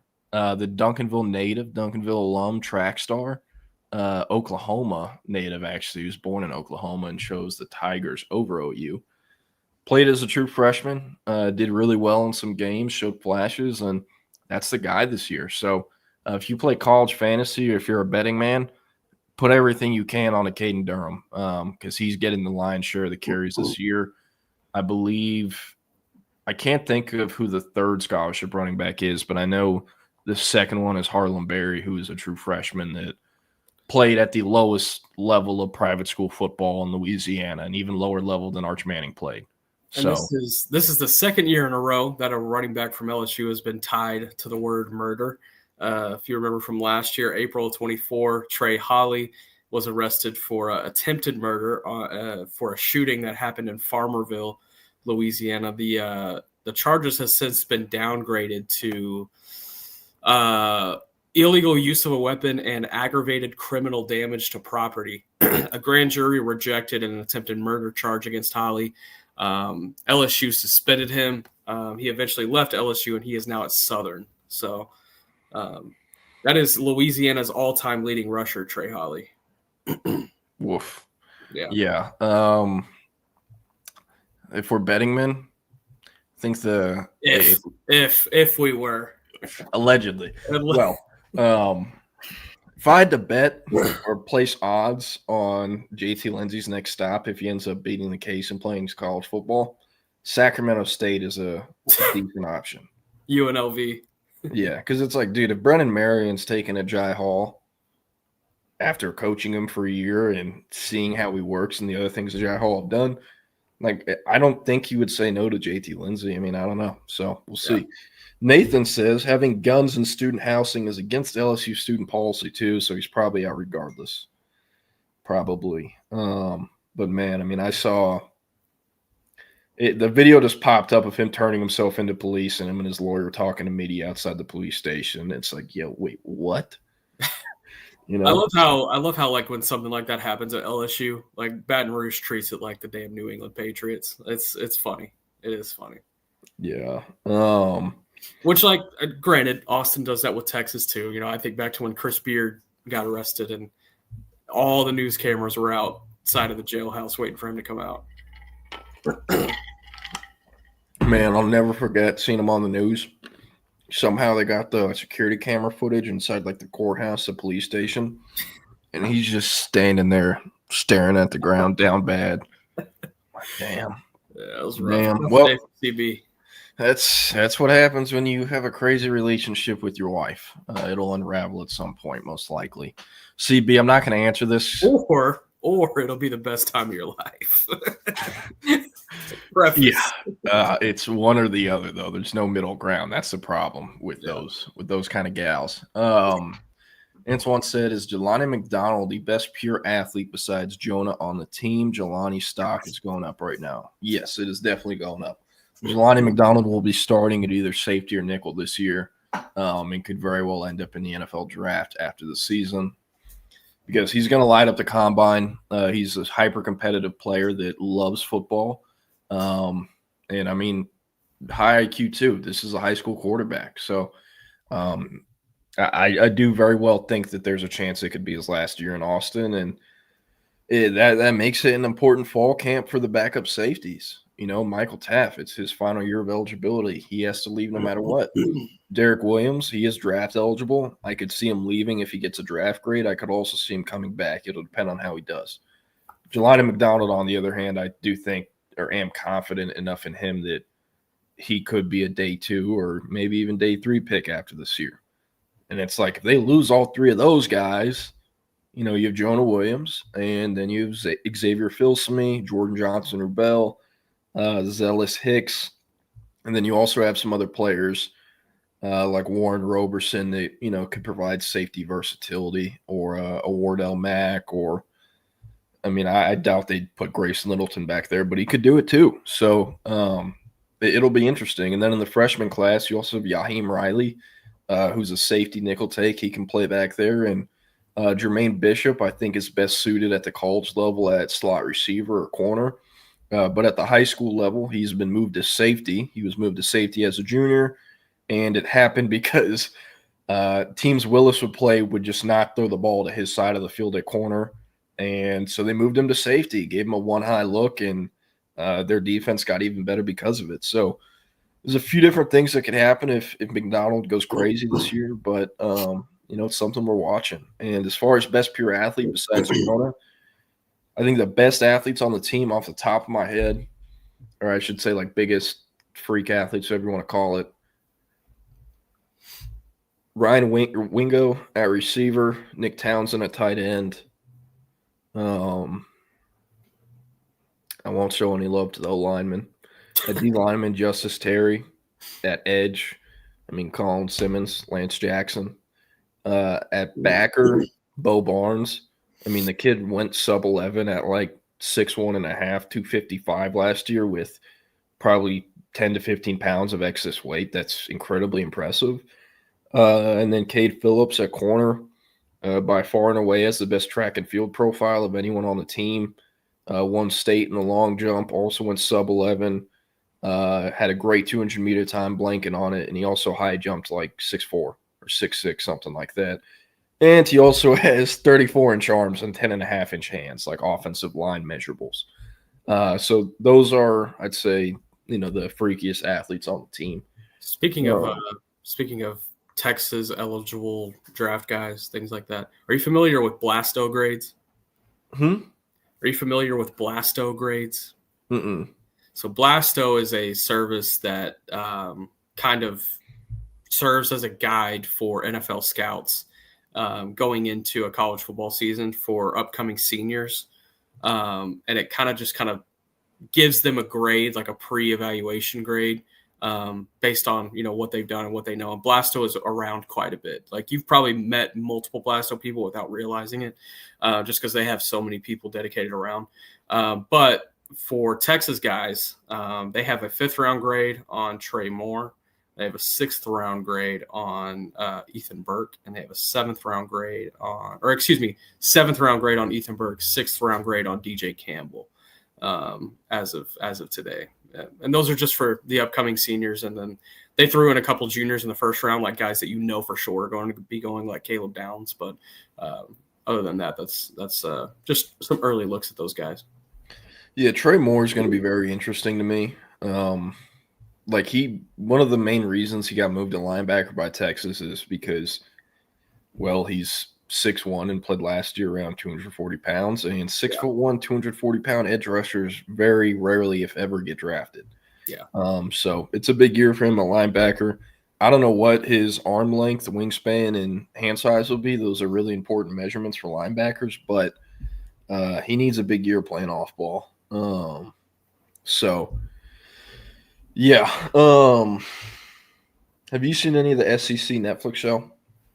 I've not yet. Has it come out? Yeah, it's been out for I haven't seen it. A few weeks. They really try to make you like Brian Kelly. I refuse.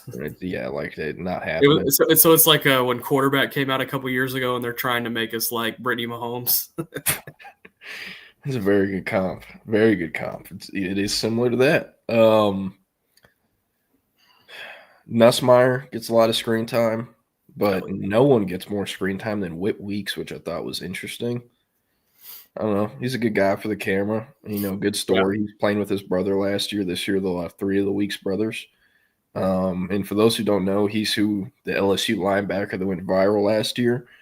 After a sack, he called it White Boy Wasted, the dance, where he banged his head like this and then went like that, like he was shotgunning.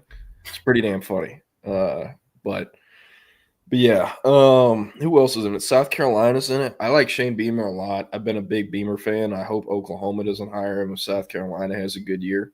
But Yeah, they were fun. Lenore Sellers got some screen time. Jeff Lebby, Mississippi State, were in one episode. It was kind of boring. Vanderbilt got a lot of screen time. Clark Lee, Diego Pavia, Barton Simmons was in there too. Thought Nice. that was cool. They interviewed Barton in his office, and you could see old All-American Bowl helmets in there, which I thought was pretty cool. For those who don't know, Barton Simmons used to be in charge of our rankings at 24/7 Sports, was for several years. And then once Clark Lee got the job, he hired Simmons to be his general manager. As the Netflix show talked about it, but Barton and Clark Lee are lifelong best friends. Both grew up in Nashville together. Diego Pavia, I think to some degree he is a bit of a jackass, but I like him, man. It's easy to root for the plucky underdog, and it is a great story. Eli Stowers, former Denton Geyer quarterback, was also in there. Fair amount. Mark Stoops in Kentucky were in there. It was pretty damn boring. All they did was kind of show love to Deion Walker and Maxwell Harrison. Trying to think who else was in the A&M was. Our guy Torian got some love. Like seeing that. It was pretty good. I liked it. Hate to cut you here, but AP poll has just dropped. Texas Longhorns are number 1 going into the season. Wow. Well, number one Texas, number 2 Penn State. So we do not get a number 1 versus number 2. Number 3 Ohio State, 4 Clemson, 5 Georgia, 6 Notre Dame, 7 Oregon, 8 Alabama, 9 LSU, 10 Miami. So no real surprises through here. Oklahoma's 18, A&M is 19, SMU 16, Texas Tech 23. That's about all. That's about all I see. Sorry, is A&M in there? A&M, yes, 19.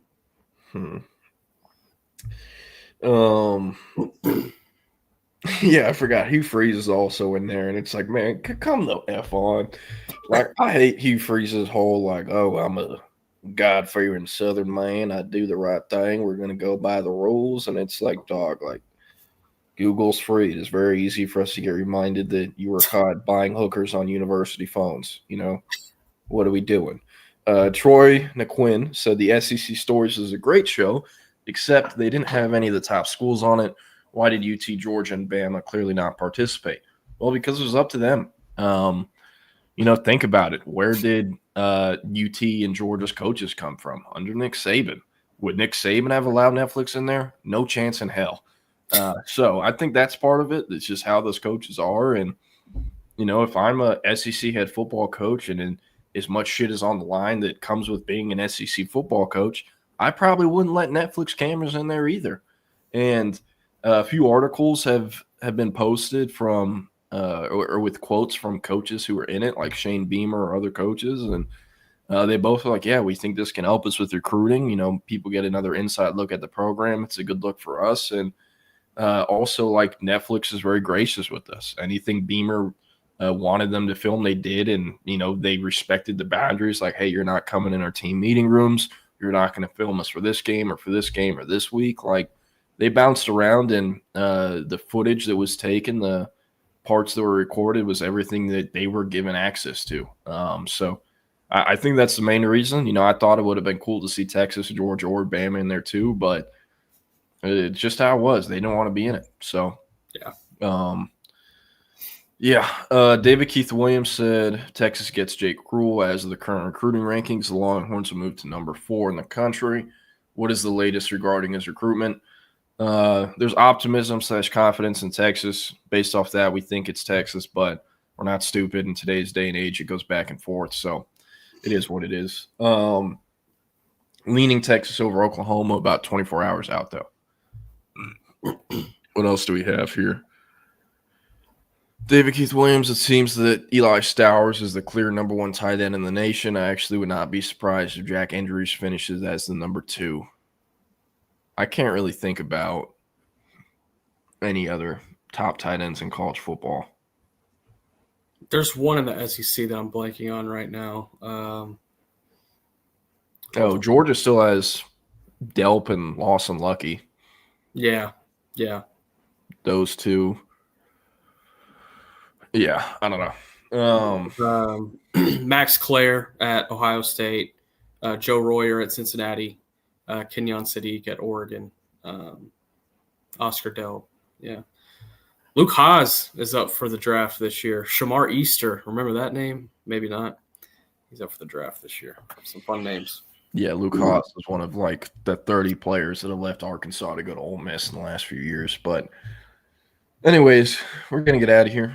Everyone who tuned in, appreciate it. Troy, Jake, CB, David Keith Williams, Nathan, Antoine, Naaman Roberts, appreciate y'all. And those on podcast platforms, appreciate it as well. Couldn't do without you. Up next, SEC Unfiltered previews the 2025 college football season with the guys from Crane and Company. Also want to give a shout out to SEC Unfiltered. Their show was shown on the SEC Netflix show. Also a few different voiceovers they used. And, like I recognize Cole Thompson's voice a few times and Chris's as well. But yeah. Patrick, my bad. I did see this. I want to come back to it. This will be the last one. Patrick asked about Jeremiah Johnson. This is the kid that went viral a few years ago because he was playing youth football and looked like a grown-ass man. I'm at Alito this spring to see Caden Finley, and they have this big-ass running back, and it looks like Racing Guillory. He's in a number 1 jersey like Racing Guillory was this past year. And I pull an Alito coach aside. I'm like, yo, who is that? He looks like Racine, but I know he's at Utah. Who is this kid? And he's like, oh, you don't know who that is? They do like a water break. The kid takes his helmet off. And I'm like, oh, shit, that's the – and he's like, yeah. Jeremiah Johnson is at Alito. How'd he end up there? Who knows, What a coincidence. Yeah, but he still does look like a grown-ass man. I didn't get to see much of him. They were doing like mostly pass situations where he was pass blocking that day. But he's either supposed to be the starter or number 2 running back for the Bearcats this year as a junior. So, hey, we'll see what it looks like. It also made me feel really old that he's going to be a junior. It felt like yesterday he was going viral for being 12 or whatever. But, yeah, we're going to get out of here. Thanks for tuning in. Like I said, SEC Unfiltered up next at 2 p.m. Chip and Zay will be back on the live stream, Facebook, YouTube, Twitter, Twitch, wherever you get your live stream or podcast. And, hey, we will see you on Friday. I'll see you tomorrow with Will Turboff. Peace.